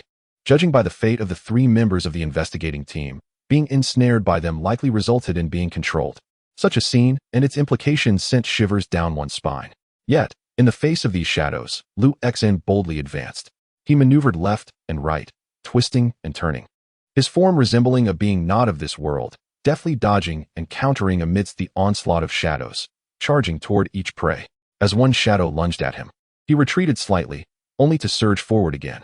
With a subtle leftward lean, he narrowly avoided the grasp of one shadow, seizing its shoulder and tearing its arm away in one fluid motion. Without pausing, he deftly twisted to the right, seizing the opportunity as the shadow reached leftward, and promptly wrenched its right leg from its body. His movements were agile yet bizarre, as he swiftly circled around the shadow in a fleeting instant, shattering it within mere seconds. It was only at this moment that the other shadows arrived, but Lu Xian had already darted to another shadow's side. At this juncture, the tree and all its vines surged towards him, with the fruits at the vine's apex desperately opening their embrace, eager to envelop Liu Xin. Judging by the fate of the previous 3 members of the investigation team, should these humanoid fruits ensnare him, his outcome would be all too predictable. Moreover, those 3 members were clad in protective gear, which merely resulted in their temporary confinement without infection. In contrast, Liu Xin was devoid of any protection. Thus, the contest between him and this monstrous tree hinged on a mere heartbeat. Should he be the first to be embraced by these shadows, misfortune would befall him. However, if the shadows were to be caught by his sister first, they would meet their doom. These shadows seemed to function as the tree's minions. Yet why did they evoke a sense of familiarity within him? Amidst this frenzied and distorted battle, Liu Xin relinquished the fight to his sister. The more perilous the confrontation became, the less he could afford to compete with her. A moment's distraction could spell disaster for him. Yet, as he entrusted the battle to her, he remained intensely focused on the unfolding conflict, exerting every ounce of his energy to analyze and scrutinize the form of this mental monstrosity, pondering the secrets it harbored. Whether it was the investigation team by the lakeside, Ran, or the distant blockade personnel, silence enveloped them, their gazes fixated on the scene within the lake. Under the eerie moonlight, they could barely discern the endlessly extending vines and the figures sprouting from their tips. Just the sight of these figures sent chills down their spines, evoking a sense of madness. Armed with weapons, they found themselves at a loss as to how to confront these abominations. Yet, amidst this surreal tableau, one individual charged forward, unarmed, engaging in a fierce struggle with the creature. Strangely, in this perilous and uncanny scene, they discerned a hint of mockery in Liu Xin's movements, as if he reveled in the thrill of facing such a terrifying monster, appearing even more deranged than the mad creature itself. The personnel on site reported witnessing a shadow resembling a fusion of tentacles and humanoid forms. Were those humanoid shadows at the vine's apex the very ones who sought vengeance against Qin Ran?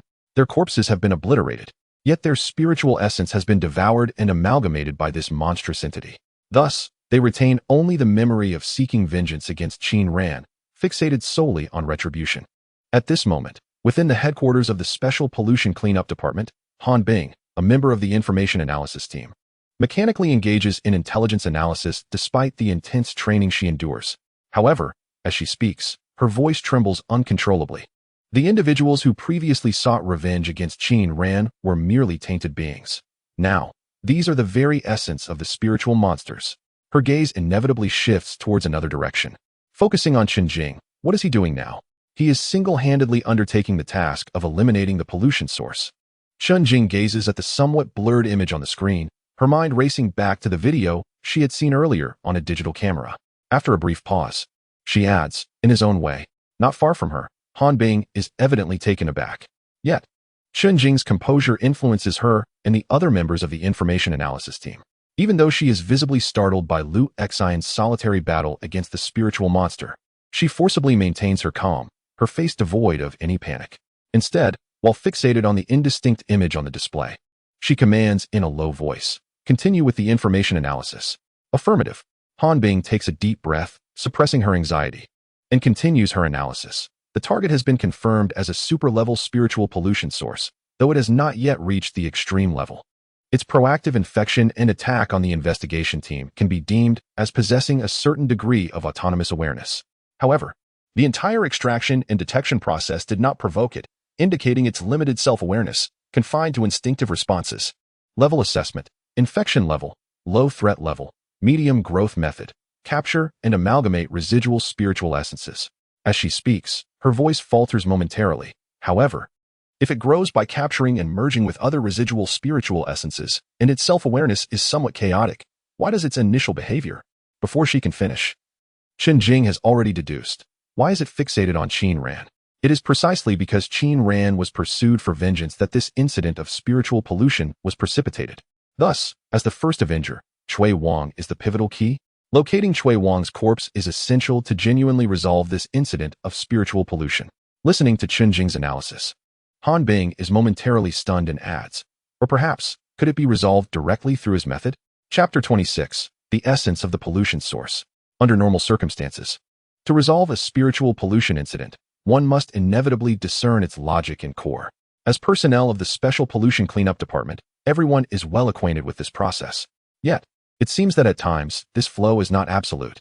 Embracing this notion, the members of the investigative team, along with the vigilant city patrol, stood in a daze, even somewhat at a loss, as they beheld the extraordinary battle unfolding between Luxin and the ethereal monstrosity in the lake. Most astonished among them was Qin Ran, who had been hiding on the shore, staring blankly at the lake's bizarre spectacle.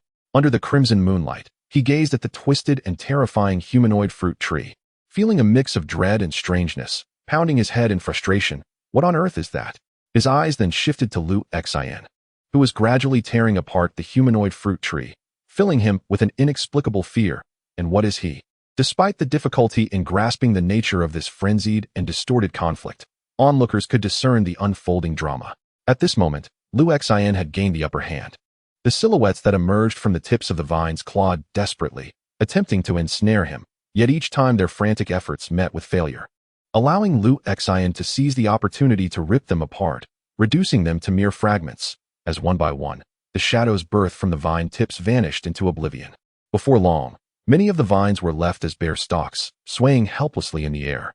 Conversely, Luxin, amidst this chaos, found himself invigorated by the battle, his eyes sparkling with exuberance.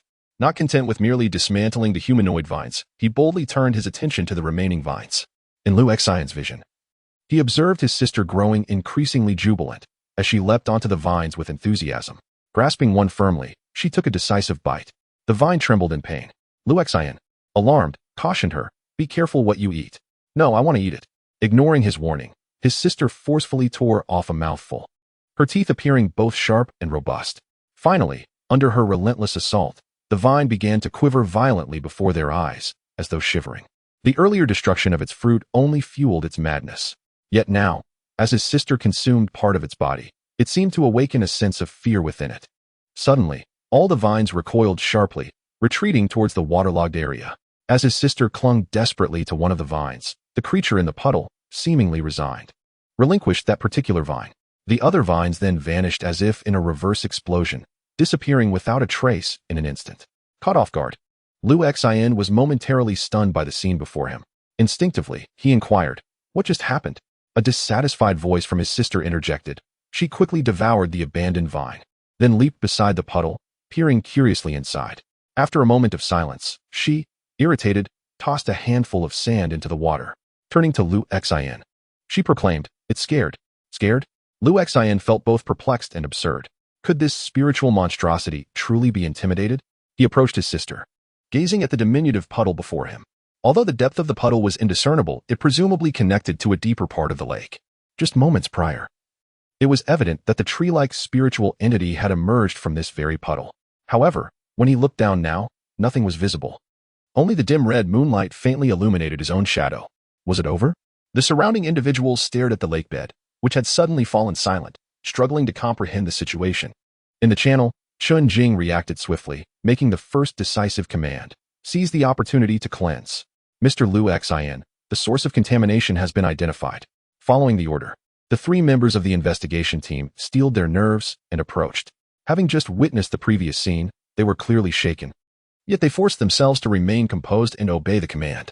Right beneath this, having endured such a fierce battle, Luxin now appeared oddly tranquil. He simply observed the small puddle and remarked, for the time being, there should be no further anomalies. The three members of the investigation team exchanged glances, unable to fathom how Luxin had so swiftly transitioned to this state of calmness, as if the earlier conflict had not involved him at all. As they prepared to excavate the source of pollution, Luxin took on the role of sentinel. Chun Jing's voice reached his ears, prompting him to relay the information to the investigation team. Understood.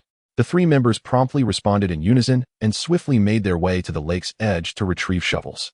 Luxin observed that they had coordinated with distant support members to place the shovels near the water's edge, ensuring no direct contact occurred between the two groups, indicating a strict adherence to protocol in this area. Once they secured the shovels, the investigation team members immediately commenced their digging. Luxin remained vigilant nearby, prepared to grasp his sister's hand should any anomalies arise during the excavation. However, whether it was due to the spiritual entity beneath or perhaps as his sister had suggested, it seemed to have retreated. Throughout the digging process, no further aberrations manifested. As they excavated a hole, draining the water within, they continued to dig deeper. Approximately 1.5 meters down, one of the investigation team members whispered, We've reached it. As the wet soil was gradually cleared away, they uncovered a humanoid black object beneath, resembling a corpse. A collective sigh of relief coursed through the group. The origin of the matter lies in the fact that Qin Ran had slain Cui Wang. Thus, from the outset, they harbored suspicions that the source of the contamination was connected to Cui Wang's corpse. Previously, at the location where Qin had disposed of the body, no trace of Cui Wang was found, save for some fragmented flesh. One could surmise that the remaining parts might have been consumed by wild dogs. Yet, such speculation failed to alleviate the collective doubts. Now that the body had been discovered, many questions could be elucidated. I will take charge. Lu Xian seized the rope, bending down to secure a knot around the corpse. Together, the three members of the investigative team exerted their strength, finally hoisting the body upwards and placing it upon the mud beside them. It was indeed a corpse, appearing devoid of any peculiarities. However, the members of the investigative team remained on high alert, fetching a hose to cleanse the mud from the body. Lu Xian observed as his sister tilted her head, scrutinizing the corpse with curiosity. Gradually, the mud on the corpse's face and body was washed away, revealing the tattered garments it wore, a faded camouflage outfit, secured with a belt. Despite being submerged in the lake for an indeterminate duration, the body seemed remarkably intact, even showing no signs of decomposition. Once the mud was rinsed away from the face, one could still discern its original features. As Lu Xian gazed at that visage, a slight frown creased his brow. It seemed somewhat familiar.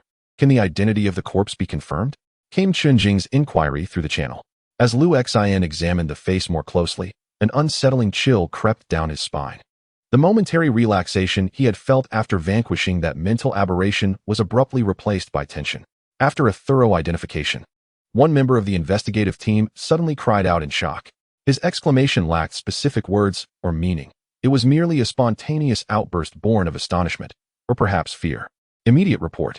Chen Jing's voice rang out in urgency. Is that corpse Cui Wang? Amidst the flurry of inquiries, Lu Xian regained his composure, whispering in response, no. He then looked at the body on the ground, slowly responding, it is Qin Ran. How could this be? Chen Jing's tone was suddenly imbued with astonishment and confusion. Indeed, how could this be possible? Lu Xian pondered, scrutinizing the corpse closely. It was unmistakably Qin Ran. From the features to the height, even the attire. Everything matched Qin Ran perfectly. Or rather, this was Qin Ran. Yet, if the source of such significant contamination at the bottom of the lake was indeed Qin Ran, then who was the individual on the shore, accompanying them throughout their investigation? Chapter 27. Who am I? As if aware of his own limitations and harboring a desire to evade danger, Qin Ran remained steadfast on the shore throughout the examination of the lake bed. While Lu Xian confronted the sudden anomaly, and the three members of the investigation team delved into the source of the pollution, he found a makeshift shelter, occasionally peering out to observe the progress. Now, upon noticing that the individuals at the lake bed had abruptly ceased their movements and turned their gazes toward the shore, he rose slowly, appearing genuinely concerned about the outcome, and energetically waved his hand, shouting, have you found anything? He then saw Lu Xian and the three investigators gradually making their way to the shore. The members of the investigation team clutched their firearms tightly, their expressions concealed beneath glass visors, radiating a palpable tension. What happened? Qin Ran inquired, observing their formation, which seemed to encircle him. Being from the wilderness, he was acutely sensitive to such maneuvers and instinctively grew wary. Who are you? Lu Xian regarded Qin Ran and slowly posed the question. Qin Ran's expression revealed confusion. What do you mean by that? It was evident that he was genuinely perplexed, unable to comprehend the situation.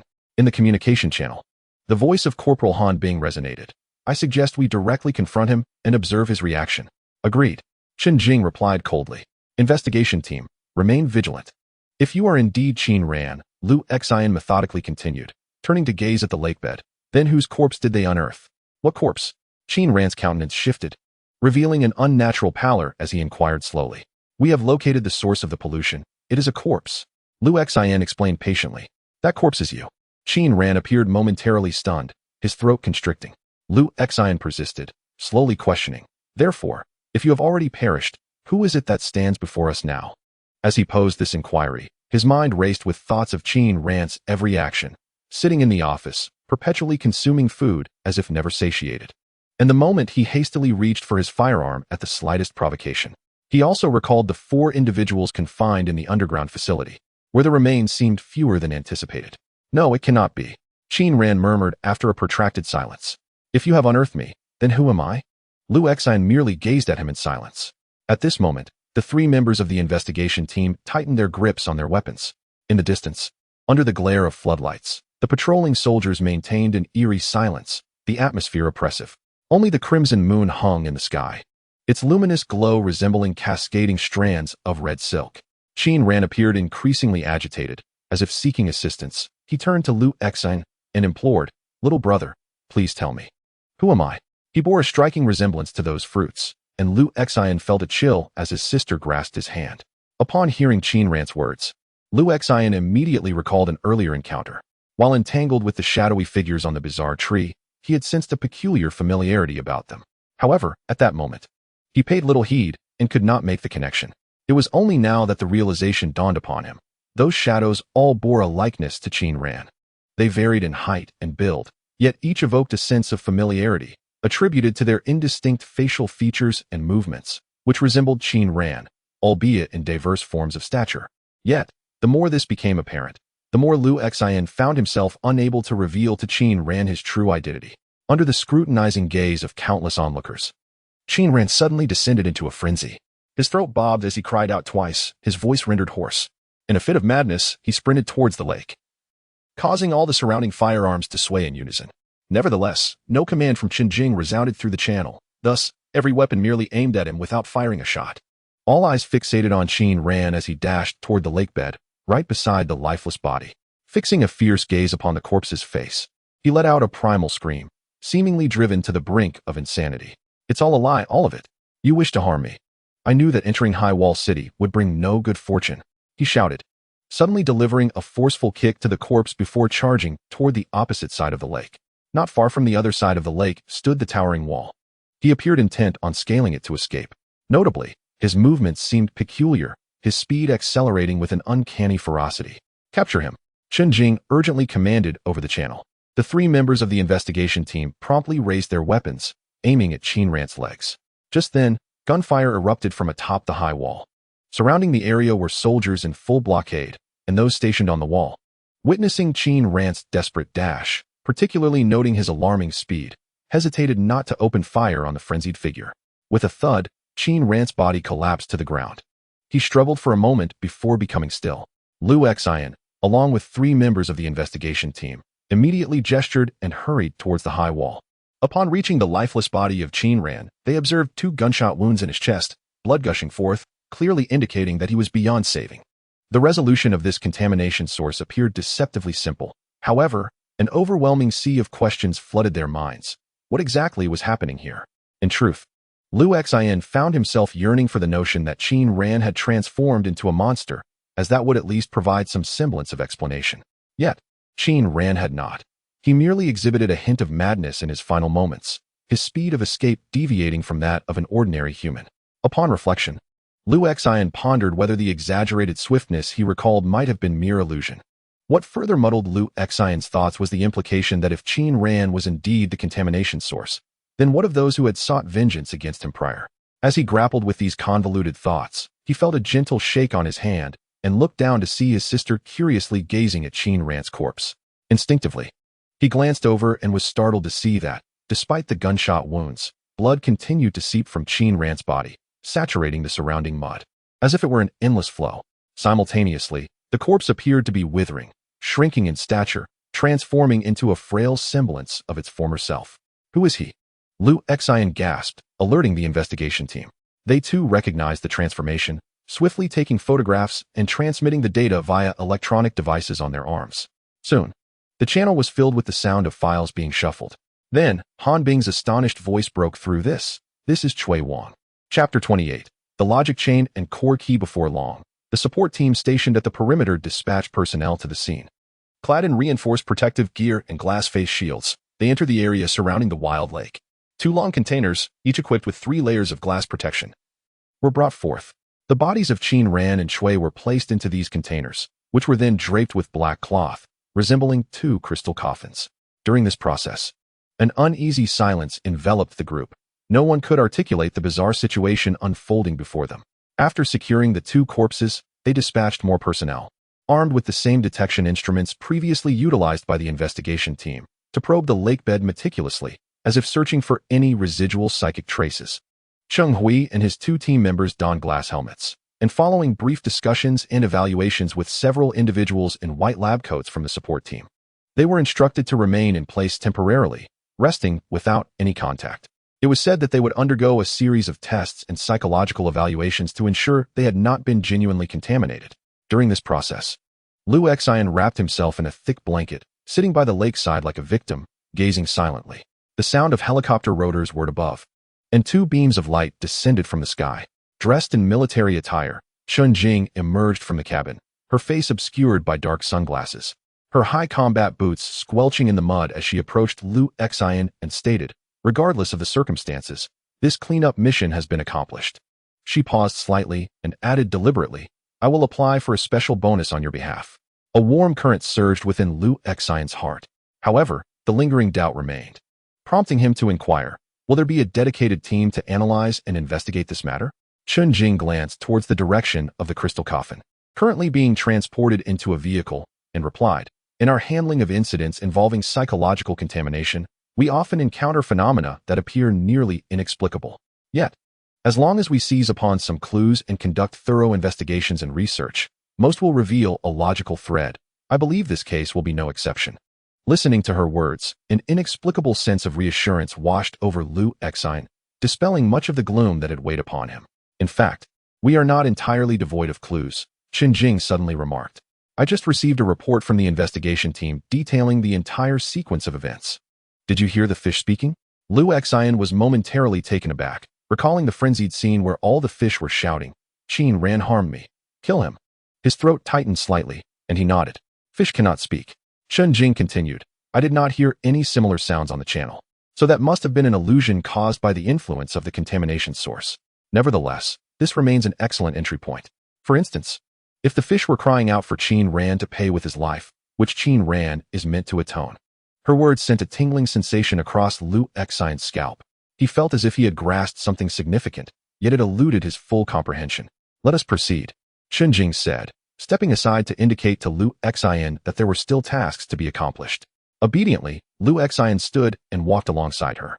Chun Jing did not lead Liu Xian towards the helicopter, which left him feeling somewhat disappointed, as he had rather wished to experience a flight. Upon reaching the perimeter security line, Chun Jing summoned a vehicle, and the 2 of them drove directly towards the city center. Before long, they arrived at an old yet sturdy building. Liu Xian looked up to see individuals in green uniforms entering and exiting. Realizing they had arrived at the satellite city guard headquarters, Chun Jing navigated the interior with familiarity, leading them to an elevator that ascended to the 7th floor. She brought Liu Xian to an unoccupied conference room, saying, "You can rest here for a while. I have some minor matters to attend to, after which I will return to discuss things with you." Liu Xian sat quietly, watching as Chun Jing walked out, her boots clicking on the floor. The conference room appeared to have been meticulously prepared in advance, both inside and outside. It exuded an unusual tranquility, devoid of passers-by. On the table, a cup of coffee, several pieces of chocolate, and a plate of colorful candies were laid out. Noticing the absence of others, Liu Xian discreetly lifted the coffee cup and took a sip, finding it somewhat bitter, unlike the instant coffee he usually consumed in his office. Consequently, he tossed a few sugar cubes into the cup and added several packets of creamer. Upon tasting it again, the flavor significantly improved, barely rivaling his usual office brew. He had previously heard the office director mention that coffee, tea, and sugar were coveted luxuries that outsiders could scarcely imagine obtaining. However, he had little interest in the chocolate and candies, yet his sister curiously sampled a piece. "I love this," she exclaimed, delightfully gathering all the chocolates and candies to her chest. "Then you should eat them all."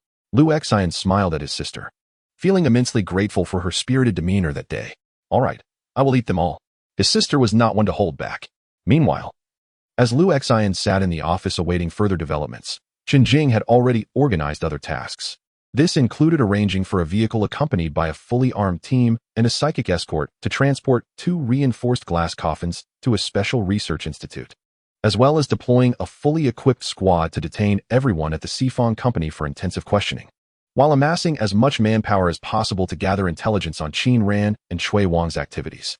The first report to emerge was from a prior investigative team, which had collected remnants of an organization at the site where Shui Wang was found deceased. The analysis results revealed a single line. "This organization has been confirmed to match with Qin Ran, pollution source number 041. When Chen Jing entered the conference room holding the documents, the plate was already empty, and Lu Xin was tidying up the packaging and remnants on the table.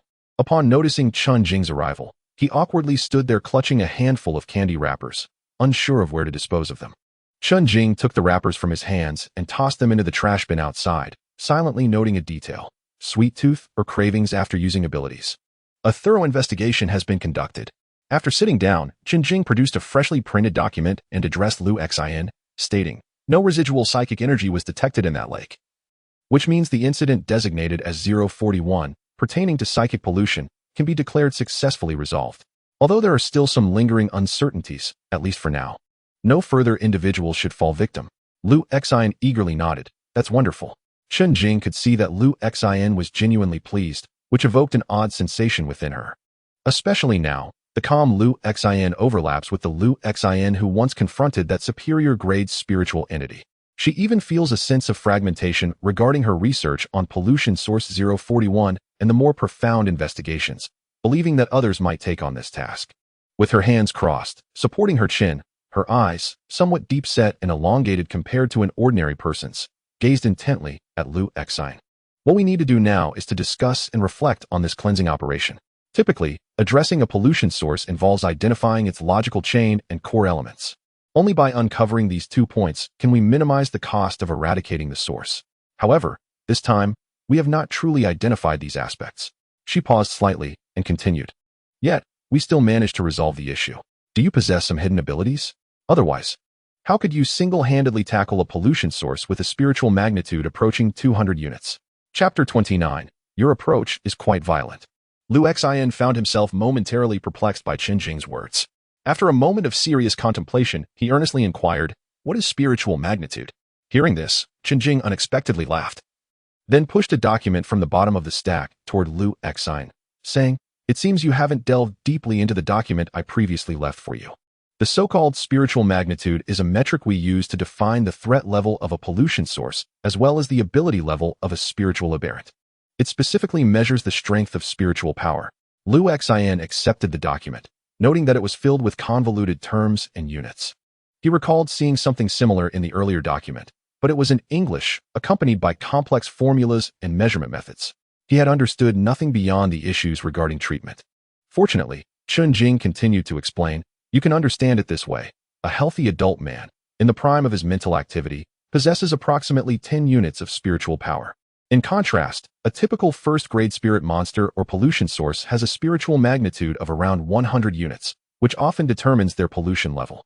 It is crucial to note, however, that spiritual monsters are not synonymous with pollution sources. Although we often conflate the two, in reality, only those pollution sources that exhibit proactive aggression and possess a certain awareness, along with corresponding transformations, are what we refer to as spiritual monsters.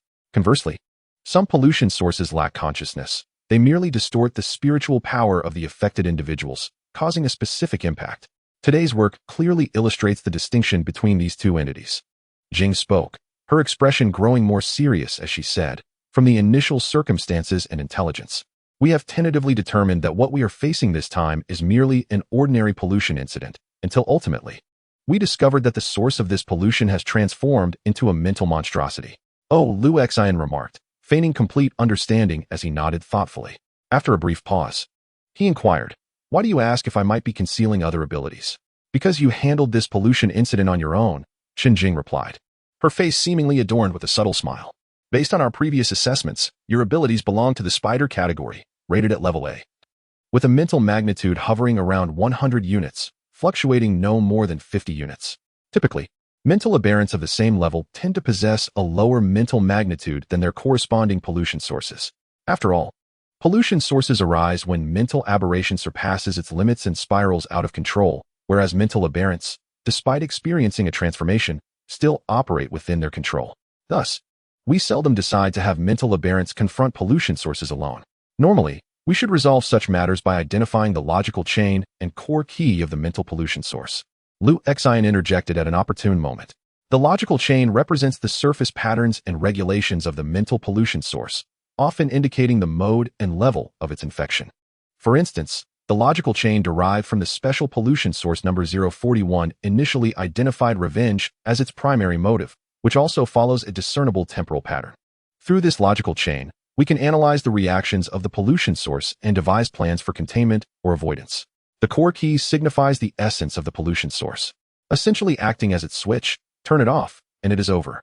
Chen Jing succinctly elucidated this, then cast Lu Xian a knowing glance, as if to say he had not thoroughly reviewed the documents. Regardless of the situation, identifying the logical chain and core key of the pollution source remains the optimal strategy for remediation. However, you deviated from this approach. Instead of seeking these two elements, you opted for a direct confrontation with the pollution source. The previous incident with source number 036 was one thing, but the same approach with no.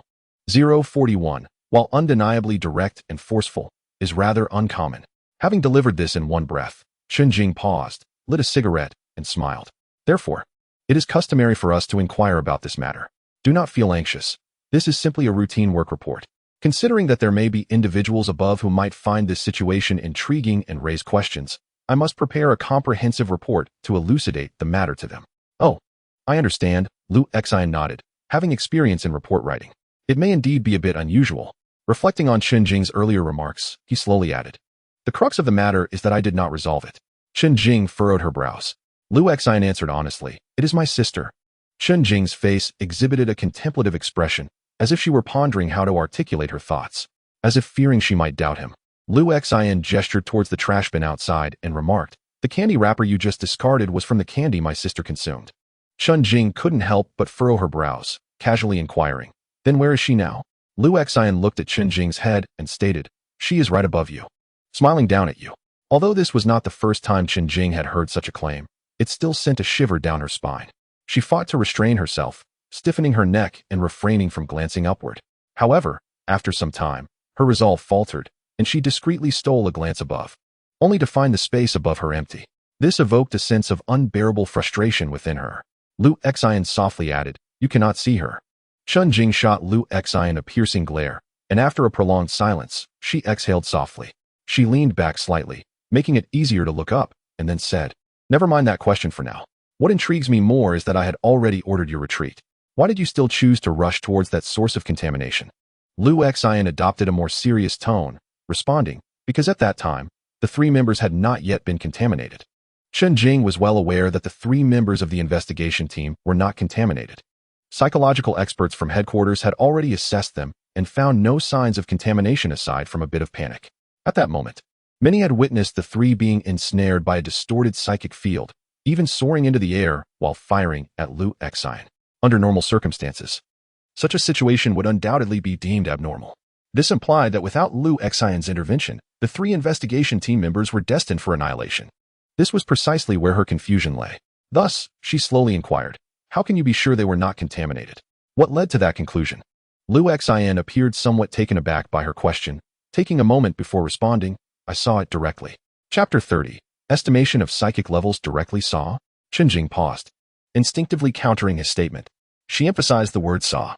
Indeed, Lu Xian's demeanor grew more earnest as he continued, I could perceive the true forms of those monsters, which allowed me to recognize that the three of them were merely restrained and not transformed into part of the monsters. Furthermore, the reason my sister was able to assist me in confronting that creature was that I could see it. It was indeed terrifying, but once evaded, it posed no further threat. Chen Jing pondered this, her expression gradually becoming more solemn. You can see those distorted psychic fields? At times, it is indeed possible. For instance, within that CAF, I observed the creature placing something into my cup. Additionally, during that sudden outburst, I was able to perceive it as well. However, once the monster retreated into the puddle, it became invisible. Lu Xian gradually articulated his thoughts, furrowing his brow. Can you not see it? He inquired. In most instances, it eludes our sight. Chen Jing responded, her brow knitting in contemplation. To be precise, we are not merely seeing, we are sensing. The mental entities lack a physical form and can only be perceived under certain conditions. Lu Xian pondered the distinction for a moment before slowly asserting, perhaps this is a matter pertaining to your own faculties? His words seemed to introduce a hint of confusion in Chen Jing. Engaging in conversation with this young man felt peculiar, not least because he seemed to have an invisible sister observing us. Yet, her professional demeanor quickly reinstated her composure. She adopted a more relaxed tone, smiling as she conversed with Liu Xian. From Liu Xian's initial investigation at Qin Ran's place to his cooperation with the investigation team, she inquired in detail about his experience upon encountering the mental creature and the sensations associated with battling it. She even procured a pencil and, through Liu Xian's descriptions, swiftly sketched the humanoid fruit tree he had witnessed. Liu Xian marveled at her talent.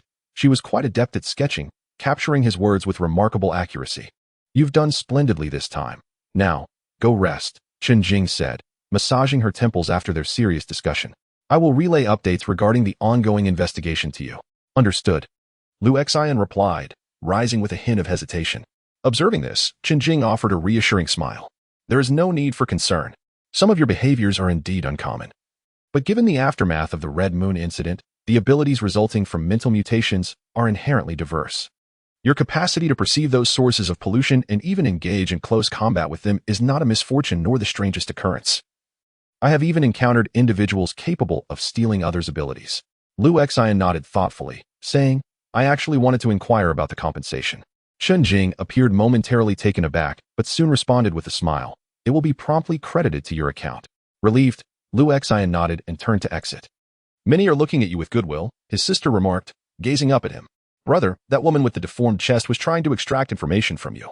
With a finger to his lips, Liu Xian whispered, "Do not speak. She is paying us."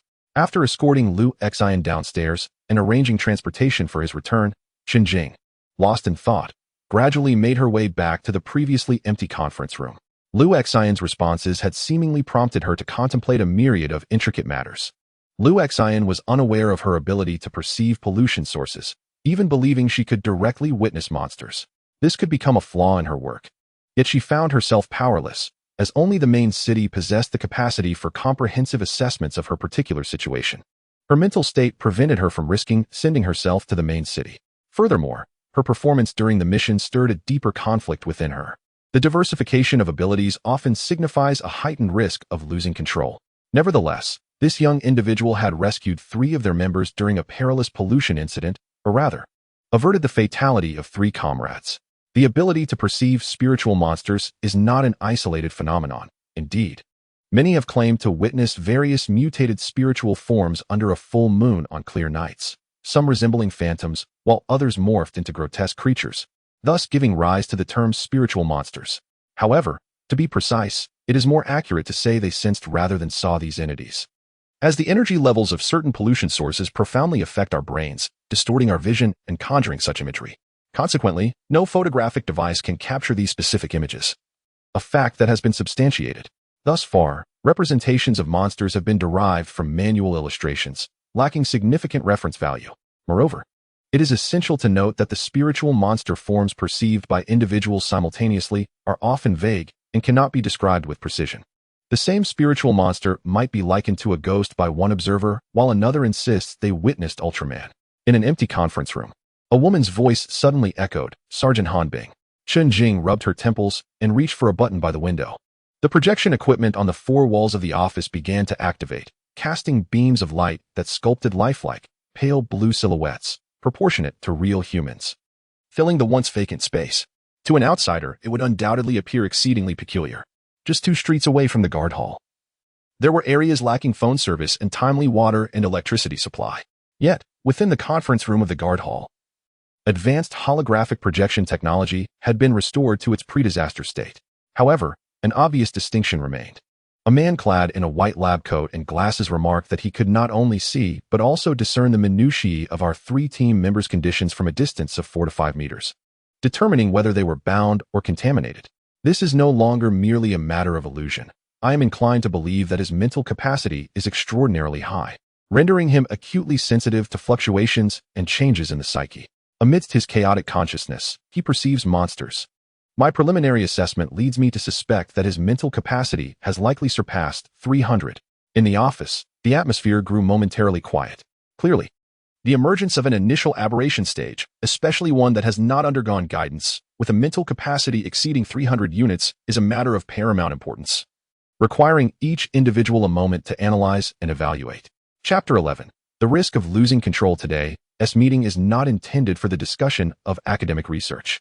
Observing how an estimated value plunged the entire office into contemplation, a man, appearing to be around 50 years old, seated at the far left of the conference table, wrapped on the surface with authority, reminding us, what we need to deliberate now is whether it is permissible to recruit and employ an aberrant with such a high risk of losing control. What is impermissible? Chun Jing furrowed her brow and addressed the man. His performance today was commendable, yet everyone witnessed that his mental state is far from normal. The man retorted coldly. His earlier confrontation with the 041 contamination source already revealed his madness, and in his recent dialogue with you, he displayed severe schizophrenia. Have you considered the potential devastation he could wreak upon Second Satellite City, or even the main city, should he lose control, given his elevated mental capacity? Chun Jing appeared to have grown weary of such discourse, responding directly. So, what do you propose? The man paused, then stated. When the research project on mental aberrations was initially established, it was clearly stipulated that a risk of losing control reaching 80 precludes any recruitment or guidance, while a risk of 90 necessitates immediate preparations for containment. Though he may not yet be at the stage for disposal, he undeniably possesses a significantly high risk of losing control. For someone like him, I hope he remains in a state that is both monitorable and controllable. In other words, I would prefer to continuously finance his maintenance than allow him to engage in further incidents of psychological contamination. Opposed. Chun Jing countered. We can only ascertain that his mental capacity is high. We cannot definitively conclude that his risk of losing control is elevated. The man's voice brimmed with indignation. He is a patient with dissociative identity disorder. Upon hearing this, Chun Jing felt an unusual sensation arise within her. She inexplicably recalled Liu Xin's earlier words and instinctively remarked, or perhaps the issue lies not in his ability to see his family, but rather in our inability to see them? This statement immediately enveloped the conference room in silence. The man furrowed his brow tightly and exclaimed, "Have you lost your mind as well?" Another bespectacled staff member quietly remarked, much like the mental aberration. The weather at that time was serene, with the crimson moonlight illuminating the surroundings. Many observed the indistinct silhouette of the mental creature, yet none detected the so-called family he spoke of. This leads one to deduce that the sister he mentioned was indeed a mere figment of his imagination, rather than something beyond our perception. Chun Jing shook her head, realizing that her previous comments appeared rather ludicrous to others. With a faint smile, she composed herself and addressed the middle-aged gentleman. If you deem his uncontrollable nature too perilous and wish to refuse guiding him, or even to monitor or expel him entirely, have you considered that it is precisely the absence of guidance, or the actions of monitoring and expulsion that may have provoked him to the point of losing control? Who then bears the brunt of the ensuing risk? The middle-aged man fell silent, perceiving Chun Jing's words as mere contrarianism, albeit one that was difficult to counter. Let us not bicker. Arguing over such matters is futile. Observing the tense atmosphere that enveloped the meeting from its onset, a portly, jovial elder, resembling a bureaucrat, interjected with a smile, "We are all here for the benefit of Qingyang City, to restore civilization and order."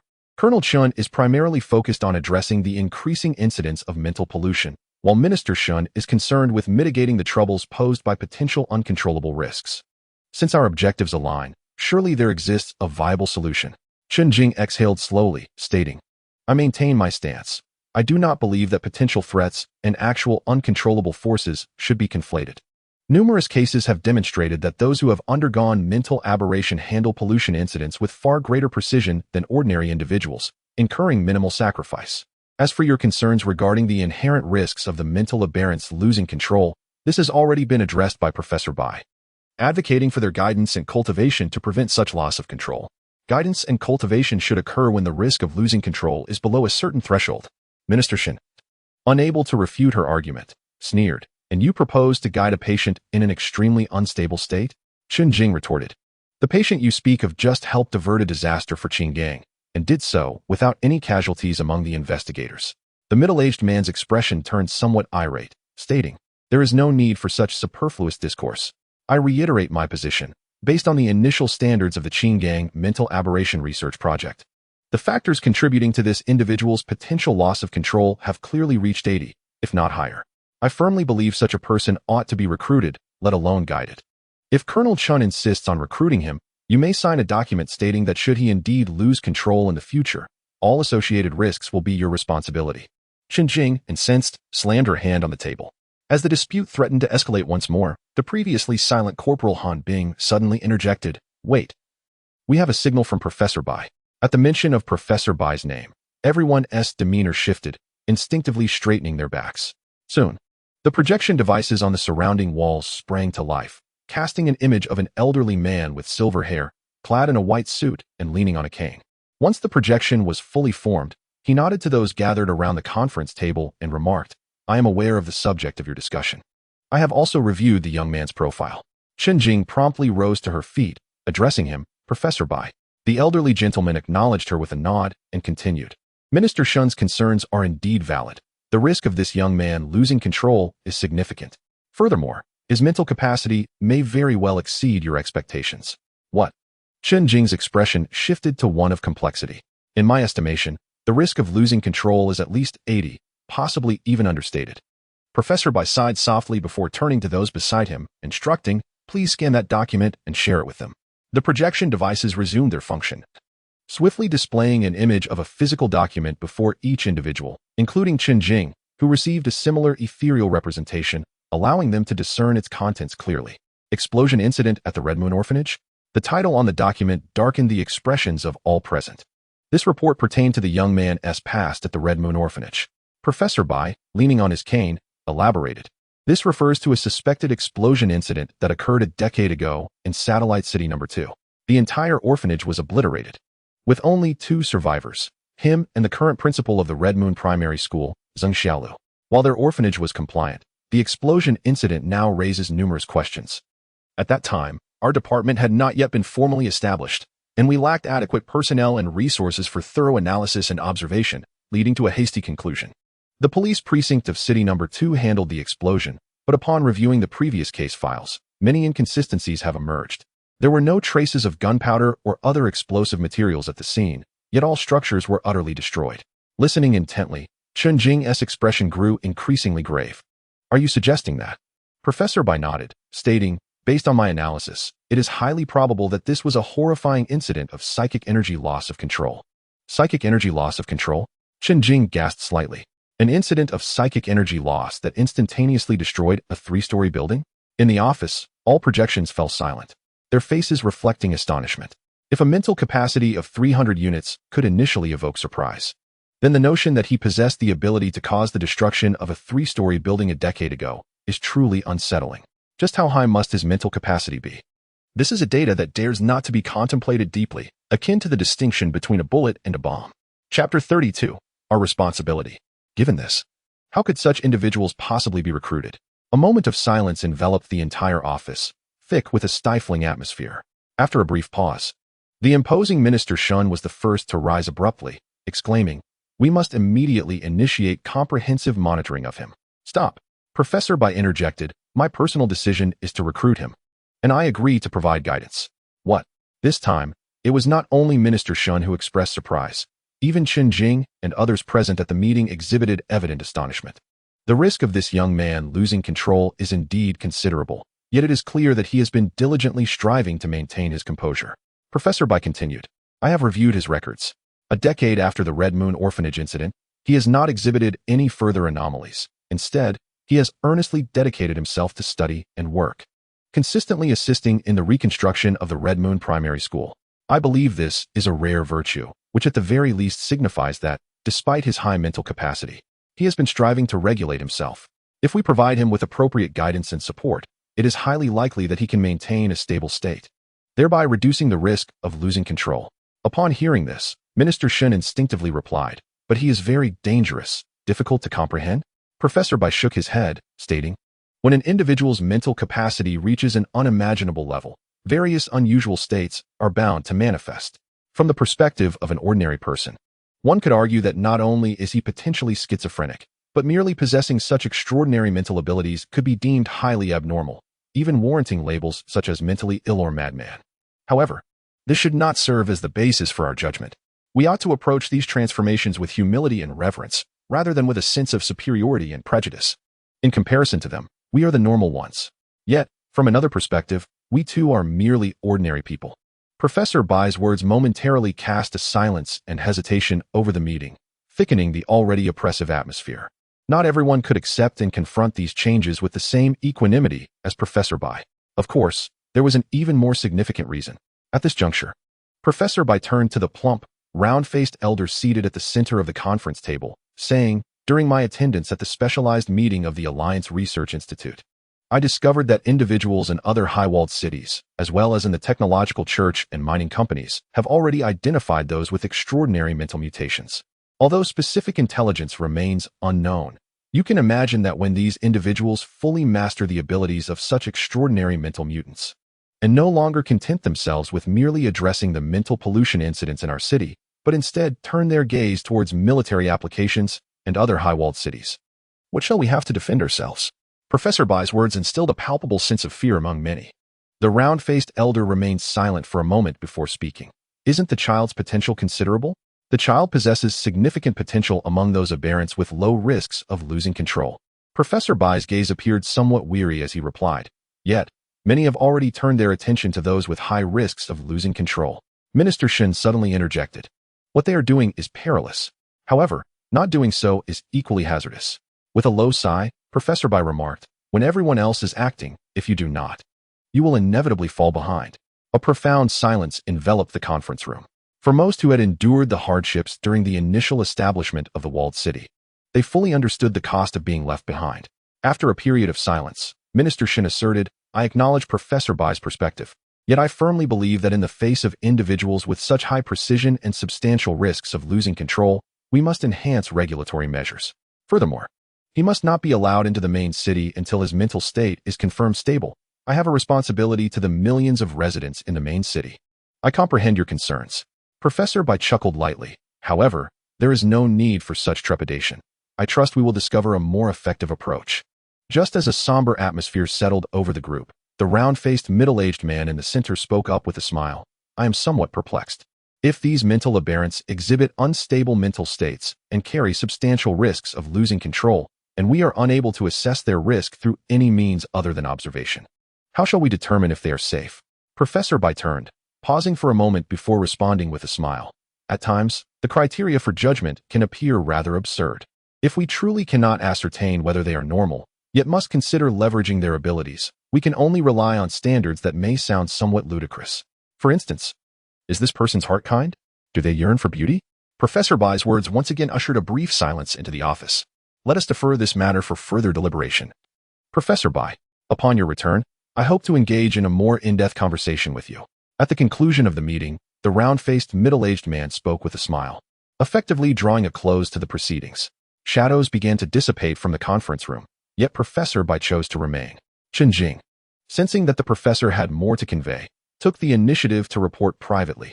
Professor, regarding his unusual behavior during the handling of the spiritual contamination incident. I have previously outlined this in the initial video I sent you. I still maintain my earlier viewpoint. Certain aspects of his demeanor do appear abnormal. Yet this does not necessarily indicate a high risk of losing control. From our preliminary interactions, it is evident that he is quite an exceptional individual. He has an affinity for wealth and women, and possesses a hint of mischief. Yet, all of these traits are merely expressions of human nature. After a brief pause, she added, of course, at that time, I had no inkling that his mental caliber would be so elevated. You make a valid point, and I trust your judgment. The elderly gentleman in the white suit chuckled. However, to be strictly candid, I do not believe that the potential for losing control versus maintaining it is of such paramount importance. You have likely been influenced by your extensive dealings with him. Those of us engaged in this field of study must seek to comprehend issues from varied perspectives. For instance, while others perceive him as dangerous due to his multiple personality disorder, from another vantage point, the fact that he has managed his condition for so long without incident might well serve as a testament to his self-restraint. Chen Jing was somewhat taken aback by Professor Bai's remarks. After a moment's reflection, her long-standing student-teacher rapport prompted her to adopt the perspective of the City Defense Department and respond to Professor Bai's inquiry. Then, if he could have maintained control but succumbed during prolonged exposure to mentally contaminating events, wouldn't he that render us responsible? Responsibility should not be construed in such a manner. Professor Bai replied with a smile. It is our duty to guide him in harnessing his abilities while ensuring he does not lose control. Noticing that Chen Jing was momentarily at a loss for words, Professor Bai continued with a chuckle. Moreover, among the individuals currently recruited, who among them is truly in control? The child's autism, the lizard's lechery, the alcoholic's delusions. These include your severe gambling tendencies and extreme obsession with the color pink. Listening to Professor Bai's words, Chen Jing felt her cheeks flush. With a defiant lift of her chin, she retorted, I have already corrected myself. You merely compel yourself to conceal it through sheer self-discipline. Professor Bai laughed gently. I merely wish to convey that one must approach problems with greater calmness and depth, avoiding undue influence. Ultimately, we are researchers, and we must rely solely on facts and data. Everything else is mere conjecture and nonsense. Of course, before the formal recruitment and guidance of this young man, a more thorough evaluation must be conducted. Chen Jing furrowed her brow. The individuals in the main city would never allow him to undergo testing. No matter. Professor Bai replied with a smile, we can arrange for staff to conduct the assessment and evaluation in the satellite city. Chen Jing appeared somewhat astonished, then smiled. It seems the professor has considerable influence, managing to persuade those old stalwarts to come to the satellite city. She then inquired with concern, when will this take place? As soon as possible, Professor Bai responded with a smile. To be candid, the special pollution source 041 has given me an unsettling premonition. Chapter 33. Information transmission. When the satellite phone rang, it was already 3 days later, and Lu Xian was busy in his office. The sudden chime caused everyone in the office to turn their heads toward Lu Xian, silent and tense. Lu Xian calmly retrieved his phone from a light brown bag he carried and stepped outside the office. Such a scene was not new to him. 3 days prior, after addressing a particular pollution incident, a similar occurrence transpired. During that time, noticing that Chen Jing had ceased to seek him out, Lu Xian assumed the matter was resolved. Thus, he returned to work the following day, only to be met with peculiar glances and an unexpectedly hushed office atmosphere. El Chung, with a bruised face, peered up from behind a partition, gazing at Lu Xian as if he had seen a ghost. What's wrong? Lu Xian, sporting his newly acquired bag, curiously inquired of his colleagues. Is something amiss? With a sudden commotion, everyone immediately dispersed, feigning engrossment in their tasks, as if nothing were out of the ordinary. Observing this, Lu Xian chose to disregard them and returned to his cubicle to attend to his usual work. He was preoccupied with a new project involving the procurement of suitable coarse processed fiberglass filter cloth from Satellite City No. 2, to be transported to Boga Technology in the main city via Sifong Transportation Company. This was a substantial order, and if executed well, the commission would be quite rewarding. After an extensive half hour, the director approached Lu Xian's cubicle, cautiously suggesting, Xiao Lu, how about a smoke? Lu Xian glanced up at the perspiring director and replied, sure. Although he had considerable work on his plate, he recognized the director's position. They made their way to the stairwell, where the director promptly offered Lu Xian a cigarette, even lighting it for him. Xiao Lu, I heard there were some conflicts at Sifong Transportation yesterday, the director inquired, trying to maintain a semblance of composure. Indeed. Lu Xian expressed a hint of apology in his tone. I'm truly sorry, director. Those people were too unruly, and they assaulted Lu Xiaoqing and El Chung. He sincerely added. However, we didn't come out empty-handed. I stood my ground as well. Don't say such things. The director nearly lost his composure, trembling slightly as he hurriedly refuted Lu Xian's remark. Realizing he had overreacted, he cautiously asked, by the way, did you discharge your weapon? Lu Xian replied, puzzled. Not at all. The director's face contorted in concern. The security department didn't come looking for you? After a moment's contemplation, Lu Xian responded. I did visit the security department yesterday. The director's anxiety heightened. And you? I just had a cup of coffee and returned.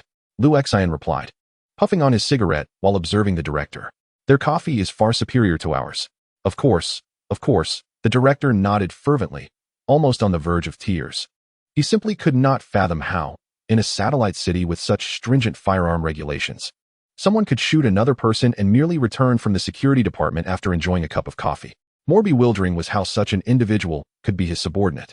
And even more perplexing was that this person had diligently worked under him for 2 or 3 years without causing any trouble.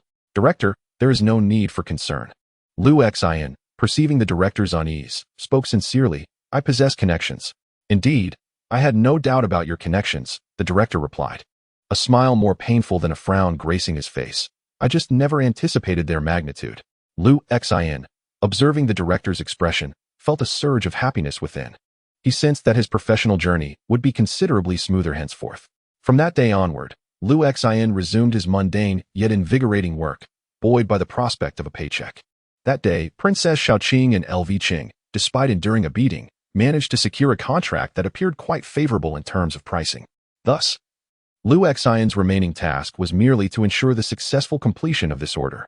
As for the affairs of the Sifong Logistics Company, Lu Xian was oblivious to how Chen Jing and the others were managing the situation. The The company had closed its doors for a full 2 days, only to reopen unexpectedly on the third day, resuming business as if nothing had transpired. Strangely, in subsequent interactions, no one mentioned Qin Ran, as if he had been completely forgotten. Curiosity aside, business remained business, and Lu Xian was adept at distinguishing the two. He diligently managed the order, enlisting the help of 2 colleagues in the office. One was a somewhat gossipy, avaricious, and slightly petty woman, while the other was Brother Zhang, who had a tendency to be lazy, enjoy drinking, and shirk responsibility, yet bore no other faults. Princess Shaoqing had been absent from work due to her bruised face, while LV Cheng, despite his injuries, continued to report for duty. Initially, he intended to assist Lu Xian in completing the order, considering the beating he had endured and the project nearing its critical phase. With Lu Xian's substantial background, LV Cheng reasoned it would be prudent to align himself with such a significant ally during this pivotal moment. However, there was one issue.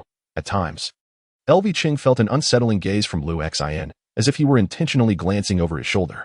On other occasions, he would catch Lu Xian looking his way, only to discover he was preoccupied with his own tasks. This sensation left LV Cheng feeling quite uneasy. While he managed to endure this discomfort, everything changed one day when Lu Xian inadvertently dropped a gun from his bag. The sound was jarring, and LV Cheng's composure shattered. After much contemplation, he ultimately decided to withdraw from the project. Lu Xian regarded him as quite perceptive. Had he not taken the initiative to step back, he would have constantly worried about his sister's potential actions. Thanks to the groundwork laid in the preceding days, Lu Xian's satellite phone rang, prompting everyone in the office to halt their activities and cast a glance in his direction, exhibiting a demeanor of indifference towards the unusual occurrence. "Hello, Mr. Lu Xian. I am Han Bing from the Special Pollution Cleanup Department's Information Analysis Team. I am reaching out to inform you about the handling methods and analysis results concerning the Special Pollution Source 041. Upon answering the call, I heard Han Bing's somewhat soft and gentle voice. "Hello, please proceed." Lu Xian, hidden in the corridor and holding the phone, responded with utmost politeness. Very well. Han Bing, noticing Lu Xian's courtesy, reciprocated with even greater politeness, his voice softening. In fact, this is standard procedure. After each incident involving mental pollution, corresponding analyses and measures are conducted, and the results must be communicated to the special handling personnel involved. Lu Xian hurriedly expressed his gratitude once more, saying, Thank you, I appreciate it, please go on." "No trouble at all, it's all part of the job," Han Bing replied before continuing. "The current handling result for Special Pollution Source 041, which pertains to the remains of Qin Ran and Shui Wang, indicates that they have been transported to the Qingang City Special Pollution Source Containment Center for safekeeping. The area where Qin Ran's body was discovered has shown no residual spiritual energy, yet it has been sealed as per regulations. No living organisms will be permitted to enter that area for 1 year. Furthermore, the 3 members of the Special Investigation Team stationed at City No.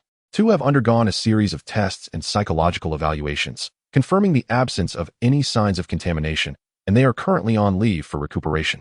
By the way, they asked me to convey their heartfelt gratitude for your life-saving assistance." "Oh, that is too kind. It was the least I could do." Lu Xian pondered for a moment before inquiring, "Was that pollution source not destroyed?" Han Bing replied, "Further research is required. However, rest assured that manageable pollution sources with low threat levels are typically transported to the Special Containment Center for safekeeping, where the most professional facilities ensure that such incidents do not recur." "Oh, that is quite reassuring." Lu Xian refrained from dwelling on that issue and instead focused on what concerned him most. So, how did this incident actually arise? Chapter 34. Analysis Report of 041. The investigation into Special Pollution Source 041 has yet to yield definitive conclusions. The research department has only provided some clues. Han Bing appeared particularly earnest while discussing these matters. Even his typically soft voice took on an added tone of rationality and strength. In-depth research and investigation have revealed that Special Pollution Source 0411, which is the remains of the wild wanderer Qin Ran excavated from the lakebed, matched the tissues collected from the site where Shui Wang was dismembered. Special Pollution Source 0412, which morphed into a form resembling Shui Wang post-mortem, showed a match with hair samples collected from Shui Wang's home. Through the interrogation of employees from the Four Directions Transport Company and Qin Ran's cohabitant, it was revealed that Qin Ran hails from the wilderness with an unknown age, but visually estimated to be between 30 and 40 years old. Among all the employees within the company, only 4 are familiar with him. However, the one who has known him the longest has only done so for 3 years.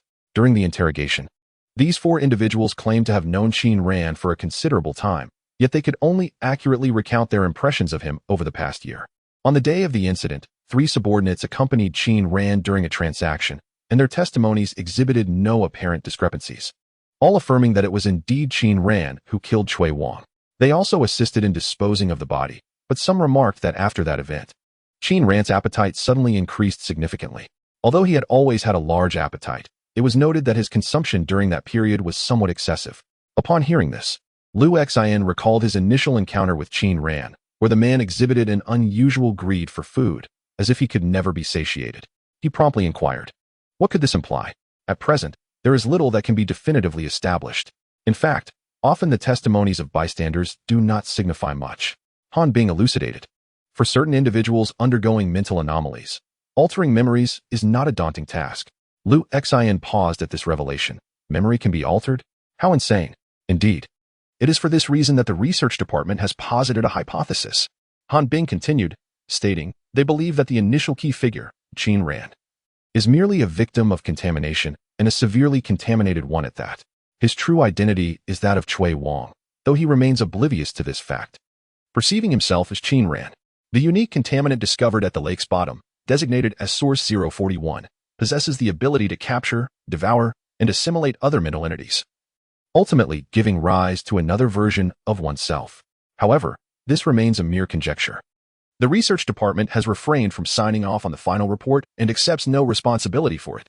It took Liu Xian a considerable time to digest this explanation, and he could not resist asking, why did he initially seek vengeance against Qin Ran? Furthermore, it seems that Qin Ran exhibited no abnormalities until his very last moments. This uncertainty is precisely why the research department hesitates to draw a definitive conclusion. Han Bing responded, nevertheless, there are several directions that could serve as points of reference. Firstly, the initially captured mental entities retain their own will, hence they harbor animosity towards the source of contamination. The individuals influencing bystanders and seeking vengeance against Qin Ran may not necessarily be the original source of contamination. They could also be mental entities that have been captured, yet not fully assimilated. These entities affect bystanders as part of the source's hunting methodology. Secondly, every mental entity is inherently flawed, just as each person possesses their own imperfections. The essence of a mental entity can evolve and protect its primal desires. Yet this state is unstable. At times, the mental entity itself may engage in behaviors that contradict its intrinsic desires, such as exhibiting strong self-destructive tendencies or self-hatred. There have been prior instances of mental anomalies resulting in the creation of a monstrous entity that consumes itself. Thirdly, the Qin Ran we observe may merely represent a certain degree of immaturity. Immaturity? Liu Xian echoed. Indeed. Han Bing explained in a measured manner. It is now firmly established that the source of mental contamination, Qin Ran, has profoundly polluted Cui Wang, resulting in Cui Wang's transformation into Qin Ran. This metamorphosis not only encompasses an alteration in appearance, but also extends to memory and self-perception. Yet, until the very end, when he encountered the source of the contamination, he merely experienced cognitive disarray. Consequently, the research department has posited a hypothesis. The Qin Ran that Cui Wang has become is merely an immature form, and over time, he will not only completely transform into Qin Ran, but may also recollect more about his own state and the reasons behind this transformation. Regrettably, due to the accidental discharge by the city patrol, we lost this research subject. Nevertheless, investigations persist, and perhaps we can unearth some valuable clues from other cases. Listening to her tone, Xian recalled hearing about numerous similar incidents in the past. Before formally engaging with them, Liu Xian even believed that his own predicament was unique and incomprehensible to others. Upon first encountering the creature in the CAF, he felt as though he had encountered a ghost. Yet, as he delved deeper into interactions with them, he realized that many instances of mental contamination must have occurred in this city, likely concealed from the public eye. Are there any others? Liu Xian observed a colleague outside the stairwell, attempting to enter for a smoke. Upon noticing him on the phone, the colleague discreetly retreated. Liu Xian then proactively inquired of Han Bing, hastening the conversation. Further research and analysis will require time, and should there be results, you will be informed then. Han Bing gently articulated. She added, regardless, Mr. Liu Xian, you have made a significant contribution this time. The reward of 30,000 yuan has already been transferred to your account. Moreover, Team Leader Chen has requested an additional 6,000 yuan from the higher-ups for you. Liu Xian nodded. Oh, in addition to the reward, Colonel Chun has arranged for a comprehensive assessment for you, which should occur soon. So be prepared. Assessment? What kind of assessment? It is a thorough evaluation of your condition and abilities. Han Bing paused slightly and elaborated. As per convention, there is always such an assessment prior to formal recruitment. Formal recruitment? Lu Xian felt a stir within and responded with a subdued, "Oh." Furthermore, regarding this incident, it is said that you discharged a firearm previously, and the expended ammunition can be replenished at the local security office. You even thought of that? Lu Xian was somewhat taken aback and hurriedly expressed his gratitude. Thank you. I appreciate it. After concluding the essential matters, Han Bing became more courteous. No need to mention it. It is you who has worked hard. No, you have exerted yourself. Not at all. You have worked hard. The call ended, and Lu Xian calmly stood at the stairwell, smoking a cigarette. He leaned against the railing, his brow furrowed, as wisps of smoke dissipated into the air, seemingly pondering the perplexing logic behind these pollution incidents. Silently, abruptly, he discarded the cigarette and lightly sprang up. 36,000. Just as he was about to swagger away, he returned to extinguish the cigarette on the ground and placed it back into the cigarette box. Once more, he jumped lightly. I must be promoted. Taking a deep breath to maintain his composure, he then strolled towards the office with a light step. Despite his efforts to control himself, he could not help but walk with the confident stride of a newly minted employee, no longer lacking in funds. Chapter 35. Teacher Lu in a small restaurant. Suffused with the lingering aroma of smoke and fire, a few patrons sat scattered about. Lu Xian slowly picked at the vegetable noodles before him with chopsticks while casting glances toward the counter inside the eatery. Behind the greasy glass cover of the counter hung 2 plump chickens, roasted to a golden sheen, their curves enticing and every inch glistening with oil. As if the very essence of primal desire seeped from their skin, beckoning Lu Xian with a tantalizing allure that stirred an insatiable yearning deep within him. When was the last time he had savored meat? The question had nearly slipped from his memory. Although many eateries now offered some meat, the prices were exorbitant. For instance, one of those roasted chickens cost nearly 70 yuan, and even a single chicken leg was priced at 20 yuan. Typically, Lu Xian would not even spare them a glance. But now, having earned a substantial sum, he felt a sense of indulgence rising within him. Thus, despite his inner admonishments against such extravagant desires, he found it increasingly difficult to suppress the temptation that tugged at his heart, causing his gaze to frequently drift back to the glass cover.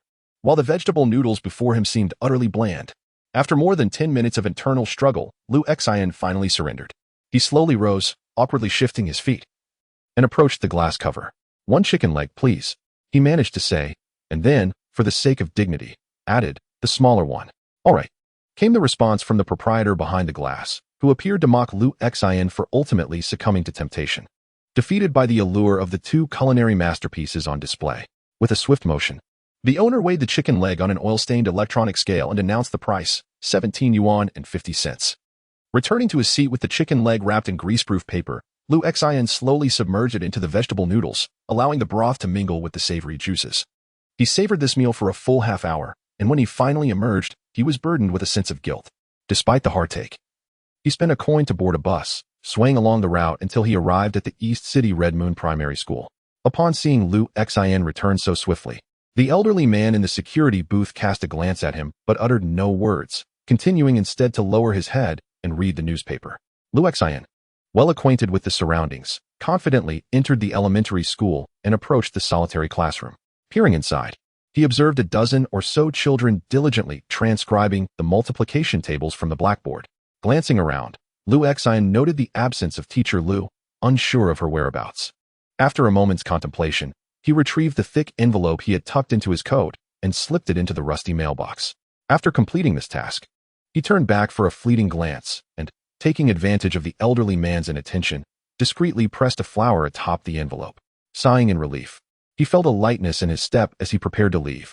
Suddenly, a gentle voice called out from behind him. Lu Xian froze, pretending he had not heard, and hastened towards the exit. Lu Xian stopped. The voice, now tinged with urgency, drew nearer.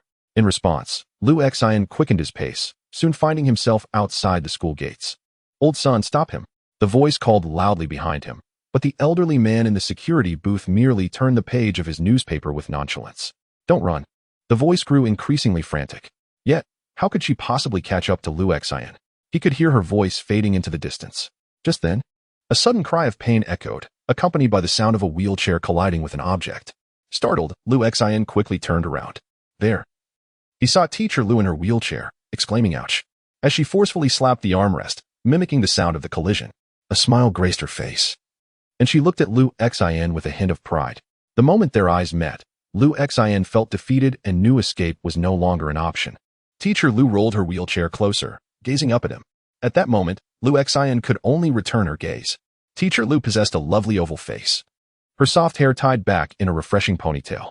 She wore a light yellow sweatshirt adorned with a playful image of a cat rolling about, paired with jeans and pristine sneakers. In contrast to the dreary tones of the world around her, she always radiated warmth and brightness. Are you taking advantage of my two wheels, thinking you can outrun my two legs? She said, looking at Lu Xin with a hint of annoyance. No, I just didn't hear you. Lu Xin awkwardly smiled, attempting to walk behind her to assist with the wheelchair. So are you saying my voice is too soft? Teacher Lu grasped Lu Xion's hand, pulling him back to face her, continuing to look up at him. Not at all, Lu Xion replied, feeling a bit embarrassed as he scratched his head and withdrew his hand from her grasp. All right, enough of this.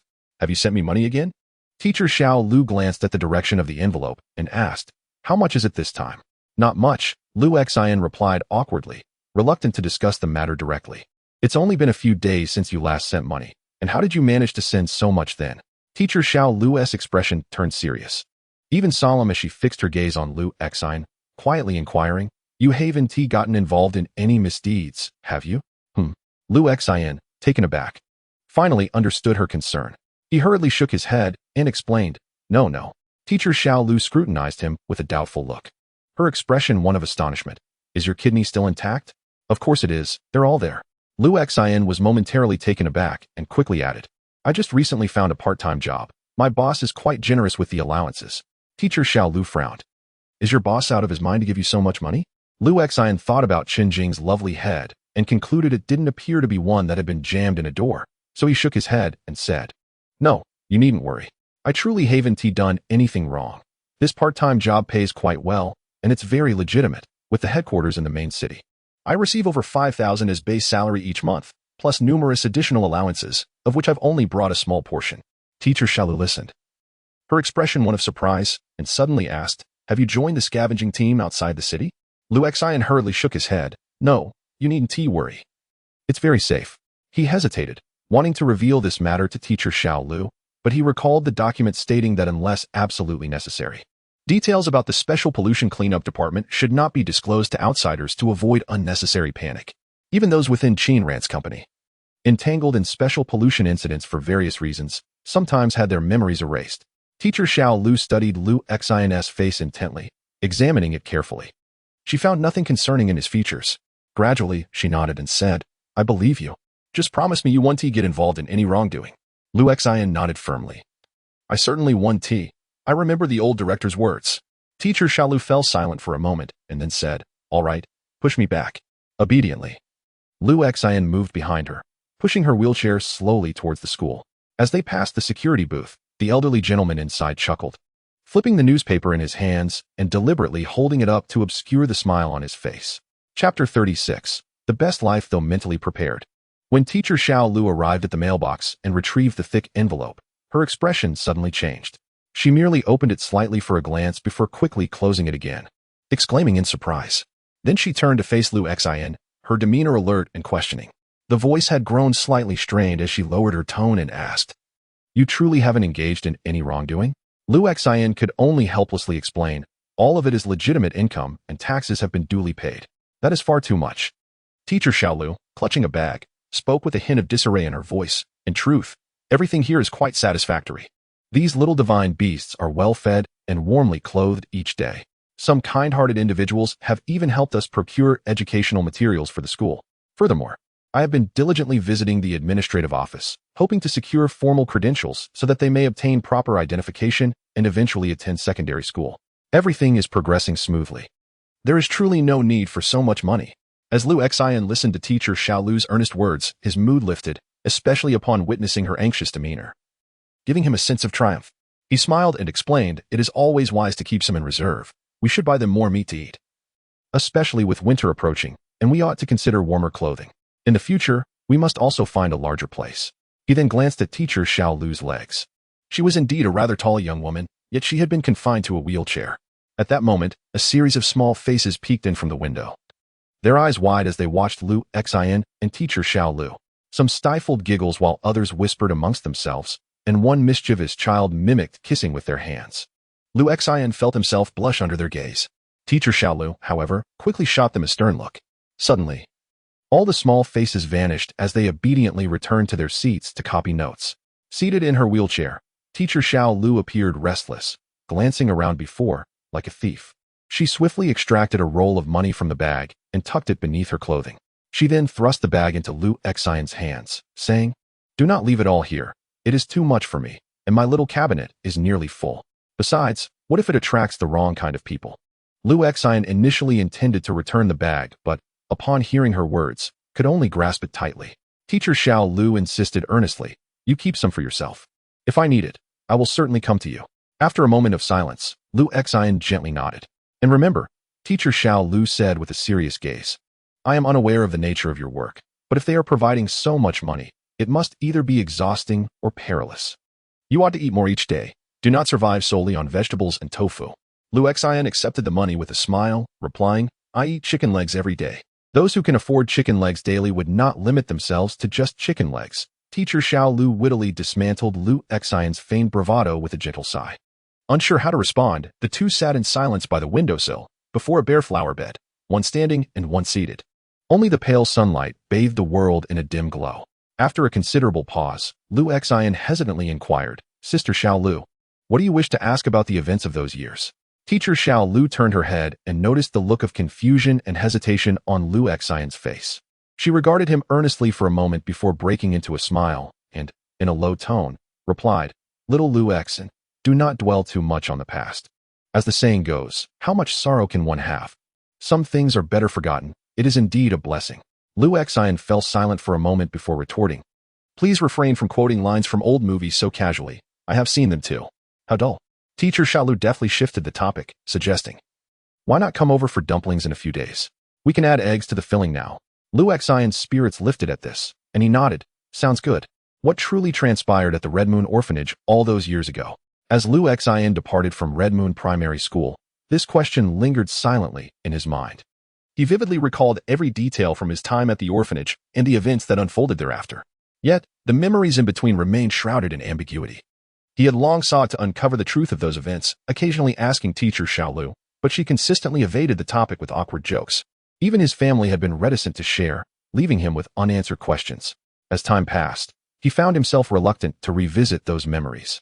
Often, he focused on assisting teacher Xiao Lu, believing that the reconstruction of the Red Moon Orphanage was a shared endeavor. Given that he had a family to support him, he felt compelled to earn more money to contribute. He used to perceive this existence as suffocating and endless, but now, he finally glimpsed a glimmer of hope. The ability to work and earn a living independently was a prospect more delightful than any other. With this thought, his mood gradually improved. After traversing several stops, he boarded a bus, depositing a coin into the fare slot. Just before arriving home, he alighted a stop early and ventured into a bustling street market. Each night, this place was thronged with vendors selling an array of vegetables and even game. Many inhabitants of the satellite city endeavored to cultivate their own produce. Some establishing gardens amidst abandoned buildings, others transforming rooftops into fertile plots, and some even escaping the city to cultivate fallow land or hunt wild animals to sell. The administrative office of the satellite city generally turned a blind eye to these activities, occasionally offering protection. Lu Xion purchased several items at the market, laden with bags, and made his way back to his apartment building. As nightfall enveloped the surroundings, the streetlights appeared sparse and distant, casting an aura of desolation and darkness. Ascending the stairs, the corridor was shrouded in an oppressive silence, devoid of any illumination. This aging building, situated in the second satellite city, still bore the characteristics of a place with more vacant units than residents, resulting in a gradual exodus of its previous inhabitants. The elevator remained in disrepair, prompting Lu Xion to ascend to the fourth floor via the stairs. Upon rounding the corner, Lu Xion was greeted by the warm glow emanating from room 401. Accompanied by the thunderous reproach of his father. "You wretched girl, come back here. I swear I'll make you pay." His father's face was a mask of fury, twisted in rage, with bloodshot eyes glaring at the doorway as he unleashed his wrath. Meanwhile, his sister scuttled across the hallway ceiling, defiantly retorting, "I won't. If you have the guts, come out and face me." You come back, and I'll make you regret it. She mocked, laughter lacing her words. If you have the courage, come hit me. In a fit of rage, their father bellowed, while the sister, undeterred, hissed back in defiance. Lu Xian sighed, absorbing the familiar yet chaotic warmth of home, and gradually approached. Chapter 37. A quiet dinner. It was commonplace for their father to erupt in anger. He seemed perpetually on edge. His wrath often escalated to violence, not only directed at their mother, but sometimes at his sister, rarely at himself. Each time he contemplated turning his fury upon himself, their mother would intervene, her anger instilling a fear that quelled his temper. Yet, Lu Xian found it perplexing that, more often than not, their mother would refrain from stepping in. However, this time was peculiar, as his sister dared to stand her ground. Previously, whenever she had provoked their father, she would swiftly retreat or hide. You're courting death. The defiance of his sister only fueled their father's rage further. As he paced anxiously within the confines of the door, his gaze sharp and predatory. Don't think that just because you've been sneaking around, you can talk back. If you dare to hide things from me, you might as well never come back. But if you do return, I'll ensure you remember it well. Fine. Then I want to come back. His sister dangled from the ceiling, her disheveled black hair framing her face as she retorted, when I grow up. It'll be your turn. Do you really think you'll still have a chance to grow? When I'm older, I'll tear you apart and make you into a doll. As Lu Xian listened to their quarrel, he made his way to the front of the room. Do you even know how to come back? Their father's imposing figure blocked the warm light spilling from the room, casting an ominous shadow akin to a thick, sanguine darkness. Upon noticing Lu Xian, his father's fury intensified, his eyes blazing with a fierce light. Lu Xian lowered his head and said softly, I've returned from grocery shopping. For a moment, their father seemed taken aback, as if his palpable anger had found no outlet for release. Lu Xian raised his left hand and said, There is still a bottle of wine, for you. For a fleeting moment, his father's grotesque visage froze. Lu Xian slowly lifted his gaze to meet his father's and inquired, Can we have a peaceful meal today? His father fell silent, the anger still palpable within him. Yet, the customary tirade did not erupt as it usually did. Very well. Miss Chun, since you have moved here, we shall be neighbors henceforth. It is often said that distant relatives are not as valuable as close neighbors. We must look out for one another. Never mind. It's no trouble at all. You should rest well today and come play with us later. In the living room, his elegantly adorned mother, who was on the phone, concluded her conversation rather swiftly this time. With a smile, she leaned against the windowsill and gently said, What are you waiting for? Don't keep the children outside. Oh dear, I bought quite a lot of groceries today. It will be a splendid meal. Hurry inside. The whole family is waiting for you to dine. For your sake, I've already been rather rude in front of my friends. His father remained silent and cold, stepping aside just enough to create a narrow gap. Lu Xian then entered, carrying the groceries, but his sister lingered in the hallway, cautiously observing their father. Their mother assisted in setting the table with napkins and remarked with a smile upon seeing the provisions Lu Xian had brought, You seem to be in good spirits today. Did you visit the orphanage? Lu Xian nodded and set down the items. Upon hearing the mention of the orphanage, both his father and sister, who was still in the hallway, turned to look at him, their expressions oddly inquisitive. Moments later, their mother took Lu Xian's groceries to prepare, while his father and sister returned to their seats at the table. The meal was consumed in a profound silence, yet it was a rare tranquility. Occasionally, the three of them would exchange furtive glances, revealing peculiar expressions. Once the meal was finished, Lu Xian descended the stairs and commenced his exercise routine. Previously, with his sister's assistance, he had dealt with the special pollution source number 041. However, afterward, he felt quite fatigued, even experiencing some back pain the following day. He understood that this was due to his lack of exercise. Every time he engaged in activity, he quickly grew weary. Thus, he had cultivated the habit of taking a stroll downstairs after each meal to enhance his physical condition. He would jump a bit, jog back and forth for 100 meters, and Lu Xian felt a sense of determination, especially after securing this position to clean up pollution sources. He felt invigorated by the prospects ahead. Even the crimson moon in the sky seemed more vibrant. Just as Lu Xian was jogging, contemplating whether to complete 10 more push-ups, the light of the crimson moon flickered slightly. From the shadows in the corner, a dagger suddenly flew forth. The dagger was nearly silent, but remarkably swift, piercing through the air straight towards Lu Xian's leg. He was taken aback, barely having time to turn around.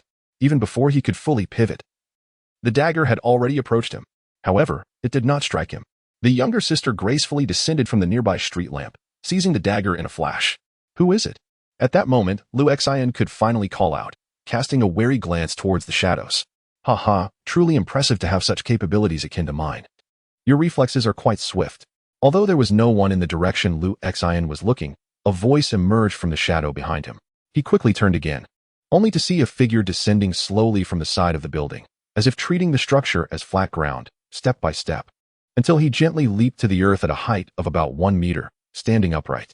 It was a young man clad in a trench coat, sporting oversized sunglasses, yet displaying a radiant smile. He raised his hands and declared, "I merely wish to test you." As he approached Lu Xian, he extended his palm. "Allow me to introduce myself. I am Gecko, sent by Colonel Chun." Gecko? Lu Xian quickly recalled the name, especially upon hearing Qinjing's name, which further enlightened him about this individual's background. However, he refrained from shaking hands, furrowing his brow as he remarked, "Do you realize how dangerous this is?" Dangerous? The man named Gecko appeared somewhat bewildered. "Surely, my friend, this cannot be considered perilous for us from the spider faction?" Lu Xian silently turned and surveyed his surroundings. The younger sister was crouching beside him, gripping the dagger embedded in the ground, her gaze cold and malicious, particularly fixated on his neck as if she were contemplating a bite. Meanwhile, on the upper floors, by the street-facing window, the silhouettes of his father and mother emerged, expressionless, gazing down below. It had been a long time since he had seen his family united in such a manner. "The danger I speak of is directed at you." Lu Xian sighed softly and began walking towards the other end of the alley, saying, "Follow me, quickly." "Come on, brother, it can't be that severe." Gecko scratched his head, trailing behind Lu Xian while awkwardly explaining, "I merely came to say hello. In our group, we often greet each other with guns. It's meant to train personal vigilance. You know, I traveled across 2 satellite cities to find you, and instead of inviting me upstairs for a visit, you're angry with me?" He still wanted to go upstairs. Lu Xian genuinely found himself at a loss for words. After a moment of thought, he replied earnestly, "Next time, for sure." Chapter 38. Employment Assessment. What is the purpose for which Colonel Chin sent you here? Lu Xian inquired as they settled down in a nearby abandoned garden. "It is of utmost importance." Although the gecko felt quite displeased with Lu Xian for his discourteous behavior of not inviting him to sit in the building, instead leaving him in this desolate garden, he seemed to possess a resilient spirit and quickly improved his mood. With an air of mystery, he addressed Lu Xian, "Brother, you have quite the reputation. This time, the 6 oddities of Qi Gang have collectively come to the 2nd satellite city." "The 6 oddities of Qi Gang?" Lu Xian inquired, slightly perplexed.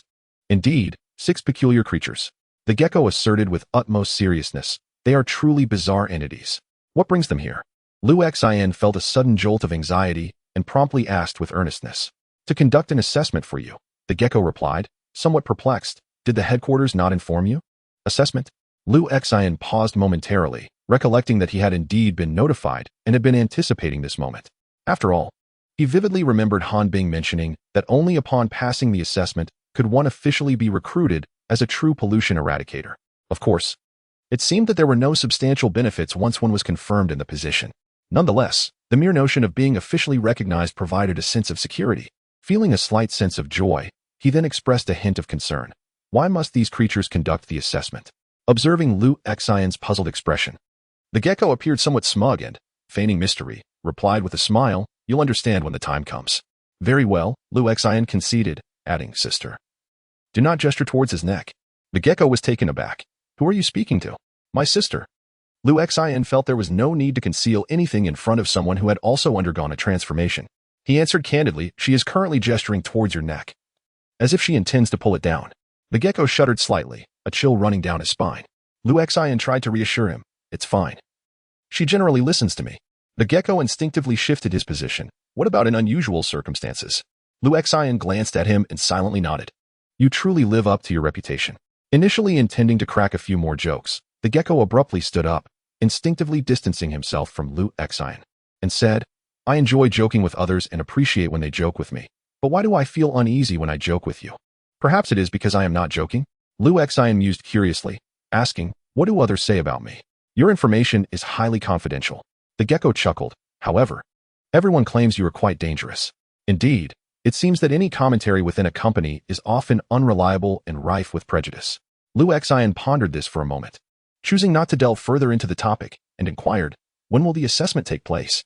Awaiting notification, the gecko glanced at the black electronic watch on his wrist. "But it should be soon." Lu Xian was taken aback, feeling perplexed. Such matters require a last-minute decision? Hee hee, The gecko suddenly burst into laughter and said, "Do you think it is a trivial matter for the 6 monsters of Qi Gang to leave the main city even once?" Just as he spoke, the electronic watch on his wrist flickered slightly, causing his expression to turn serious. "It's here," Lu Xian hurriedly inquired. "When?" "In 15 minutes. At the Qinghua building in the east of the city." The gecko announced the time and place, his eyes gleaming with anticipation. "Brother, those monsters have quite the temper and despise tardiness, yet we are not close by. It is indeed time to witness your skills." Before he finished his sentence, he had already retreated, his back against the wall of the apartment building. He continued to step back, astonishingly walking up the wall, taking 4 or 5 steps before straightening his body to adhere closely to the surface. With a smile directed at Lu Xian, he exclaimed, "Brother, let us see who arrives first." As he spoke, he swiftly climbed upward along the wall like a specter, vanishing onto the rooftop in an instant. Lu Xian, watching the gecko disappear, felt a twinge of astonishment. Estimating the time, he silently rose and made his way to the staircase beside the garden, entering the subway station. A rumble echoed as an old subway train, adorned with colorful graffiti, rolled into the station. Lu Xian silently swiped his card to enter, pondering whether this last train would take him directly to the Qinghua building. As Lu Xian leisurely emerged from the subway exit, he spotted the gecko descending breathlessly from the wall of a nearby building.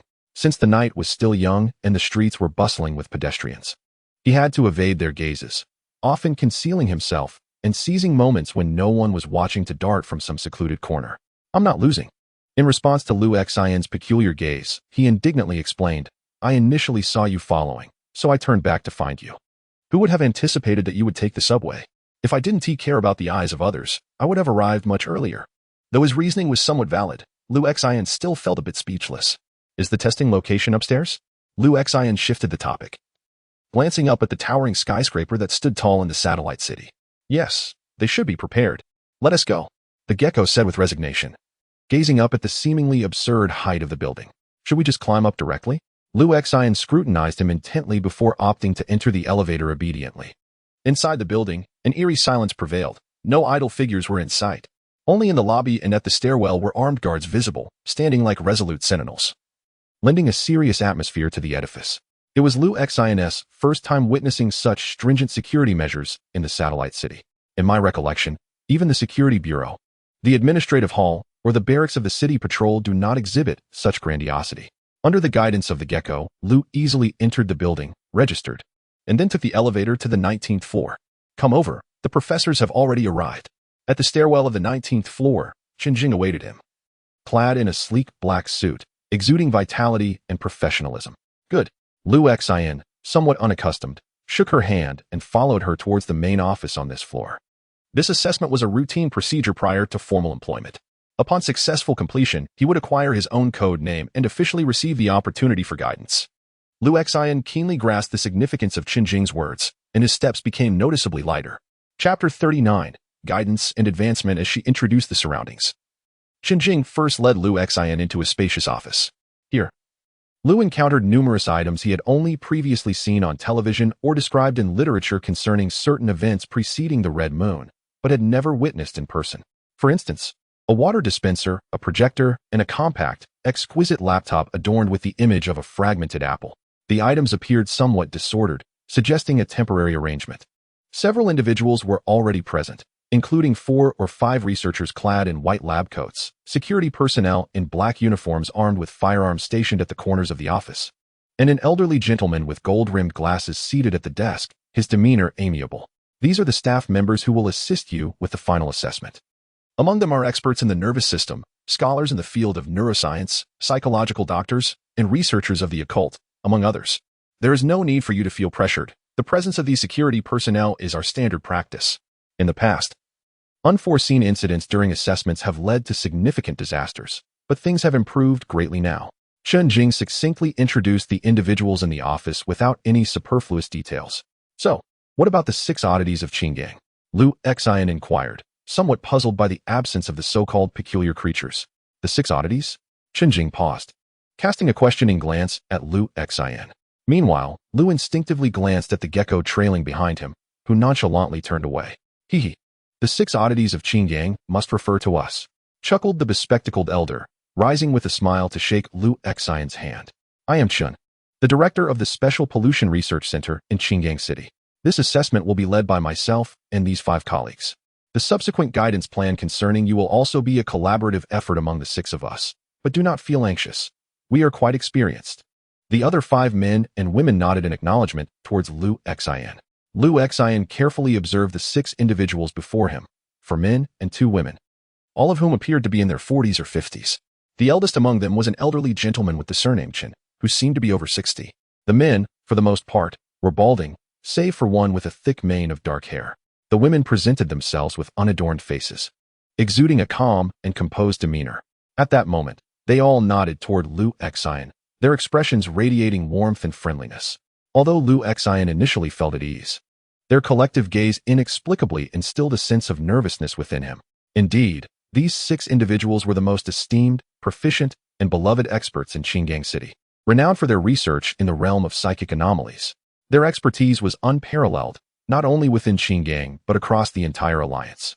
The gecko, who had been feigning nonchalance until now, approached with a smile, eager to introduce the group. Only then did Liu Xian realize that this was a deliberate act on the gecko's part, and he shot him a sidelong glance. You must be acquainted with this individual. His name is Gecko, and he specifically requested to be here. The gentle Chen Jing interjected, adding, his abilities are akin to yours and may serve as a point of reference. The term point of reference struck a discordant note with Gecko, who muttered under his breath. Yet his radiant smile, unabated by his sunglasses, greeted the individuals in the office. Good evening, esteemed experts. A middle-aged woman, bespectacled and standing nearby, waved her hand dismissively, indicating that he was obstructing Liu Xian's view. Chen Jing proceeded to elucidate some important considerations regarding the upcoming assessments, seemingly providing Liu Xian with a moment to ease into the situation. Subsequently, under the suggestion of the elderly Professor Chen, the group exited the office to the designated testing area, where Liu Xian was to undergo evaluations of the very first ability he had previously exhibited. This ability, grounded in formidable psychic power, allowed for precise control over one's physical body, a skill first recognized in the aftermath of the Red Moon incident. The amiable old gentleman, with a smile, elucidated to Liu Xian, remarking that the term common was indeed fitting, casting a glance at Gecko as he spoke. Of course, it is also one of the most potent abilities. Gecko nodded in satisfaction from behind. Those who possessed abilities in this direction could control their bodies to a degree several magnitudes beyond that of ordinary individuals. The greater the psychic strength, the more pronounced their bodily control, thereby amplifying their capabilities. The essence of this phenomenon lay in the enhancement of psychic magnitude. We are to conduct an assessment, a core evaluation of your psychic magnitude. With this data, we can determine how best to guide you, mitigating any risks of loss of control. Hearing this, Liu Xian could no longer pretend to comprehend everything, and he voiced his most pressing concern. The affable elder, evidently taken aback by Liu Xian's inquiry, exchanged a surprised glance with Chen Jing. Guidance, he explained, is aimed at assisting you in enhancing your anomalous abilities. Chen Jing explained, stating that each individual with spider-like mutations is inherently a fighter, an expert marksman, an acrobat, and a grand magician. They possess the remarkable ability to control every bone and tendon in their body with ease, rendering nearly all skills related to bodily control and extension within their grasp. However, it is crucial to note that the world is not solely inhabited by spider-type mutants. As she continued, her tone grew increasingly serious. Mental mutations have branched into several categories. In addition to spider-type abilities, there exist other systems such as princesses, doctors, phantoms, and dreamweavers, each possessing distinct advantages and disadvantages. In contrast to the experts and professors who have conducted extensive research and data calculations on various mutation cases, the mutants themselves often lack the understanding necessary to effectively harness and enhance their abilities. Sometimes, misguided attempts and challenges may even lead them perilously close to losing control. This underscores the necessity for guidance among those with abilities. Formal direction and data support are essential for achieving progress and improvement. Alas, this is where your shortcomings lie. Liu Xian found this perspective intriguing, while the gecko beside him muttered softly, expressing relief that a fellow individual with similar abilities had emerged to assist in conveying that they were not omnipotent. Many tasks that you presume I can accomplish through calculations are beyond my capacity. For instance, why should you believe that I can transform into liquid? I am human, not a cat. This indeed highlights the need for guidance. The bespectacled elder chuckled, explaining that you merely stumbled upon the opportunity for mental mutation. Who understands abilities better than researchers like us? Chapter 40. theoretical perspectives on the guidance and enhancement of abilities, the elucidation provided by Chun Jing and the esteemed professors illuminated many concepts for Liu Xian. It became clear that mental mutants also require training to utilize their abilities more effectively. However, he pondered whether he was truly different from them. Given that his power was borrowed from his sister, how could he strengthen his own abilities? Though still somewhat perplexed, he resolved to heed their advice and undergo testing. Following the events involving Qin Ran, he recognized the need for research into various incidents of mental pollution, which necessitated data collection. While grappling with his own perplexing situation, he considered that collaborating with them on data might aid in uncovering the root of his true issues. Thus, after a brief contemplation, he inquired, "How shall we conduct the testing?" Chen Jing paused momentarily, then replied, "Let us proceed step by step." As she spoke, she casually picked up a document and marked it with a few strokes before leading Liu Xian towards an office. The elderly professors and experts followed closely behind, chatting and laughing as they approached. By whoever at her heels were sunglasses that did little to conceal his curiosity about Liu Xian, or perhaps his intrigue regarding someone of comparable abilities. "Our first assessment will be your shooting proficiency." As they conversed, they arrived at a vast indoor space encased in transparent bulletproof glass, at the far end of which stood several targets. Staff members brought forth a few pale blue metal boxes and placed them on a table near the wall. Upon opening the boxes, a chill ran down Liu Xian's spine. Inside were firearms, meticulously arranged in cushioned compartments, exuding an unsettling aura. Though Liu Xian was not well versed in firearms, he could discern the variety before him: classic revolvers, Taurus handguns, semi-automatic rifles, submachine guns, and both light and heavy machine guns, all gleaming with a luster that unmistakably indicated they were no mere toys. "You have not undergone professional firearm training, have you?" Chen Jing turned to Liu Xian and declared, "Then I shall commence your training now." While speaking, she retrieved a sleek black handgun from a nearby box, disassembled it, inspected it, loaded bullets, inserted the magazine, disengaged the safety, and then, with one hand, fired at the target across the room, achieving an 8-ring score displayed on the screen. Handing the pistol to Liu Xian, she remarked, "All right, the training is complete." Liu Xian, perplexed, responded, "That's it? What have you trained me in?" An elderly gentleman, adjusting his glasses, chuckled and replied, "Theoretically, you don't require training, just familiarity." Bai Hu interjected at an opportune moment, "For us, it suffices to know how to disengage the safety, aim at the target, and the training is accomplished."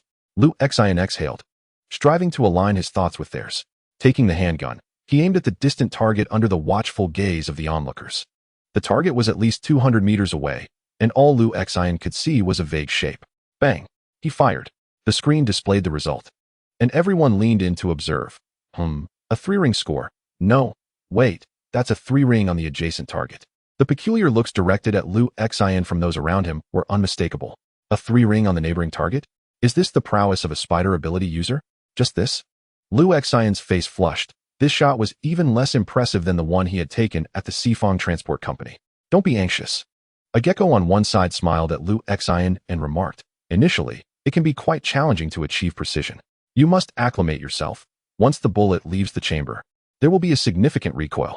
Moreover, the manner in which you hold the firearm, the coordination of your muscles, and the force you exert will all influence the bullet's accuracy.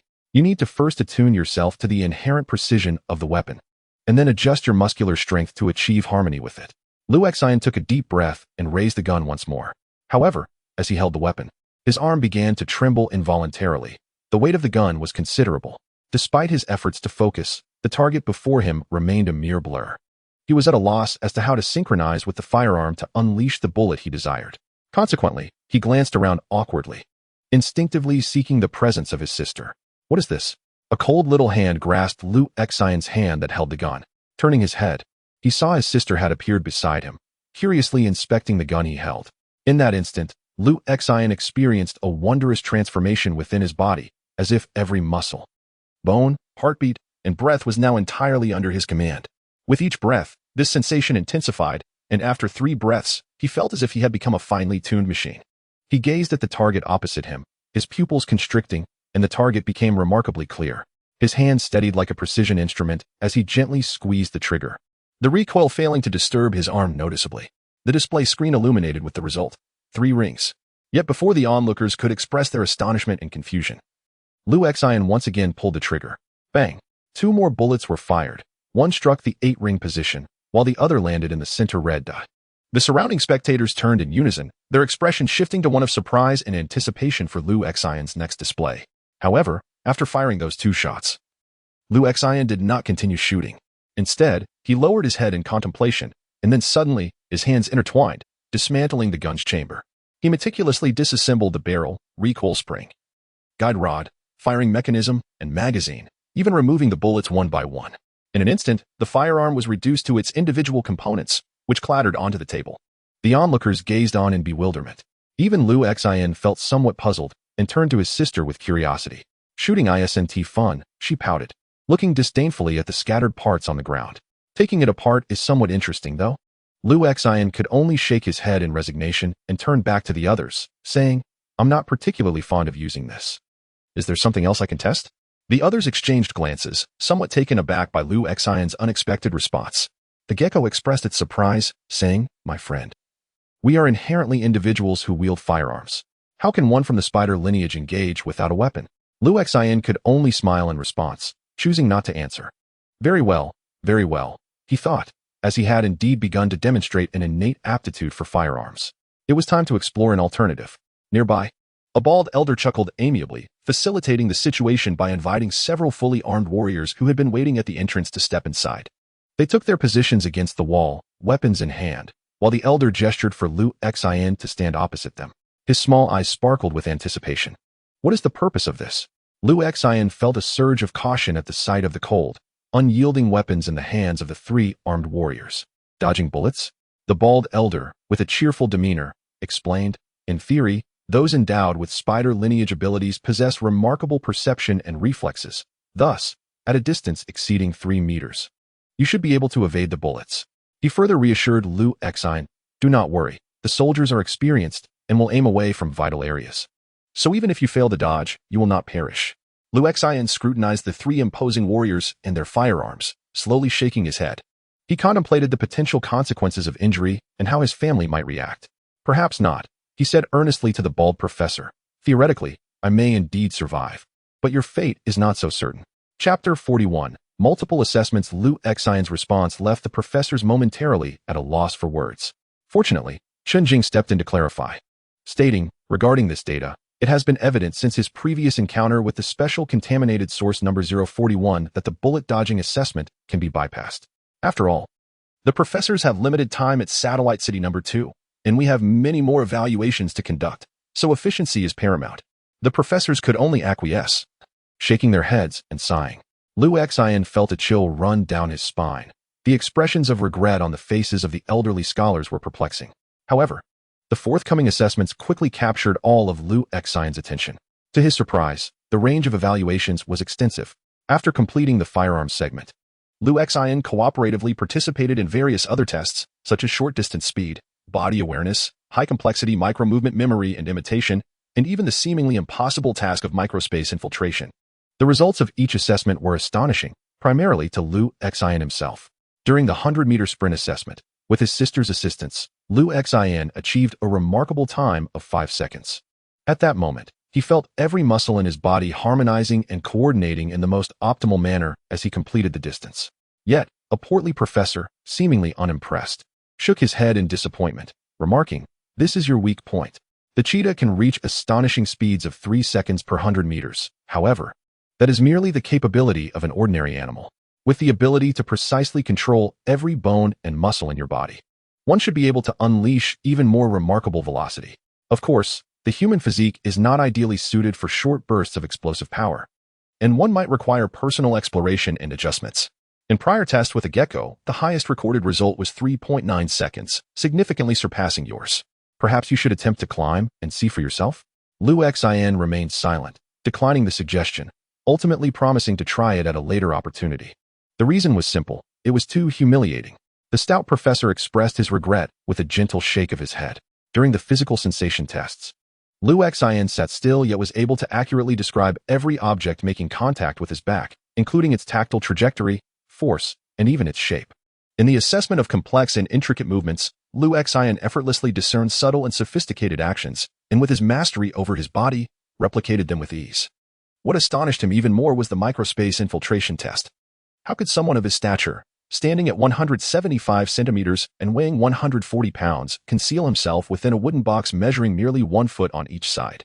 Yet, the gecko accomplished this with ease. Remarkably, with his sister's assistance, Liu Xian managed to fit inside as well. As Liu Xian's legs curled around his neck, his chest nearly touching his posterior, his head almost entirely tucked into his body, and his arms contorted, he found himself hunched in an exceedingly awkward position within the cramped space. His sister, grinning, remarked, "Brother, do you remember when father used to hit me? I could hide in the ventilation hole of the room."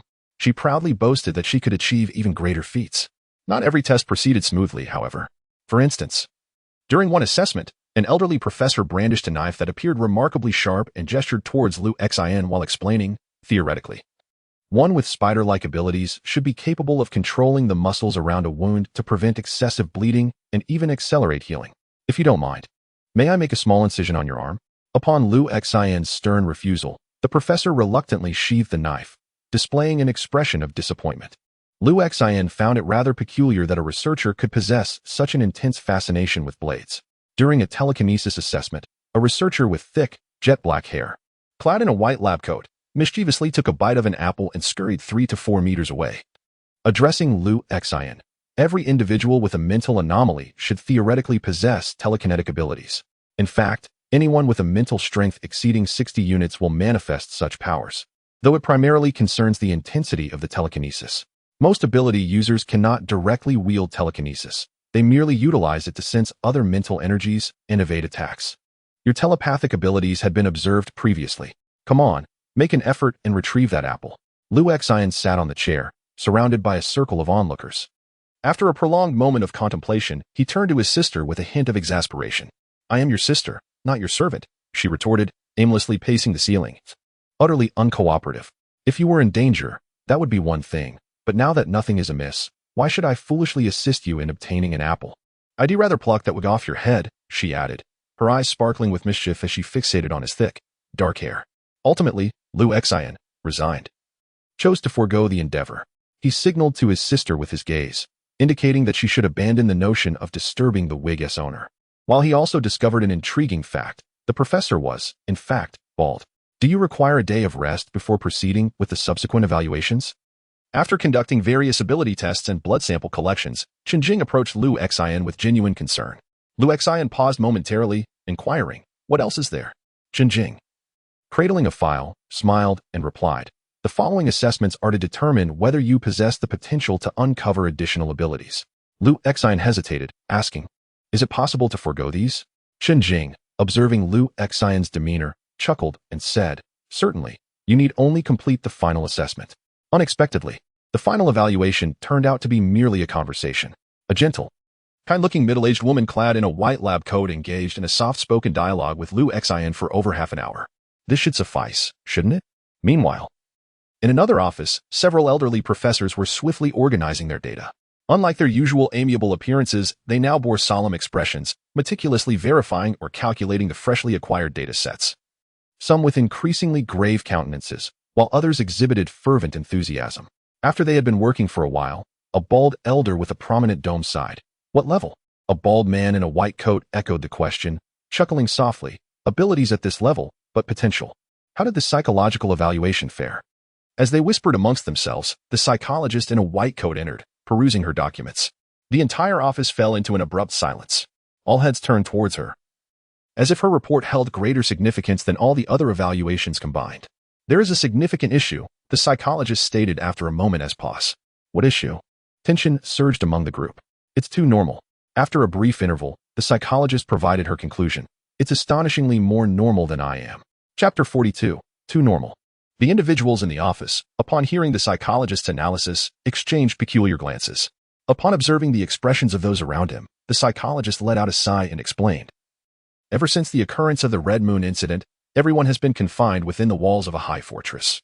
The stifling environment and the despairing existence have inevitably led each individual, including myself, to grapple with various psychological issues.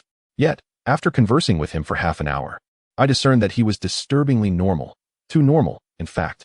After a brief pause, he continued, "Having previously received a warning from Professor Bai, I refrained from probing into the explosion at the Red Moon Orphanage. Instead, I focused on discussing his childhood experiences at the orphanage, as well as his educational and professional journey following his departure. He was most cooperative in his responses.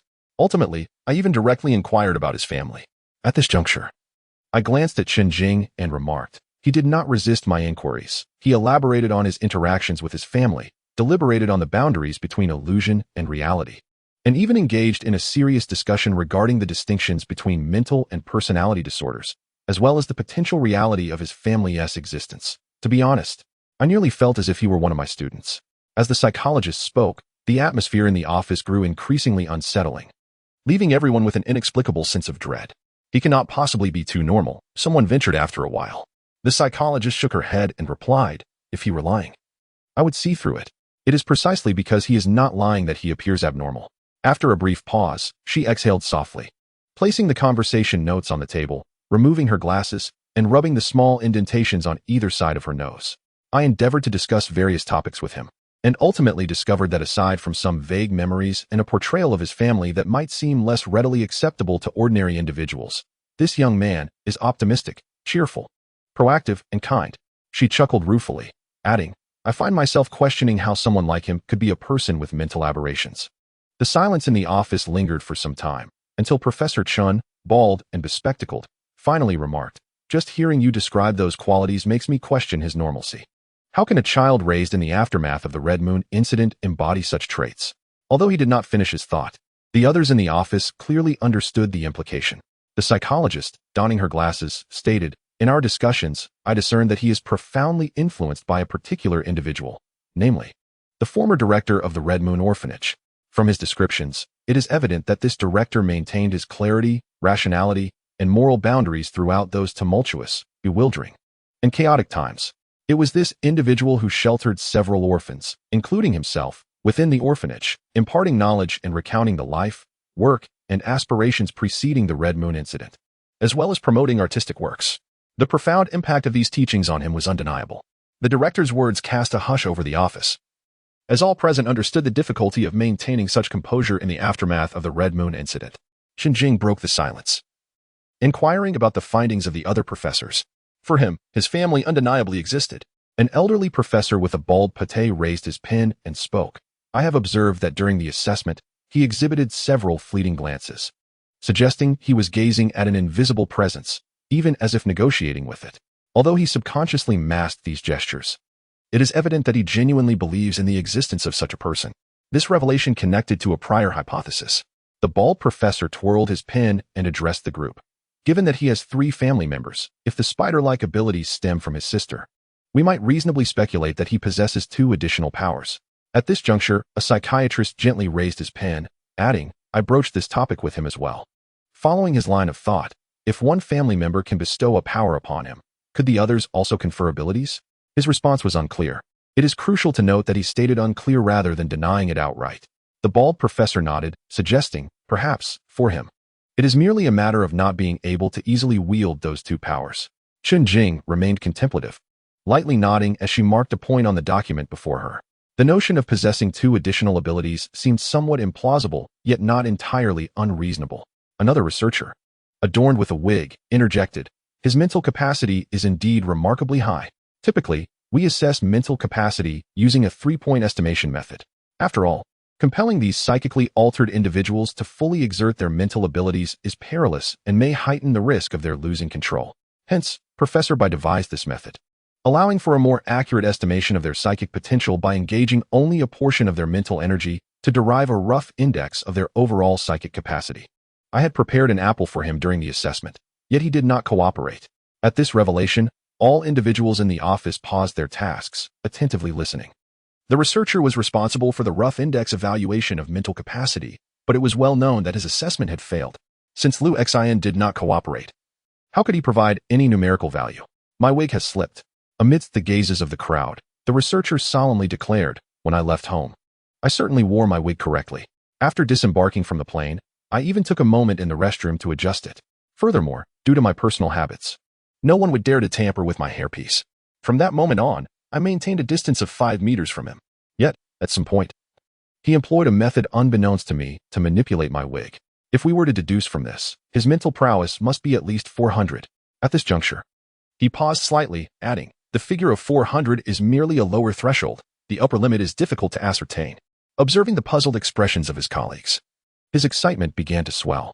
He mused, vigorously tousling his wig to reveal a patch of baldness, his demeanor bordering on fervor. After all, this wig is specially crafted and fitted tightly. It would require considerable force to dislodge it. Yet, he managed to subtly tug at it without my awareness. This is a feat more challenging than moving an apple. With such power, one could almost speculate that he might directly decapitate me or crush my skull. As he spoke, he gestured animatedly towards his head, contemplating the immense psychic force required to splatter brain matter. The atmosphere grew somewhat hushed, with everyone silently observing his fervor, lost in thought about the scene he painted. Only Chen Jing sat in silence, letting out a soft sigh.